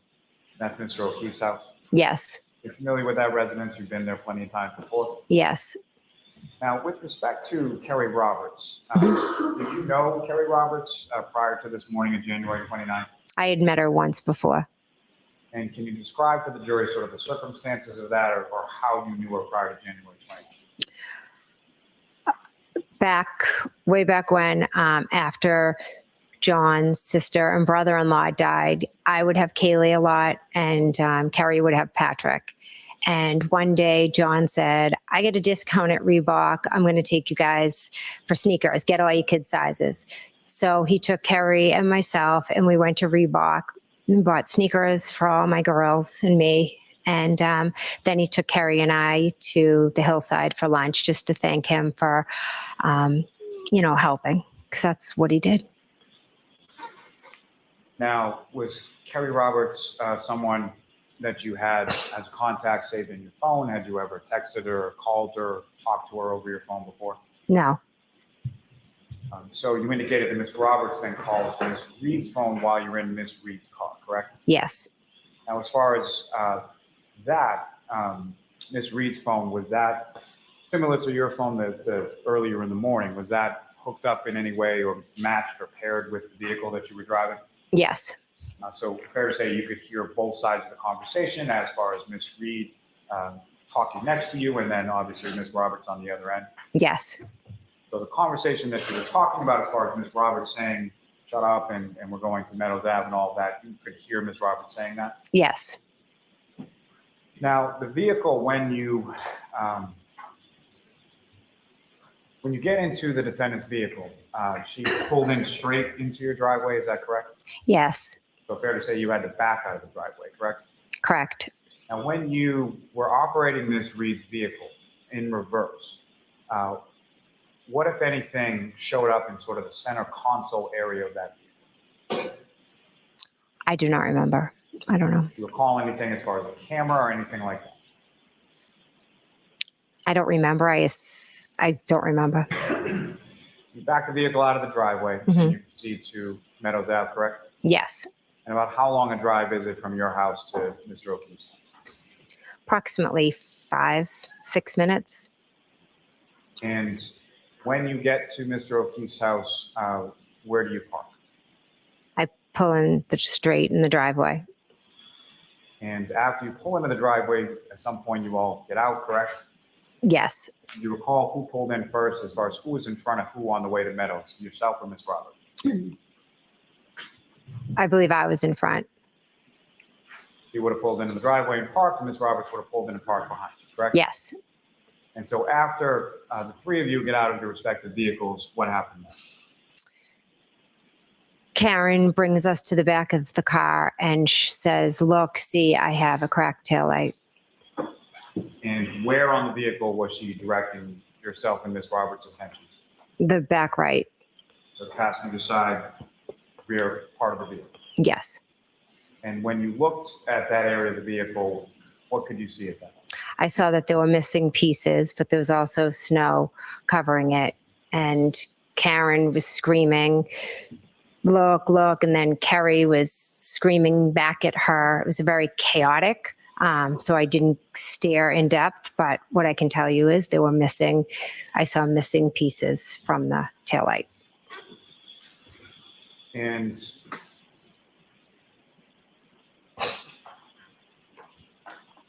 at some point, about how long a period of time is this that you're out in Mr. O'Keefe's driveway looking at the cracked taillight? Not long, because then Kerry's, yelling at her, telling her she's crazy and that she was driving around drunk and she could have hit anything, and kind of rushes us to go into the house to look in there for John. Your Honor, with the court's permission, I would ask if I could publish on the screen what's been marked as exhibit number 2. Okay.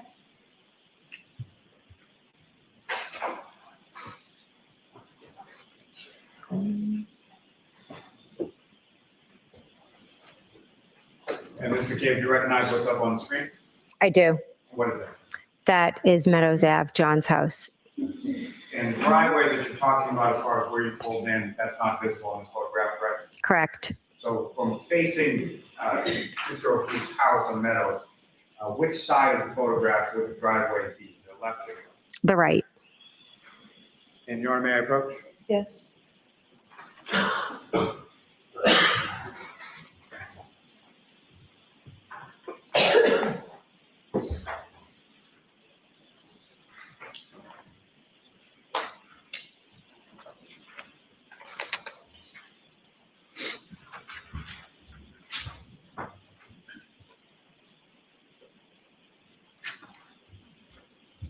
And just showing you another photograph. Just ask you to look at that. We'll probably finish. Okay. And do you recognize what's in that photograph? Yes. What do you recognize? That's John's car. And where is John's car in relation to John's house? It's parked to the side of the driveway. And you also see sort of the garage area in that photograph? Yes. Now, may I approach? Yes. I'm going to seek to introduce in the mid as the next. No objection.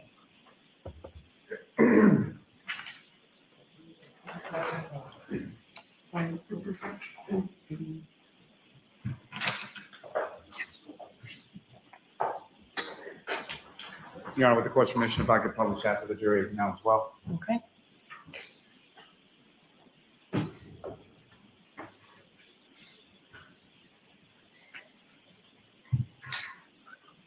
Now, Mr. Cave, with reference to what's up on the screen, is that the photo that you just have for you? Yes. And there are 2 garage doors on the house at One Meadows Ave, correct? Correct. Left and a right, is that fair way? Yes. And you've been inside Mr. O'Keefe's house a number of times before, correct? Yes. Now, with respect to the garage door on the left, what was contained within that part of the garage? His old-fashioned car. The one that Kaylee didn't like? Yes. And on the right side of the garage, what if anything was in there? It's pretty open. How would you describe Mr. O'Keefe as far as how he kept things around his house, either in the house or the lawn or things around? John was very meticulous. Everything had its place. Now, when you arrived there on the morning of the 29th, Mr. O'Keefe's vehicle wasn't parked in that position, correct? Correct. From sort of the outside of the residence, were you aware of there being any sort of security cameras or anything affixed to the house of One Meadows Ave at that time? Yes. And how were you aware of that? John told us he was, I don't remember, years prior, I believe, he came over and he was so excited that he got in a ring, and he would always show us it. He just is always watching. And when he would show you that, how would he show you? On what kind of device? On his phone. So he had the ring application hooked up to his cell phone? Yes. Now, with respect to that morning when you arrived, if you could, using the laser pointer, just sort of delineate for the jury whereabouts you had parked Ms. Reed's vehicle when you pulled in and you see it in this photo. So it would be right there because John's car was further over. So Mr. O'Keefe's car was further over towards the fence? Towards the fence, yes. And so when you arrive there, you're looking at the taillight, and at some point you go in the house, correct? Correct. How did you get into the house that morning? The right garage door was open. Now, is that something normal as far as when you get to Mr. O'Keefe's house that a garage door is open in a snowstorm? No. And so you go in through the garage door and then you go into the house, correct? Yes. And Ms. Gilman, you can take it. So, Ms. McCabe, if you could describe to the jury sort of how you, when you come in through that right garage door and you start to go into the house, what is it when you see when you first come into the house, and what is sort of the layout of Mr. O'Keefe's house? You walk in from the garage and there's a mudroom. And typically when you would walk into Mr. O'Keefe's house, what, if anything, would you or anyone else do when they walked into his house? Take off your shoes. And why was it? He didn't want dirt or that morning snow probably getting all over his house. And so that was a pretty well-known rule for anybody that spent any time at his house on Meadows Ave. Yes. And so when you and Ms. Roberts and Ms. Reed walked into the home that morning into the mudroom, what did you do? What did Ms. Roberts do? What did Ms. Reed do? I took off my boots or shoes, whatever I had on. Carrie Roberts took off. Karen just ran straight in the house. You and Ms. Roberts both took off your shoes, and Ms. Reed then just walked in the house with boots or shoes or whatever she was wearing on. Yes. And then once you get into the house, where is it that the three of you went respectively once you got in? We all dispersed. I looked in the TV room where there is a couch. Then I kind of walked through a dining room, and then I peeked into a living room. I went upstairs. I looked in John's room. Carrie was also running around different rooms. And then I went into Kaylee's room. And during this time when you and Ms. Roberts are sort of going around room to room, what was the defendant? I'm not sure. Did you see her doing the same thing that you were doing? No. Now, with respect to, you went at least peeked into John's bedroom, is that right? Yes. What, if anything, did you note about the bed when you looked? It was made. And so then you go into Kaylee's room and check on her, correct? Yes. And at any point in time, did you see Patrick at any point? No. And were you aware of where Patrick was, or did you know at that point? At that point, I believe Kaylee told me he was at a sleepover. So you have some conversation with Kaylee, is that right? Yes. And about how long a conversation did you have with Kaylee? Probably about a few minutes. And when you left from Kaylee, what is it that you said to her as you were leaving? Objection. All others. I promised Kaylee. I promised Kaylee that I would find John and everything was going to be okay. So after that, where did the three of you go from there? After that, the three of us got in the car and we drove to Fairview. And when you say you got into the car, which part of the game? Carrie's.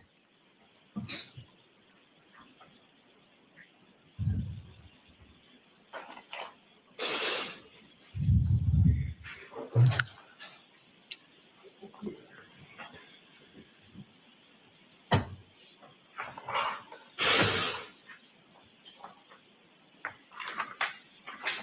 I approach? Yes.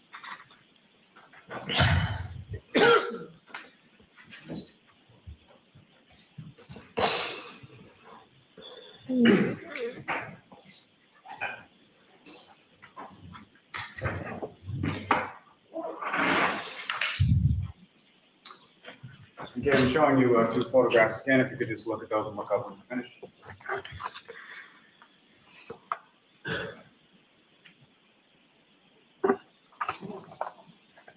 Did you recognize what's in those photographs? Yes, And what do you recognize those to be? the defendant's vehicle. And, may I approach? Yes. You're on the Commonwealth to seek to introduce and minutes the next two exhibits. No objection, Your Honor. Thank you.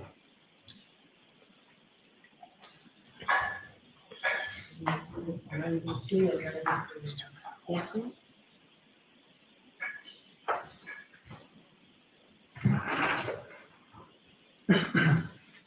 Your Honor, with the court's permission, if I could publish those to the jury as well.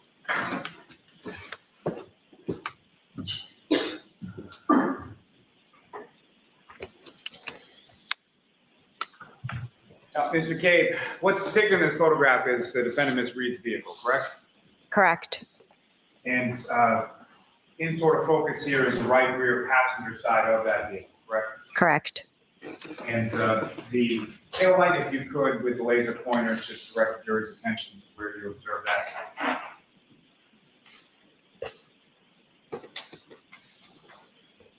Now, ma'am, with respect to what's depicted in this photograph as far as any damage that you observed to this taillight area on the rear passenger side, is that consistent with what you observed in the driveway at One of Meadows Ave when the defendant was showing? Correct, minus the snow, etc. And Ms. Gilman, if I could have the next exhibit.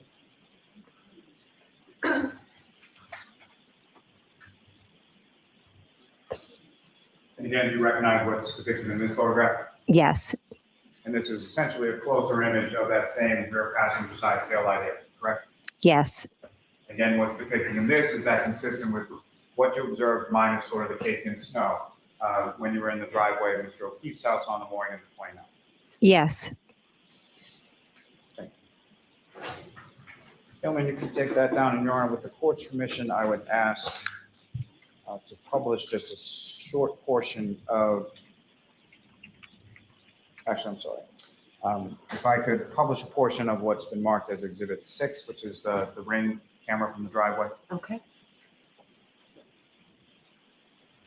Ms. Gilman, if I could have video number 154 from the driveway.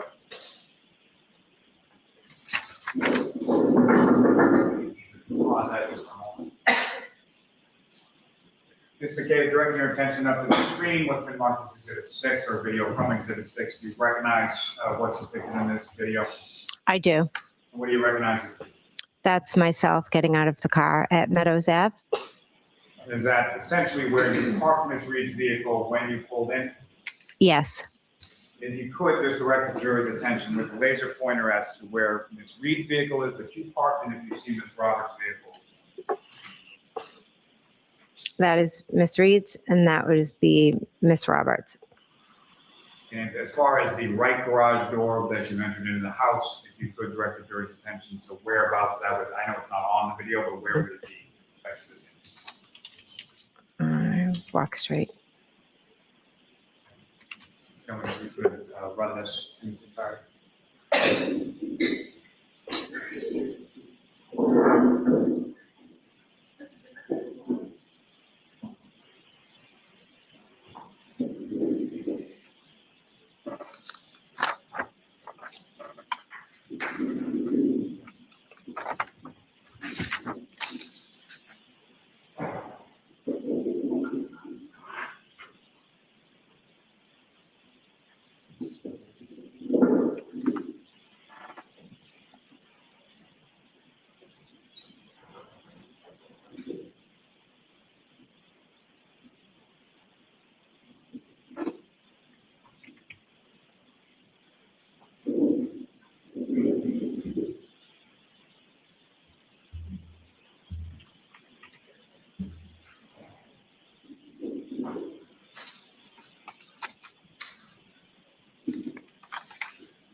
Ms. McCabe, what was depicted in that video, is that consistent with what you observed, the weather conditions to be around the time that you arrived at Mr. O'Keefe's house? Yes.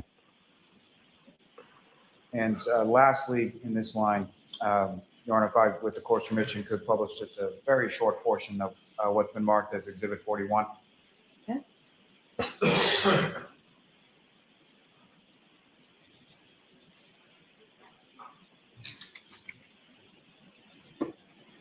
Gentlemen, if I could ask you to fast forward this to about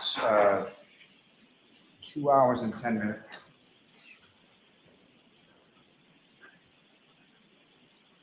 If you could play from there.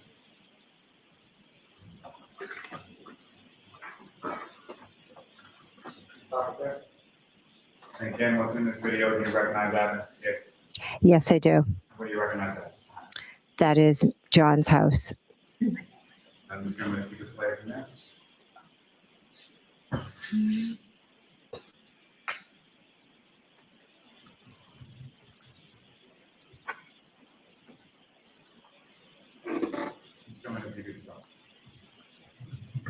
Now, what's depicted in this video, sort of the screen directly in front of you, do you recognize what that is? Yes, What do you recognize as? John's driveway. As far as what, if anything, do you observe in John's driveway? John's car and Karen's car. And where, if you could, using the laser pointer, just direct your attention to where is the defendant's car and where is Mr. O'Keefe's? Mr. O'Keefe's car and the defendant's. And where you observe the defendant's car to be, is that essentially where you parked it at that time? Yes. Now, may I have a moment? Okay.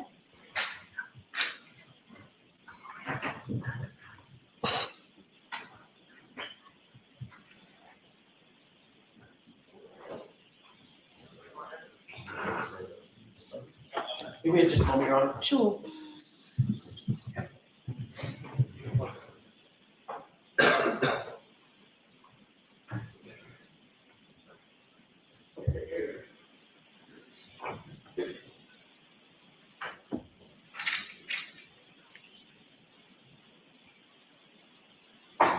I'll see counsel at sidebar for just a minute. Oh, go on. I don't know. I didn't see anyone showing any tail light when they got out of the car, right? No. Okay. But we got to keep track. We got to remember. We got to keep track of it. The sleuths in the chat will tell us a bit more because it's hard to keep track of the story. She's trying to say. Well, the thing is, that is not a crack. When she saw that car in the garage, she said, "Yes, that's the condition I saw it in, less the snow." Well, that's not a crack. That taillight was demolished. Yeah. But we got to remember this, Sean, right? She's going to lie, right? But we Sure. also got to remember that the what do you call it? The guy who collected the car and stuff like that. Oh, yeah. Do you know what I mean? So she can lie as much as she wants. Do you know what I mean? She's going to lie. It's frustrating. It's frustrating, but we got to remember there's more witnesses that will just slam dunk her down. And who the Christ takes? Listen, I get about respecting John, but I mean, you're searching for someone. Who the hell takes their shoes off? Yeah, that was pathetic. Well, so Karen didn't take her shoes off. Well, no. Who the hell would take the shoes off? Right. You're going in to look for the poor guy, you know? It's like they're all going, oh, he's OCD, he would hate that. Yeah, but it seems that Karen's the only one worried about him. Right. And then, you have this, excuse me, this again now.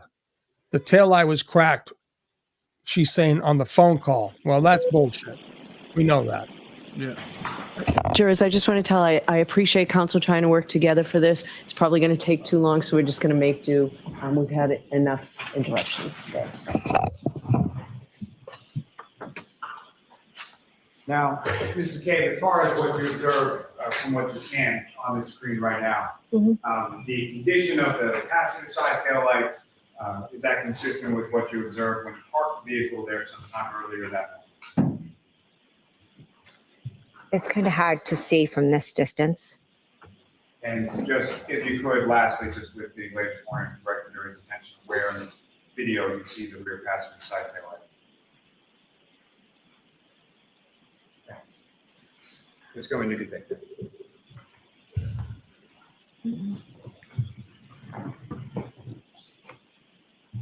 Now, Ms. McCabe, you then, yourself, the defendant, and Ms. Roberts then get into Ms. Roberts' vehicle, is that correct? Yes. Who's seated where within Ms. Roberts' vehicle as you're going from Meadows Ave? Or what was the plan and where were you going sort of first when you left Meadows Ave? We were going to Fairview And why were you going to Fairview? because Karen kept screaming, we need to go to Fairview. Now, who was seated where within the vehicle when you did it? Kerry was driving, I was in the passenger seat, and Karen was in the back. And what were the lighting conditions at this point that you're driving over there? It was hard to see out the window. You really had to be kind of staring out. It was dark. The snow was coming out the car. And as you're making that drive, or as Ms. Roberts is making that drive from Meadows Ave to Fairview, about how long a drive is it?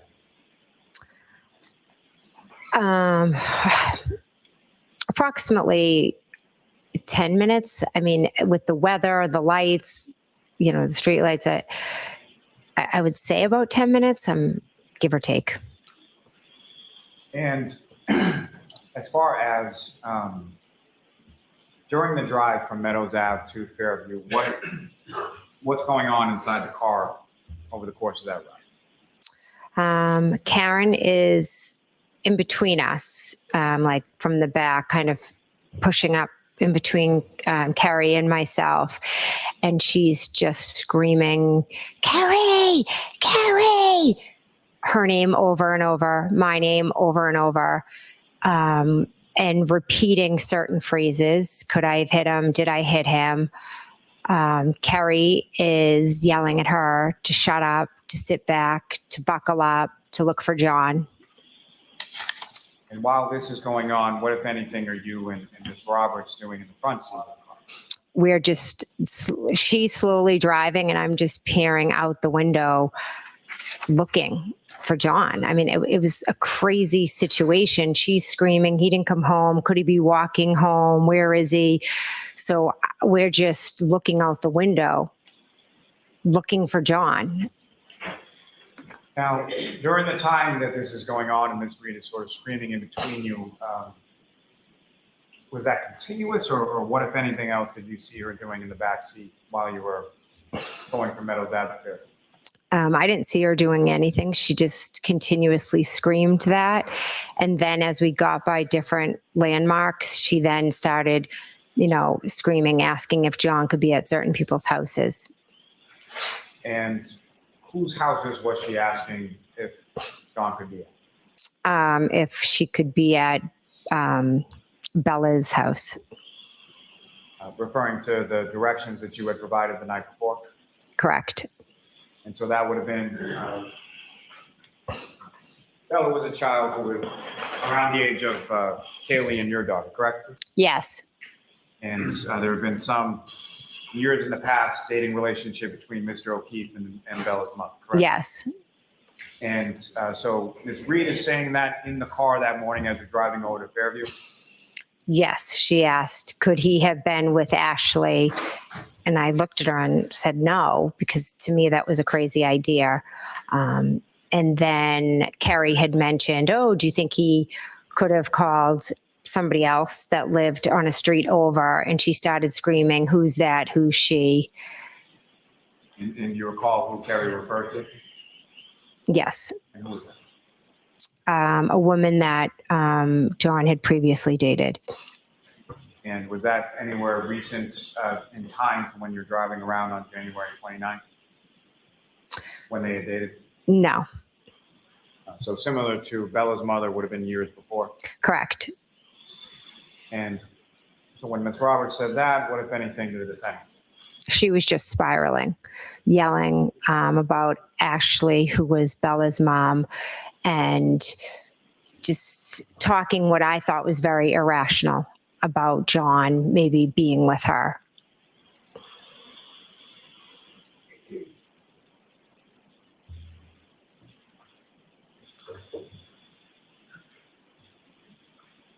So you're looking around outside of the vehicle as the vehicle is going down towards Fairview, is that correct? Yes. And you recall how it was that Ms. Roberts came about coming to Fairview similar to the night before? Did she come in from the Chapman side or from the Cedar Crest side? Chapman. And as the vehicle turns from Chapman onto Fairview, what, if any, conversation was going on at that point?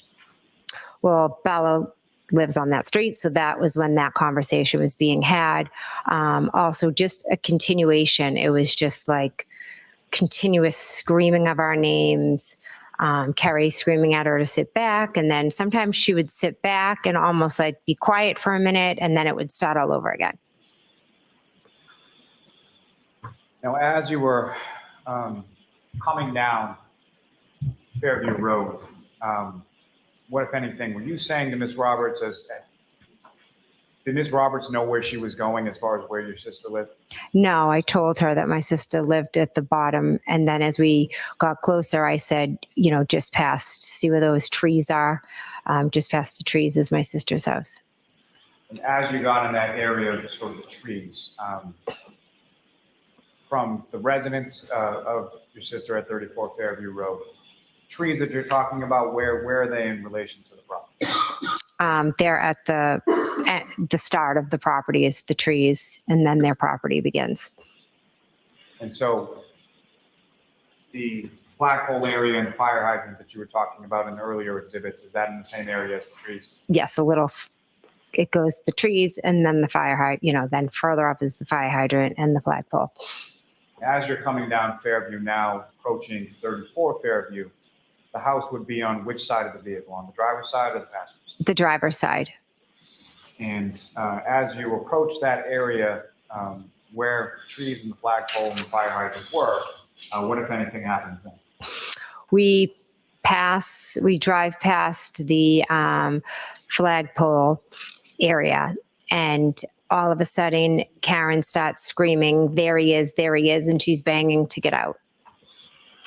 And banging on the door in the back seat? Yes.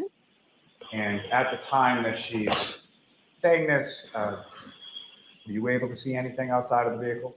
I saw nothing. And what, if anything, when she's banging and kicking the door, banging on the door, what did Ms. Roberts do? Miss Roberts unlocked the door.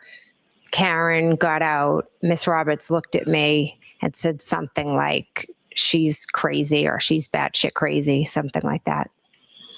And when the defendant gets out of the vehicle, where is it that she goes? She just runs. And runs with? Straight to John.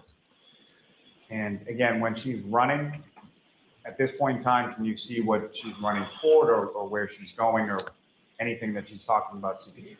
I was on the passenger side. So as I got out, she was already at John. So she gets out and essentially makes a beeline over to where John was? Correct. And you're getting out of the passenger side, and by the time you come around the car, she's already there? Yes. And when she gets over there, what, if anything, could you see at that point? She straddles John and she lifts up his shirt, and then she lifted up her shirt and went to lay on him. And Miss Roberts went over and she was removing the snow from his face. Let me take a step back from that just for a moment. And Your Honor, with the court's permission, I would ask to publish just a portion of what's been marked as Exhibit 12. Okay.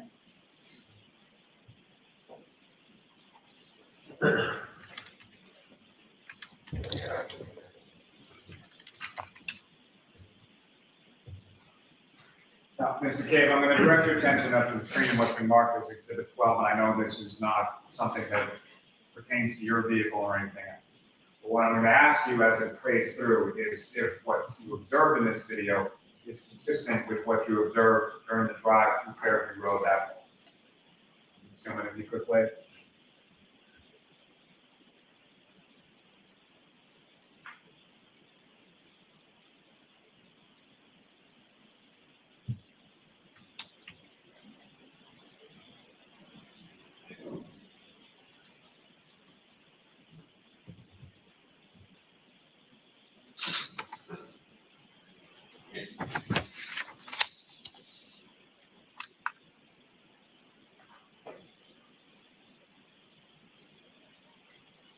As this video is running, Ms. McCabe, if I could just ask, what you see in this video, is that consistent with sort of the lighting and the conditions weather-wise that you observed when Ms. Roberts was driving from Meadows Ave to Fairview?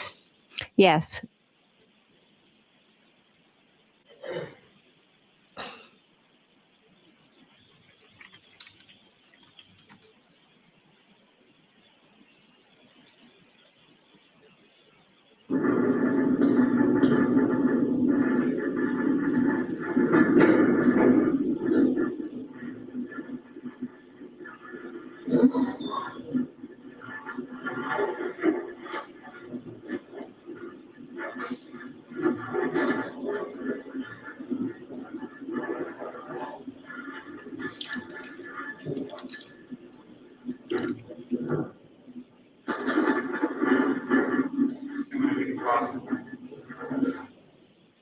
Ms. McCabe, do you recognize whereabout in the town of Canton this perspective wise as far as what street or where it is, any landmarks that you observed in the video?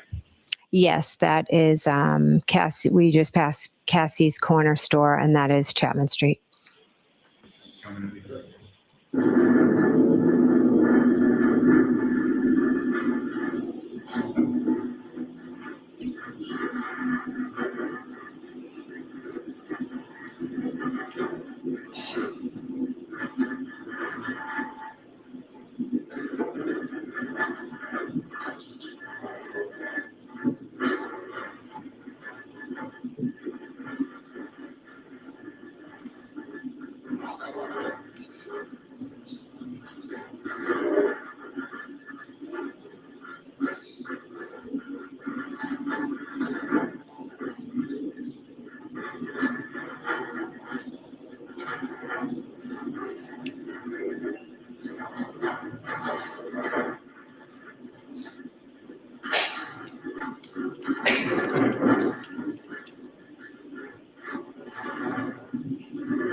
Again, Ms. McCabe, do you recognize whereabouts in the town of Canton we are in this portion of the video? Yes, Where are this is the top of Fairview. we? So this would be from Chapman coming on to Fairview, is that correct? Correct. And prior to that, along that ride along Chapman, is that the period of time you're looking out the window and trying to see if you can see John on the side of the road? Yes, but we didn't drive that way. You came from the other direction? Yes. You would have been taking, instead of a right onto Fairview, you would have been taking a left onto Fairview? Yes. And just coming up.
Now, what's up on the screen and what you just observed as far as the drive down Fairview, is that fair and accurate material consistent with what you observed in Ms. Roberts was driving down that morning?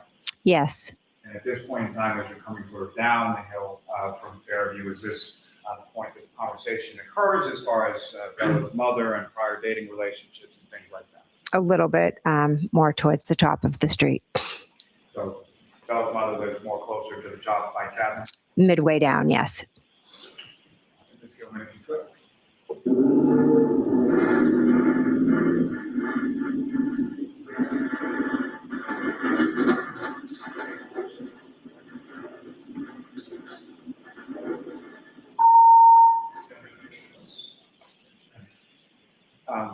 The vehicle on the roadway there, do you recognize that? Yes, And what do you recognize that to be? Miss Roberts. Just for clarification purposes, with the laser pointer, if you could direct the jury's attention to where you see Ms. Roberts. Oops. Now, the area where you observed Mr. O'Keefe, can you see that in this particular pause frame of the video? Not in this frame, I cannot. It's not clear. Just tell me if you could. See that area now? Yes. Go using the laser pointer, just direct the jury's attention where.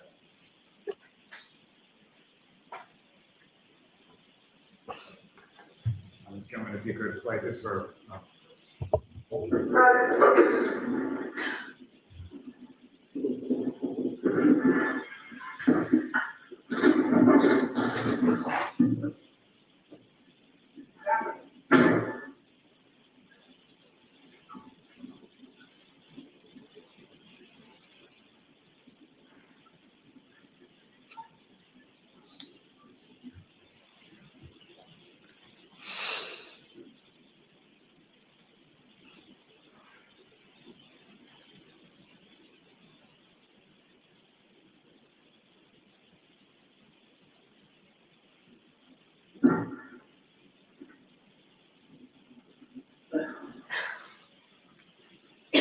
Do we have a problem?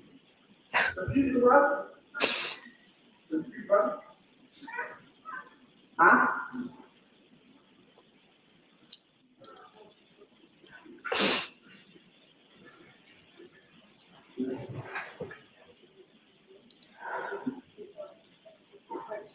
If you could, fast forward just about a minute. Right. Right. And then you pause. Okay, do you recognize any of the individuals up on that screen? Yes. And if you could, with the laser pointer, direct the jury's attention. Who do you recognize and who do you recognize that? Carrie Roberts, myself, Karen Reed. Thank you. Come on, you can take that.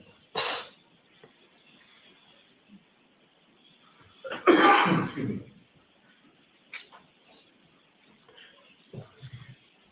Now, Ms. McCabe, if I could just take you back to when you arrived there.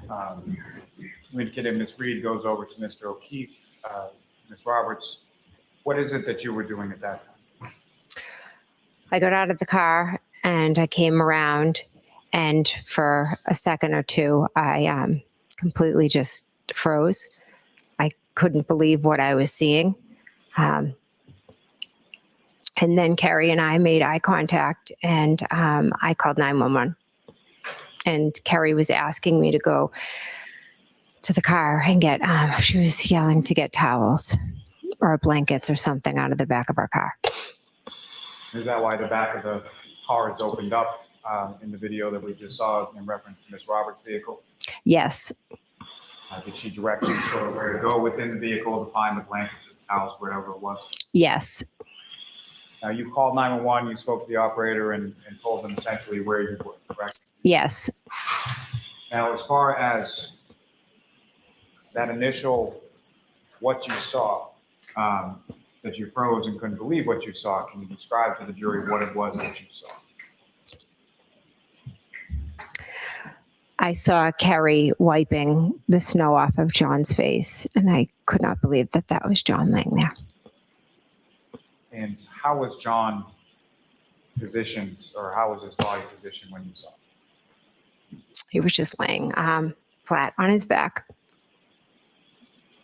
And as far as the snow Ms. Roberts was wiping off his face, was there any other snow on his body at that time? Yes. And if you know about how much? There was enough that his body was covered in snow. And could you tell at that point how far Mr. O'Keefe was from the roadway as far as Fairview Road was concerned? I mean, I remember kind of a little ways in. I don't know exactly. And so you make that call to 911, and what is sort of going on with respect to Ms. Roberts, the defendant, and Mr. O'Keefe while you're on that 911? So I run the blankets over to Miss Roberts, and she's kind of lifts him up, put the blankets underneath him, and she's screaming at Miss Reed to get off of Mr. O'Keefe. And they're kind of yelling back and forth. Karen's screaming, "Is he dead? Is he dead?" I, at some points, walk over towards the car, Carrie's car, to get away because they're so loud. And I was trying to be calm and get help there for John as fast as possible. Carrie starts yelling about doing CPR. She tells Karen to do mouth to mouth. Karen's yelling because as they start, blood starts coming out of John's mouth. As far as the CPR, that's what you're talking about? Yes. So during this time, the defendant's yelling and you're on the phone with 911, correct? Yes. So you're trying to back up or distance yourself a little bit so that you can hear what's going on with the 911 operator and they can hear you. Yes. And after you complete that 911 call, what's going on at that? I go over, and at that point, Carrie asks if I can take over doing the compressions. And did you do that? I did, yes. And at some point after you call 911, to either police or fire or someone responds and arrives on scene, is that correct? Yes. Do you know about how much time it was in between when you hung up with 911 and when the first responders start to leave? From when I hung up, maybe a few minutes. I'm not exactly sure. And do you recall whether or not it was police or fire or who showed up first? Police. And is that the officer that was in that video or that cruiser that was just up on the screen as the last? I didn't see the officer in the video, but I know it was Officer Sarif was the first officer to arrive. And so then after the officer arrives, what happened? He was trying to figure out what had happened. Karen just ran around screaming my name, Carrie's name. Is he dead? Is he dead? It was on repeat. Could I have hit him? Did I hit him? More officers started to arrive. The EMTs, they began to work on him. And while by him you mean Mr. O'Keefe? Yes. And Mr. O'Keefe's still on the ground and they're working on him there, is that correct? Yes. And could you see anything about sort of what they were doing or what was going on with that? No, I just saw a bunch of them around Mr. O'Keefe. And then what happened then?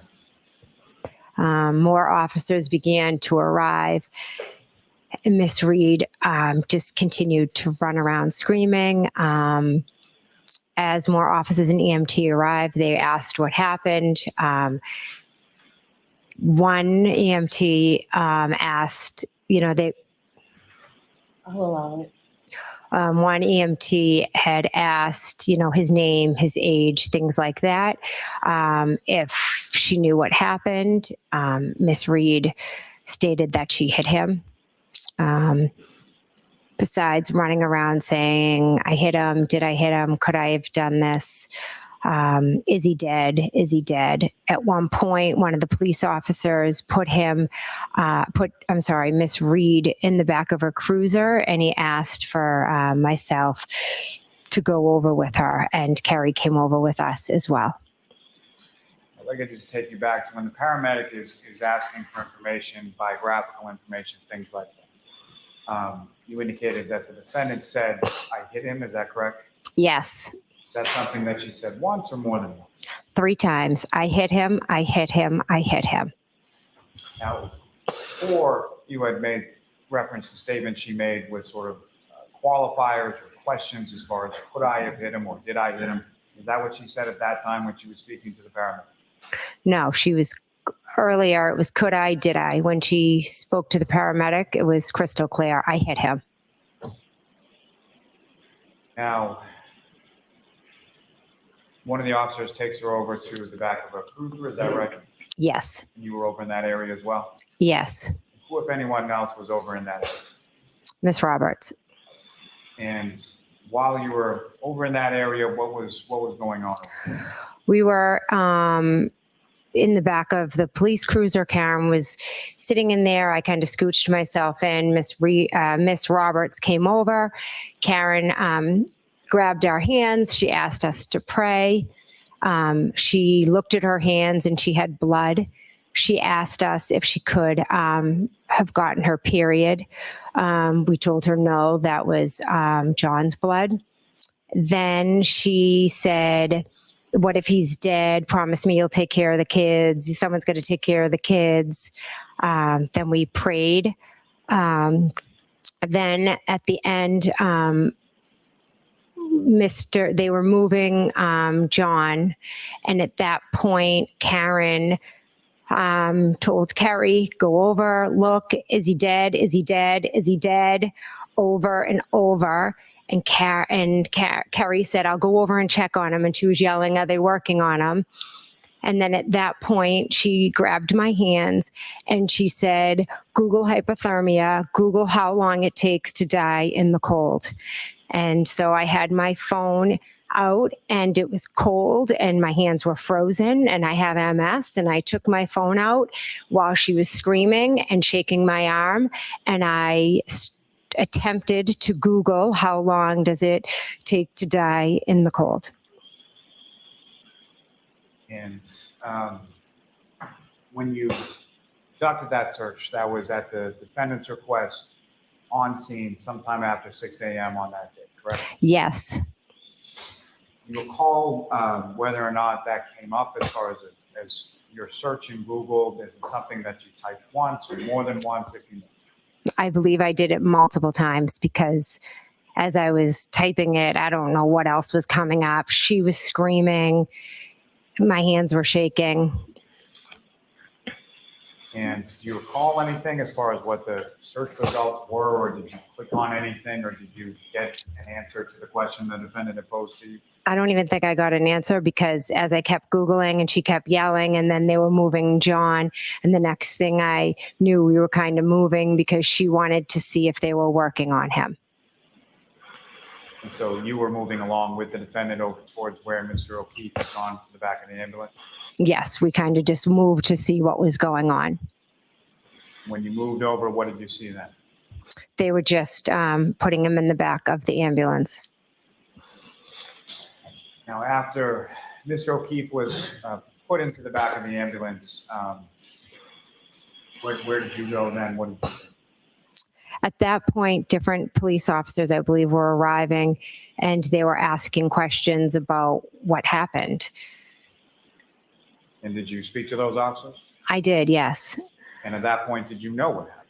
No, to be honest, it was like I was there, but everything was just going on, and I was completely just in a state of shock and disbelief.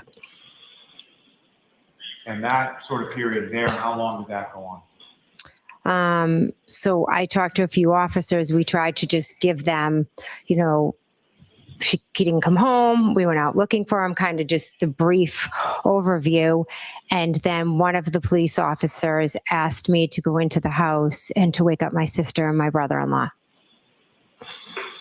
And at some point while you were outside, did you try to contact your sister and your brother-in-law? I believe I called my sister, Nicole. And when was that in relation to everything as far as medically that was going on with Mr. O'Keefe and all?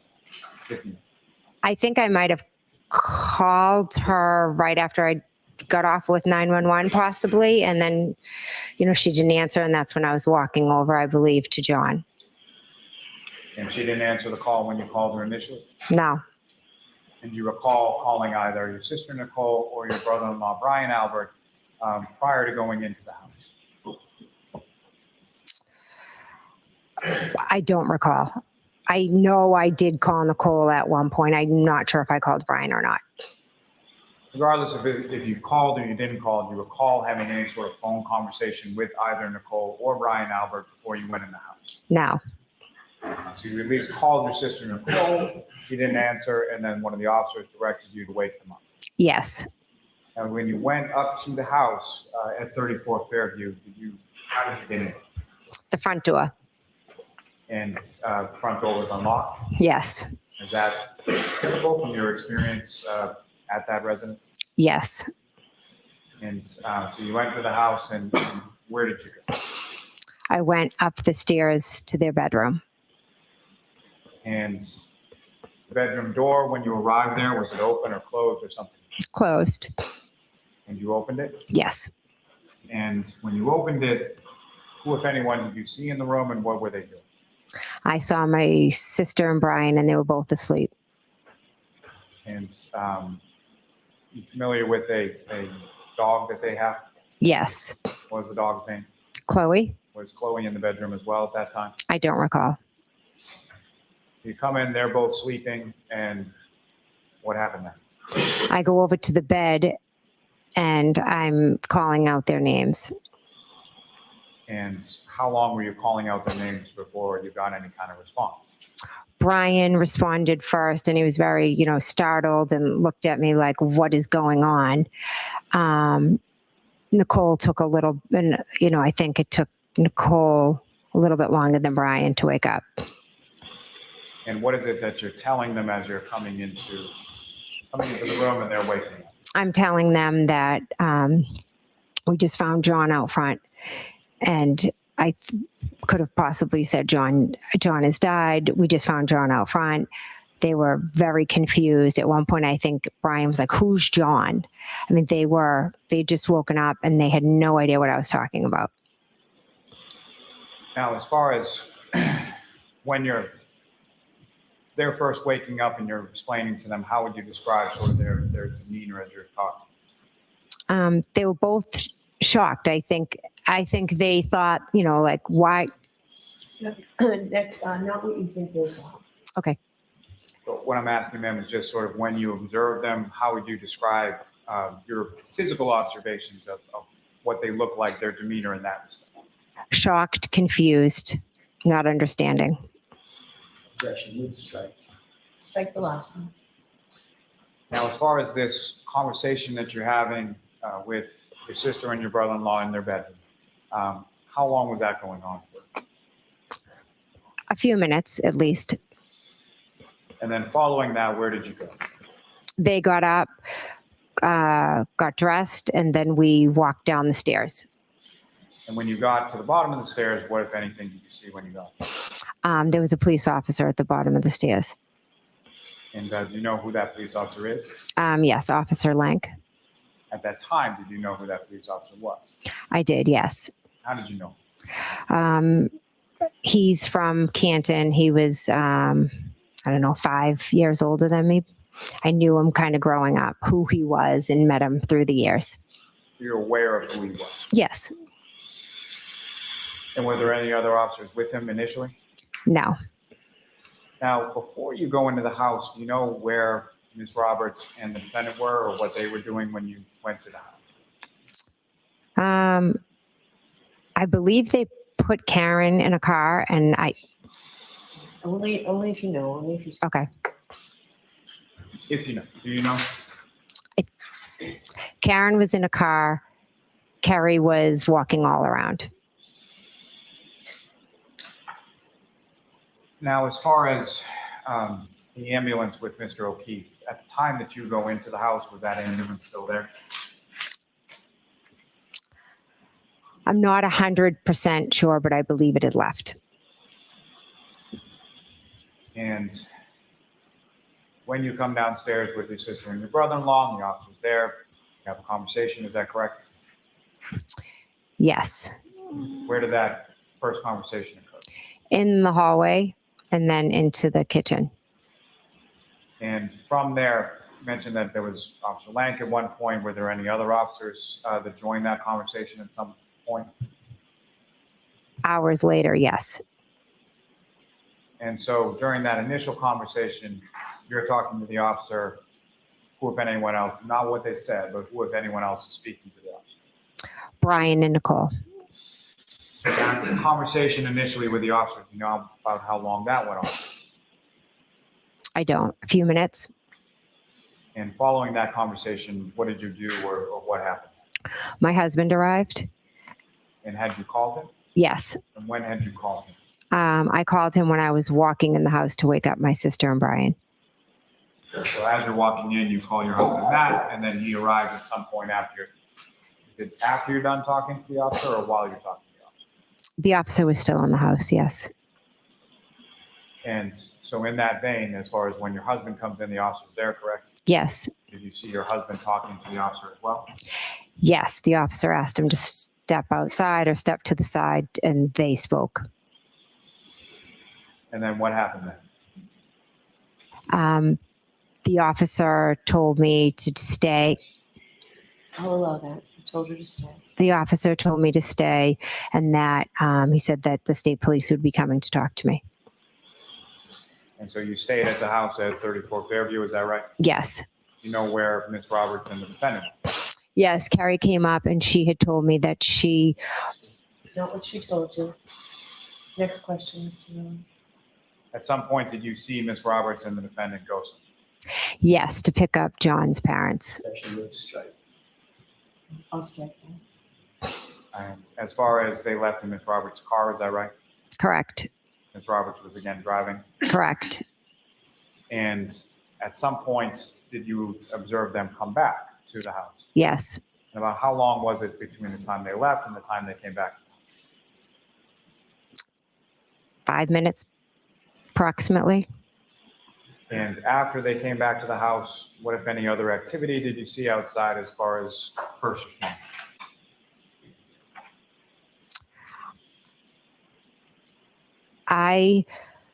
I was in the house, so I didn't see Miss Roberts pull back up. So you were in the house for most of the rest of the time that you were there, is that correct? Correct. And how long were you there that morning waiting for the state police? I believe I left approximately 11:30. During the time that you were there, you're there, your sister Nicole Albert's there, your brother-in-law Brian Albert's there, and your husband Matthew McCabe's there, correct? Correct. And was there anybody else that arrived at some point over the course of the morning while you were there at the house? Yes. And who was that? And if you know about what time was it that they arrived? Julie Albert. Now, with reference to when Julie Albert arrived, at some point around that time, did you have occasion to look out and see sort of what was going on outside? No. Were you aware whether or not there were any police or fire or anything that was still there at the time that Miss Julie Albert arrived? There wasn't. And she comes in the house, and at some point, I'm assuming she's informed of what had transpired there before her arrival, right? Yeah. Yes. And when she's informed of that, what, if anything, did you observe about her demeanor or how she reacted? Shocked. Now, in addition to Julie Albert, who, if anyone else, was at the house that morning while you were? Officer Lank and Gallagher were there. And Brian Higgins came that morning. And do you know how Brian Higgins came to know or how Brian Higgins came to be there that morning? If you know. I don't know. Now, you mentioned that Officer Lank came back to the house, is that right? Yes. That was after some period of time when he had left? Yes. He came back with another officer named Gallagher, is that right? Yes. And why did they come back to the house? Because I called Officer Lank. And did you have his number, or how did you get his number if you did? Julie Albert gave it to me. And so you called Officer Lank, he then comes back to the house on Fairview, is that right? Yes. And when he came back, what is it that why had you asked him to come? Well, as I was sitting there and I was waiting for the state police to come, I was slowly trying to piece together what had just happened in the last couple of hours. And he had told me, if there's anything that you remember, once, if you remember anything, please, give me a call. And so there was something that you remembered and you gave him a call. Yes. And when he came back to the house, what was it that you told him? I told him about the comments and the remarks that Karen Reed had been stating that morning. And specifically, what type of remarks are you referring to that you told Officer Lank when he came back? I said that she told one of the EMTs that she hit him. Now, at some point, you indicated that you left the house on Fairview, is that right? Yes. And with your husband, I presume? Yes. And where did the two of you go? We went home. And your children were still there without either you or your husband there, is that correct? Yes. And once you arrived back home, what is it that you did at that point? We went in the house and Officer Proctor was coming over to speak with us. And that Officer Proctor, is that someone that you knew previously or had ever met? I had never met Officer Proctor. And did he come alone or was he with someone else? He had another officer with him. You know who that officer is? Yes, Yuri Buchanan. And had you ever met Yuri Buchanan? No. When you get home, about how long was it at the time from when you arrived home with your husband to the time that the officers from the state police came by? It was pretty quick. Now, in addition to the officers from the state police, did anybody else come over to your house on that day, late morning, early afternoon? Yes, my brother-in-law, Brian. And do you know why he came over that? Yes, he came over. I had asked him. He's like a big brother to me, and I was all shaken up and nervous and overwhelmed, and so I wanted his support. And he obliged and he came over, correct? Yes. Now, at some point after the officers from the state police came over, you spoke to them, is that correct? Yes. And do you recall where in your home you spoke to them? In my dining room. Now, when you spoke to them, was it both of the officers that were present? Yes. And was there anybody else present in the dining room when you were talking? No. And as far as your husband or your brother-in-law, Brian, do you know where in the house they were when you were in the dining room? Yes, they were in my bedroom. And at some point later on that day, those same officers talked to both your husband and your brother-in-law, Brian. Yes. And during each of those respective conversations or interviews, do you know where you were in the house when those were going on? In my bedroom. And when you were in your bedroom, could you hear anything that they were saying downstairs in the dining room? No.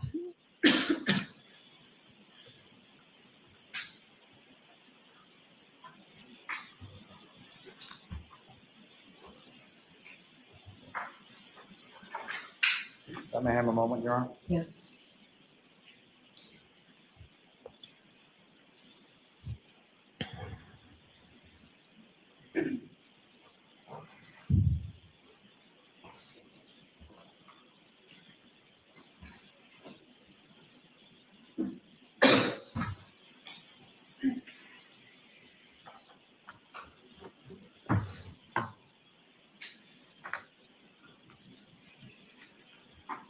May I approach, Your Honor? Yes.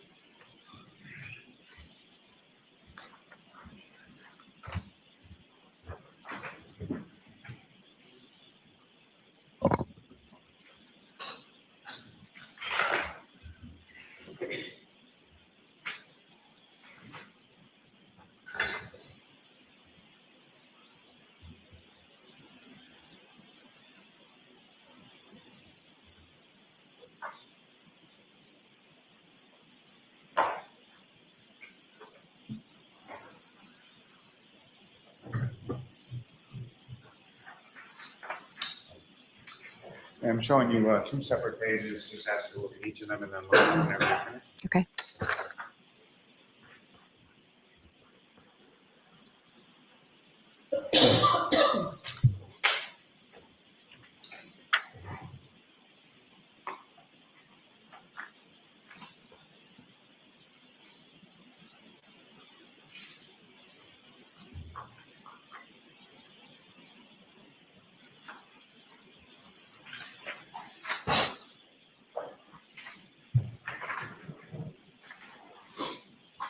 Do you recognize each of those documents and what the content is? Yes. And those are essentially, one contains text messages that morning of the 29th between yourself and Ms. Reed, correct? Yes. And the other one is sort of the list of phone calls between yourself and Ms. Reed from that morning as well. Yes. Now, before I get into those, as far as after you had gone inside the house and Ms. Reed had got into Ms. Roberts' car, what if any other communication, or what if any other communication did you have with Ms. Reed that morning? I texted her asking for Carrie's phone number because I didn't have it. And I also had a phone conversation with Karen when she was in the ambulance. And that text communication that I placed before you essentially has one bubble on it, and that's you asking for Carrie Roberts' number? Correct. And the phone conversation that you had with the defendant, when was that, and you know where the defendant was at the time that you spoke? Yes, she was in an ambulance. And if you could describe to the jury sort of what, generally speaking, what was the content of that conversation? What did the two of you talk about? She just was repeating, asking if he was dead. Is he dead? She brought up the kids, and then she also asked if I would visit her. And how did you respond? I said yes. Now, following that phone conversation, did you have any further communication in any form that you can recall with the defendant? No. Your Honor, may I approach? Yes. Commonwealth seeks to introduce and admits each of those as the next two exhibits. Is there an objection, Mr. Jackson? No objection, Your Honor. Any particular order? Doesn't matter, whichever. Text first, please. Oh.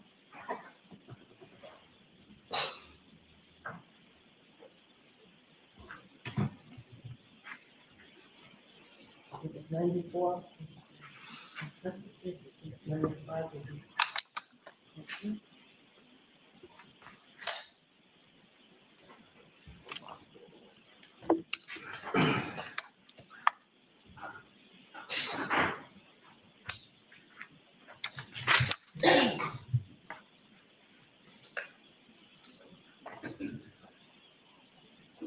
Just a couple more questions, ma'am.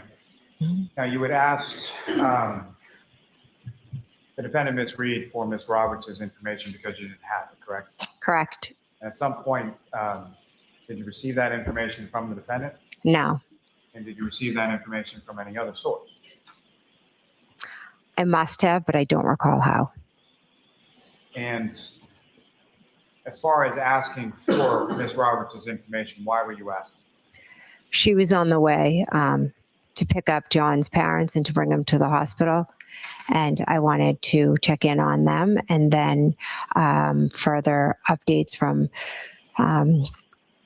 Carrie about John and how he was. You wanted to know how your friend was doing, correct? Yes. No further questions to this witness, Your Honor. 4 minutes before, I think we're way too much. I don't think I can get it done in 4 minutes. All right, Joyce, I'm going to, we're not in session on Monday, so you'll come back Tuesday morning. So Tuesday will be a half a day. Someday next week, I might ask you to think about maybe revising some of these Tuesday, Thursdays to longer days, but I'll give you plenty of notice of that. I need to make sure that I'm just asking you to think about it. All right, so please, those same cautions, do not discuss this case with anyone. Don't do any independent research or investigation into this case. If you happen to see, hear, or read anything about this case, please disregard it. Again, leave everything here, literally, figuratively. Clear your heads, and we'll see you fresh Tuesday morning. Rise, the jury.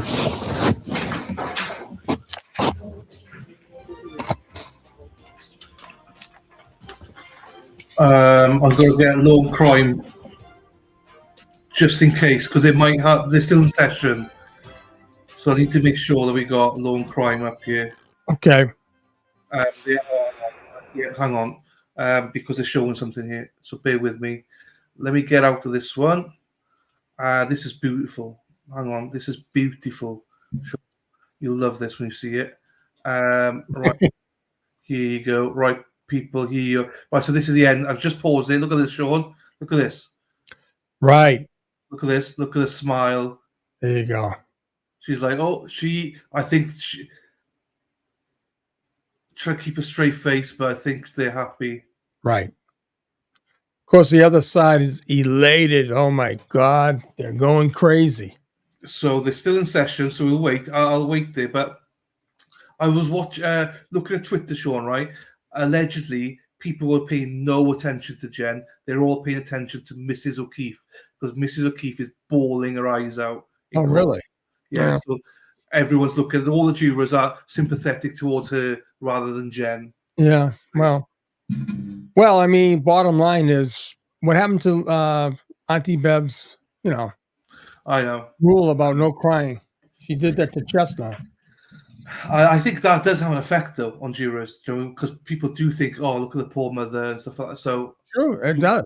To what extent, Karen, I'm not sure. Right. But I'll just keep this up for a second, just in case there is anything, obviously. So I guess it's next week they're going to have a couple of days off.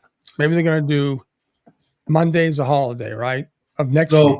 I mean, the following week. So the following week, it's only Tuesday currently they're doing. Right.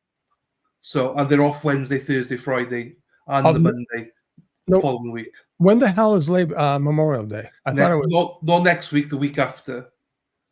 So at the minute they're off on the Monday, Wednesday, Thursday, Friday, but they're scheduled to be in court on Tuesday unless that changes. Really? Okay. Wow. But next week, 27th. Yeah. Okay. Yeah, off on Monday next week, back in half day Tuesday. But interestingly, she did say, Judge Bev did say they're going to look at the Tuesday and Thursdays to extend them. Let it go. So yeah, I mean, why not? Yes, I guess we will see her next Tuesday. Yeah, we will see. Yes, see you next Tuesday, Jen. So yeah, we'll see. We'll see. Yeah. All right. Well, listen, I thought, I still think this whole thing about Matt McCabe doing some pivoting for the family doesn't make sense. I mean, and him talking to Chris that way, I'd like to find out if in fact Channel 4 was there. I don't know where he pulled that one out of his ass, but he came out of left field with that one. So, and that was February 1st. And I believe she was locked up in the late afternoon, maybe. I'm not sure. I'm thinking with this, right? We got a lot of time now from now until Tuesday to look at everything because the timeline's all over the shop with everybody. I know. So, yeah. Yeah. Okay. One thing I didn't see anywhere where McCabe looked at that taillight over there at the ring camera. So she never looked at it. That's gone. That is not a cracked taillight when they show the large one. Listen, I mean, they have nothing left to do but lie. This is all about lying. If that's all he's got with Gemma McCabe. Oh, the whole thing. I'm sorry. I am so pissed off, Sean, with her answer for how she Googled it. Karen's all over me. I got MS. Sorry, I sympathize with people with MS and everything because I know it's crippling. But to not use that shit. And did she say she walked in the front door to see Brian and Nicole? It was clearly she went in the side door. But I mean, that cop, what did he tell me? The cop walked in before she got down. And the whole story's messed up. So, I'm angry. Thank you, Hoslong Till Hits fan. Right. Well, listen, Dylan, I'm going to take a quick break. Yeah. Get ready for 6:00. I got a couple things I got to work up. But I'll tell you what, I guess we're off till Tuesday. Off till Tuesday, half day Tuesday. So All right. lots of times. Okay, very good. So listen, we'll probably talk over the weekend. Yeah, but that's fine. You know where I if am. not, it's still be 8:00 Tuesday morning, right? Yeah. And yeah, 6:00 tonight, people. Got to get prepared here. All right. There we are. Thank you all. Thank you, Sean. And have a great weekend. I'll Take be care, back. buddy. Bye-bye. Ta-ra, mate. Ta-ra, bud. I'm just going to stream this, guys. See them walk out the courtroom, then I'm done for the day. Not streaming this weekend. Somebody asked. I'm not streaming this weekend. But yeah, where's that gone?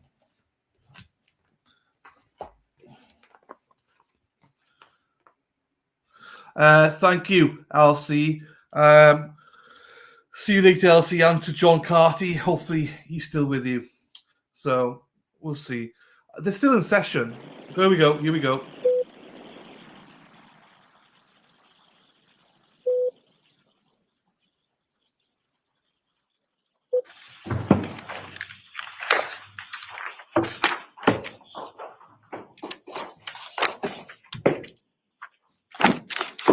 All rise for the court, please. Okay, they're finished. Fine. Right, I'm gonna get Tom CP. Goodbye. I need a stiff drink now, and well, I don't drink, but Good, doesn't it? Right. I mean, how many times could she just keep repeating the same thing? I'm actually quite angry with this, with that testimony. How can you? I genuinely, she pisses me off. That woman does. Jen McCabe. Don't worry, Heather. So am I. So it's fine. Cheers, Di. Thank you, everybody. Thank you guys for being here. I was just saying, go and see Sean tonight. You get his reviews. I'm quite cool normally, but I'm actually quite pissed off right now. That woman is a serial liar. You can't tell me that woman said the truth on that stand. And I know I'm biased. I am 100% biased towards Karen, right? I know that, right? But I do not think that was believable. I think she's a lying piece of shit. And I'm sorry for my potty mouth for that. But, she drove me mad, that story. I hate that story because she's blaming it on illness and stuff like that. But I know she's lying about the hospital to dying cold. Oh, she was shaking me. And, I know. Why did you have to say you had MS? You didn't have to say that. But you had to put it in. And the same thing with Brian. Brian's like my big brother. If you remember, Brian said, she's like my little sister. Well, what's that? Brother and sister shagging each other because they had an affair, didn't they? So you two, like brother and sister, sleeping together. What the fuck? I hope Jackson goes into that. So he's like your brother, right? So is it right that you both had an affair? You were sleeping with your brother? Do you know what I mean? These people sicken me. Jenny sicken me. On the taillight, Sean's going to have a blast tonight because they don't even show anything of the taillight. Oh, I'm not even looking at chat because I do apologize. I am sorry. Thank you for the super sticker, JDGGA USA. Also thank. Oh shit! I need to say thank you as well. Hang on, let me pause that for a second, just in case. Let me just say thank you because actually I haven't done this today yet. I won't put that up. I'll just share screen here. Thank you so much to these beautiful people. Oh shit, I can't do that. Becky Jonesy, thank you for a comfortable, quiet, and fun place to. Oh Jesus, this is bad timing. Sorry for it. Might not be comfortable and quiet and fun right now, but I appreciate you for the coffee, Beck. Also, happy sunshine. Bought 5 coffees. Thank you. Enjoying the show and commentary. Thank you very much to you as well. Happy sunshine for the 5 coffees. Like get back to here. And again, I do apologize for the potty mouth. It's just more of a that angers me because this is Karen's life on the line, and it angers me, really does. Oh, right, let's go here now then. Let me fast forward this. So I say, go make sure you can watch Sean tonight. He'll have plenty to say, let me tell you. He's pumped as well. These people. Ushka. Oh, thank you, everybody. Yeah, totally. You were way behind today. Tudley. Thank you, Mando Lil Wind. I'm learning OBS for multi-streaming. Can I start for modding for you? Oh, do you know what? You don't want. I don't use OBS. I use StreamYard. Do you know what? The best person to ask for that is genuinely, no bullshit, is Sean, because he is looking into all that. I got. You will learn nothing from my modding because I don't set it up. But Sean actually would probably take your help with both hands. So we can ask Sean for you. You will learn nothing from me, I'm afraid, because I use StreamYard. So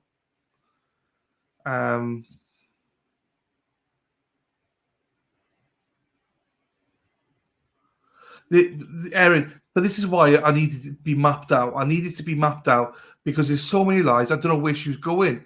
It's like Spaghetti Junction. Every time I thought, oh, here's a lie, and then she's like, there's another lie. Where it's like connect the dots. Like, where is all the lies? They're everywhere. Close that for a second. That guy, Kim, absolutely disgusting. Thank you, Sherry. Thank you, brother-in-law. No, my point was, sorry, Kiki. My point was that she has said that Brian's like a brother to me since I was a little kid, and he said she's like a little sister to me. That's what I was just tongue in cheek. There because they had an affair, or allegedly had an affair. Thank you, Di. Yeah, but yeah, absolutely. Lunchtime's obviously dinner time for you. That'd be great, Di. That'd be great. Raoul's off to the waterfall. Yeah, no, it's fine. It's fine. Sean will be very gladly like the help. I'm sure he would.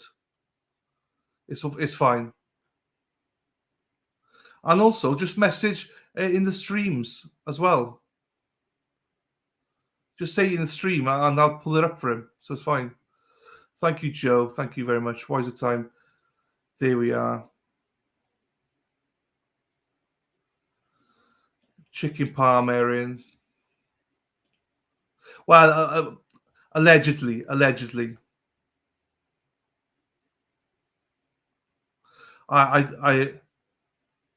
Yeah, Murph, it's alleged, but I made it out to be true.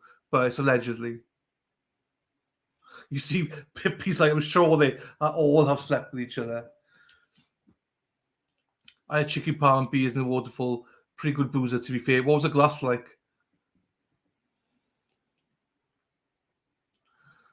Too late. If she was a friend, she would have had contact on the phone. Absolutely. Melissa, yes, I'm really angry as well. Some of you now catching up.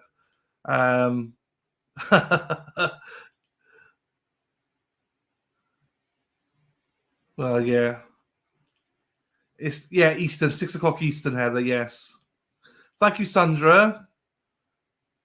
Breccon's a lovely spot, Sandra. It's in mid Wales, so it's probably about an hour and a half from me.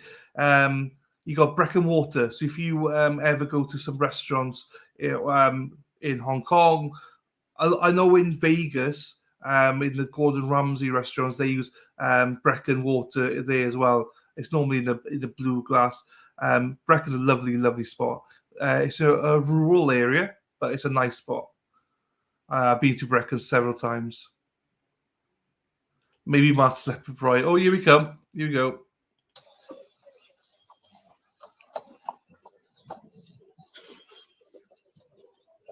Noah, did your client tell that McCabe?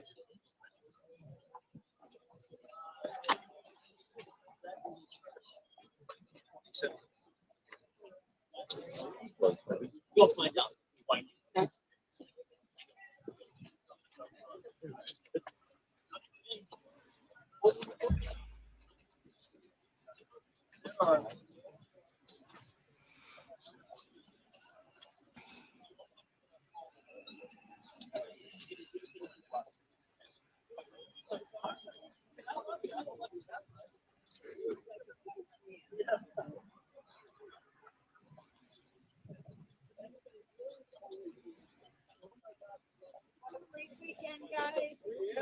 Justice Great Day. weekend, Karen. It's rolling. Woo-hoo. Have a great weekend. Have a great weekend.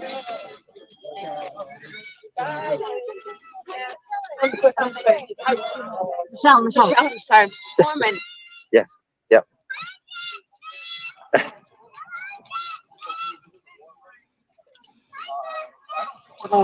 You guys Not know. on Friday night. Well, not on Friday. Yeah. We spent our whole life before you. Hey, John. Hey.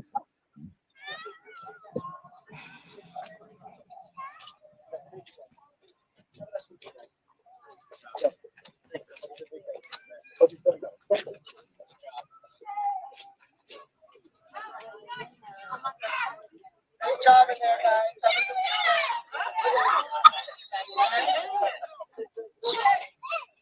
I got a long lens on. I can't get it. I got a long lens on. Have a good weekend, guys. Thank you so much. Absolutely. We'll see you. Guys, have a great weekend. We'll see you soon, okay? Have a Tuesday. great time. Karen, get some sleep, all right, kid? Hmm? There you go, Shay. Good job. Oh my God, the rest of Come on, hey, Shay. Shay, come on out of there. Let's go. Come on. Let me have a. There you go. Good job. Good job. Yep. Nice. Liza, you gonna go after Jen? You cross it? Hey, have a great weekend. Mr. Jackson. Want Liza cross team? Yes. Oh my God. That was Thank you. You're doing great. Have a good weekend. Get some rest, guys. Thanks. Excellent. You did good. You did good. Keep five. Wait. No. I love it. See that? See the camera guy? He's taking a picture of you. Yeah. Hold that. Look at now. You have to look. You have to look here. All right. See? Yeah. No. You have to look. Look right here. That's just the handle. So then you go like that, right? Right there. No, you don't touch that. You just watch, right? And you keep going like this, and you turn. See? You see the screen? See how that works? Yeah. Look, Ginny. you got it? No, you got it. You got it? It's you. You gotta turn it around. No, turn it around. Ginny You have to watch the screen. There you go, because that's what people see. There's a lot of people watching right now. There's a whole bunch of people. 500 people watching. Yeah, all right, I got this. Let's go. You ready? Yeah. Good job, Shay. There you go. Hey. Let's go. Look at magic. Check this out. Watch. This is better than magic. Uh-oh. Watch this. Oh, here you go. Uh-oh. Look Junior at state that. Woohoo. You're one of us now. Nice. Oh, that's nice.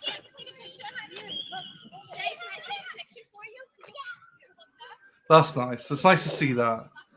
I don't know what he gave her, but it's still nice. Right, I'll stop that. What's up, big guy? How are I you? gotta say what's up. How you doing? I'm doing well. How about yourself? Excellent. Couldn't be That's better. good, man. What a good Keep the day. fight. Beautiful day. What a beautiful day. Yeah. Yeah. Not supposed to show emotion in front of the jury. She wouldn't let Jasmine do it. Yeah. Remember that? She kicked him out, remember? Don't cry in court or you can't cry in court. That's not right. So what Tom is referencing, what they're referencing there is that obviously John O'Keefe's mother is crying in court, and that it's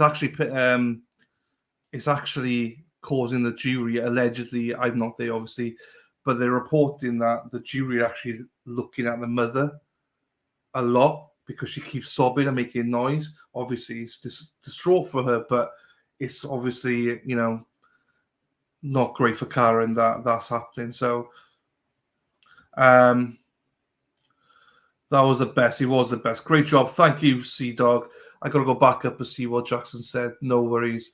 Made you feel a little bit better seeing the Karen can smile. She's happy. I mean, they're doing well. Seems you can fake cry in court. It makes all the time. But allegedly, Jessica said no one batted an eyelid on her crying. No one did. The only emotion the jury show is when the mother cries. they don't show anything on when Jen cried. They didn't show any emotion, but the mother was crying. Obviously, about 4 of them showed a bit of empathy, which you would, it's natural. And it's hard, but the grass is probably taped off because there's pesticides on it. Maybe see dog, Kiki Clips. That's weird. In Chicago courts, unfortunately, you'll be removed. There was a trial there last month or something, and the mother was crying, and Aunt Bev chucked her out, but she's not making her move. So pesticides. I knew where you went. Right. They see his mum must be betrayed. I can't imagine. Maybe, yeah. I'm so glad she's all support around her. Absolutely. The buffer zone. Yeah, there was something to take. Dennis Sweeney will know, but not good to detract from Jen McCabe. So it's good to detract, but when you've got the state going, Karen killed her son. They got empathy for her. So I agree it can sort of be good, but at the same time, it's like unfortunately shouldn't happen because it detracts away from it a little bit. So technically, it can be good at times. It just depends on, will they be sympathetic towards mother going, this bitch fucking killed her son.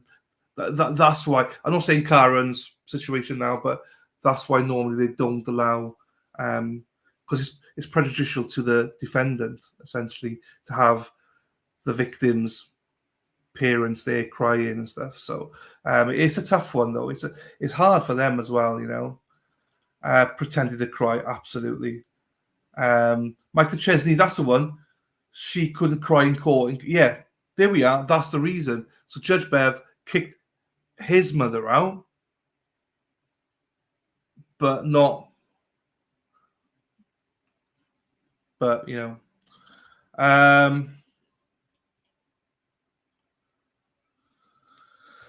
we are. Why is the time? That's an interesting question. Do you know what I mean? Do you really think that jurors are really not doing their own research? It's a tough one because obviously they're not supposed to. But let's be honest, it's nearly impossible for you not to go around and see stuff on TV, papers, your wife, your husband, your loved ones. I don't think they'll go out of their way. But also, most of them have heard of this case anyway. It's just they don't know the details. And if your friends and stuff find out, I don't know. I'd like to give them the benefit of the doubt, obviously, but it's tough. Can you imagine not allowed to look it up on your phone, on any social media platforms? I don't know. It's tough, man. And look at the magnitude of this case. You're going to see stuff. You're going to see it. Unfortunately, with the press, a lot of the press are like calling Karen a cop killer, which is not good. So the press are not very good. Written press, that is. Daily Mail and stuff like that, allegedly, are doing it like she's a cop killer. So I don't know. But let's be honest. Would you? I'd like to think I wouldn't, but I agree with you, Kiki. I agree with you. It's just a tough situation. Thank you, Wicked Sight. I appreciate you for that, Wicked Sight. Thank you for the super chat. And we'll have a great weekend. It's going to be a long weekend. One final thing from me then before we leave. I know so I'll address it once. I'll only address it once. Just so people are aware, because Sean's not here, so I can say it now. So obviously I start an hour early, right? And I know a few people have messaged me and been like, they don't like my style, right? There's a lot of people that don't like me going through chat and saying hello to everyone. And there's one particular message, I'm not going to name them, but they're here for Sean and not for me, which is fair enough. I get it. But just so you know, Sean was never planning to be here 8 o'clock every morning. He was only going to come at like 8:45. That's why I told him, come at 8:45 every day. Let me address the chat because I want to go through chats and say hello to everyone. And then come at 8:45 and then we'll address some questions before court starts. So when I started doing the whole hello, everyone, hello, good morning, everything, Sean wanted to join in. He was like, I fucking love that. So he started to join in. And that's why he's here. So I appreciate the fact that some people don't want to listen to me say hello to everyone. But if you followed me for a long time, that's what I do.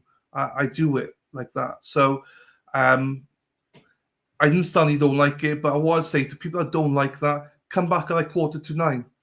And then that's when I normally start asking questions to Sean. That's all I can say. Don't come here at 8 o'clock if you don't like me saying hello to people. So to those, I'm not going to email you back. I'm not going to react to it. It's just, I'll address it once. That's the reason. I understand Sean's a popular guest. I understand that you're here for him. I get it. I understand it. But just also understand Sean wants to be here to say hello as well.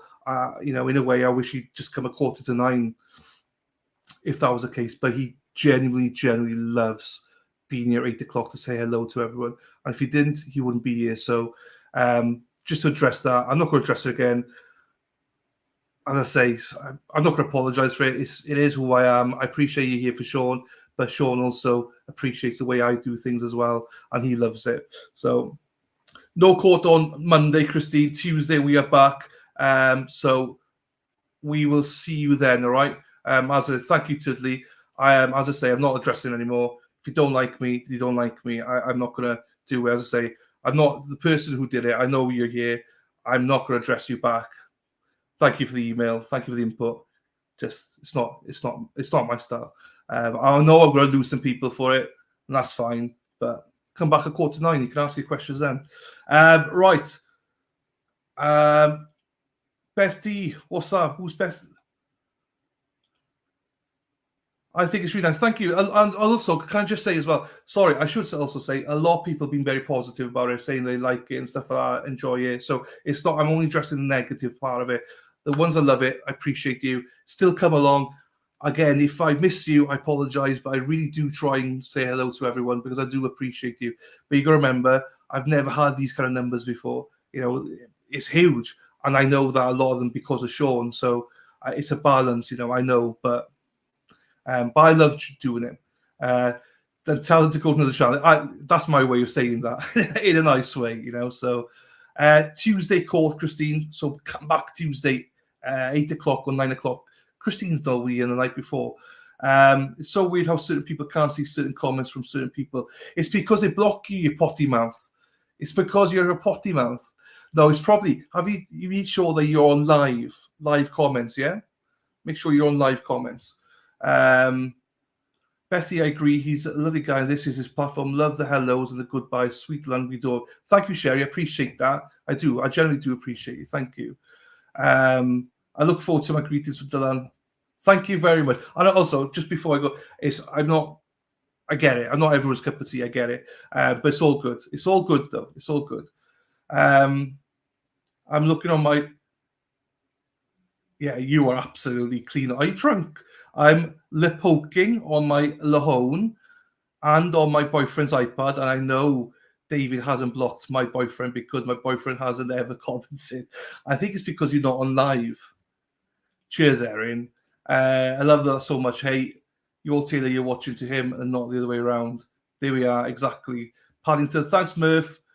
I don't know. We'll look into it. Maybe you blocked them maybe when you were drunk or something. I don't know. Scratchy Itchy, that's why I like your show. You acknowledge and include everything. Thank you, Scratchy. This channel's wonderful because of all the love. Other streams are aggressive and talk over the tribes. No, thank you, Wise of Time. That's the way we do it here. Thank you. Tuddy Pip, Taylor, it might be that they don't have live chat on. There we are. That's what I said. We love you, Dilly. Thank you, Potty Mouth. Pippi, thank you very much. Appreciate you. Thank you very much, Hoslong.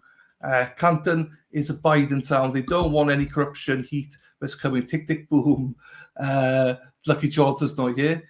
Sherry Hennon, totally agree. He's a good soul. Thank you, Beth. Dylan, you do not need to explain yourself. If they don't like the 8 to 9, then they can pop on at 9. Exactly. That's what I mean. Pop on at 9:15 and start asking questions. And that's what my message. I'm not going to respond to emails. That's my message. If you want to hear from Sean's and his questions, come on at 9:15. Honestly, it's fine. Or if you don't like the whole thing, come on at 9. That's absolutely fine. That's why I thought, true, but no. Oh, Jesus. Kendall, hello, my darling. I haven't seen you today. Only a half day on Tuesday, but Jackson will be ripping Horseface will be compelling. Hopefully goes in to Wednesday as well, Di. I hope he does to Lally what, Lally does to him. Vivian, have a great weekend, my darling. You need a drink. I need a drink as well, Huckster. Rolling incognito.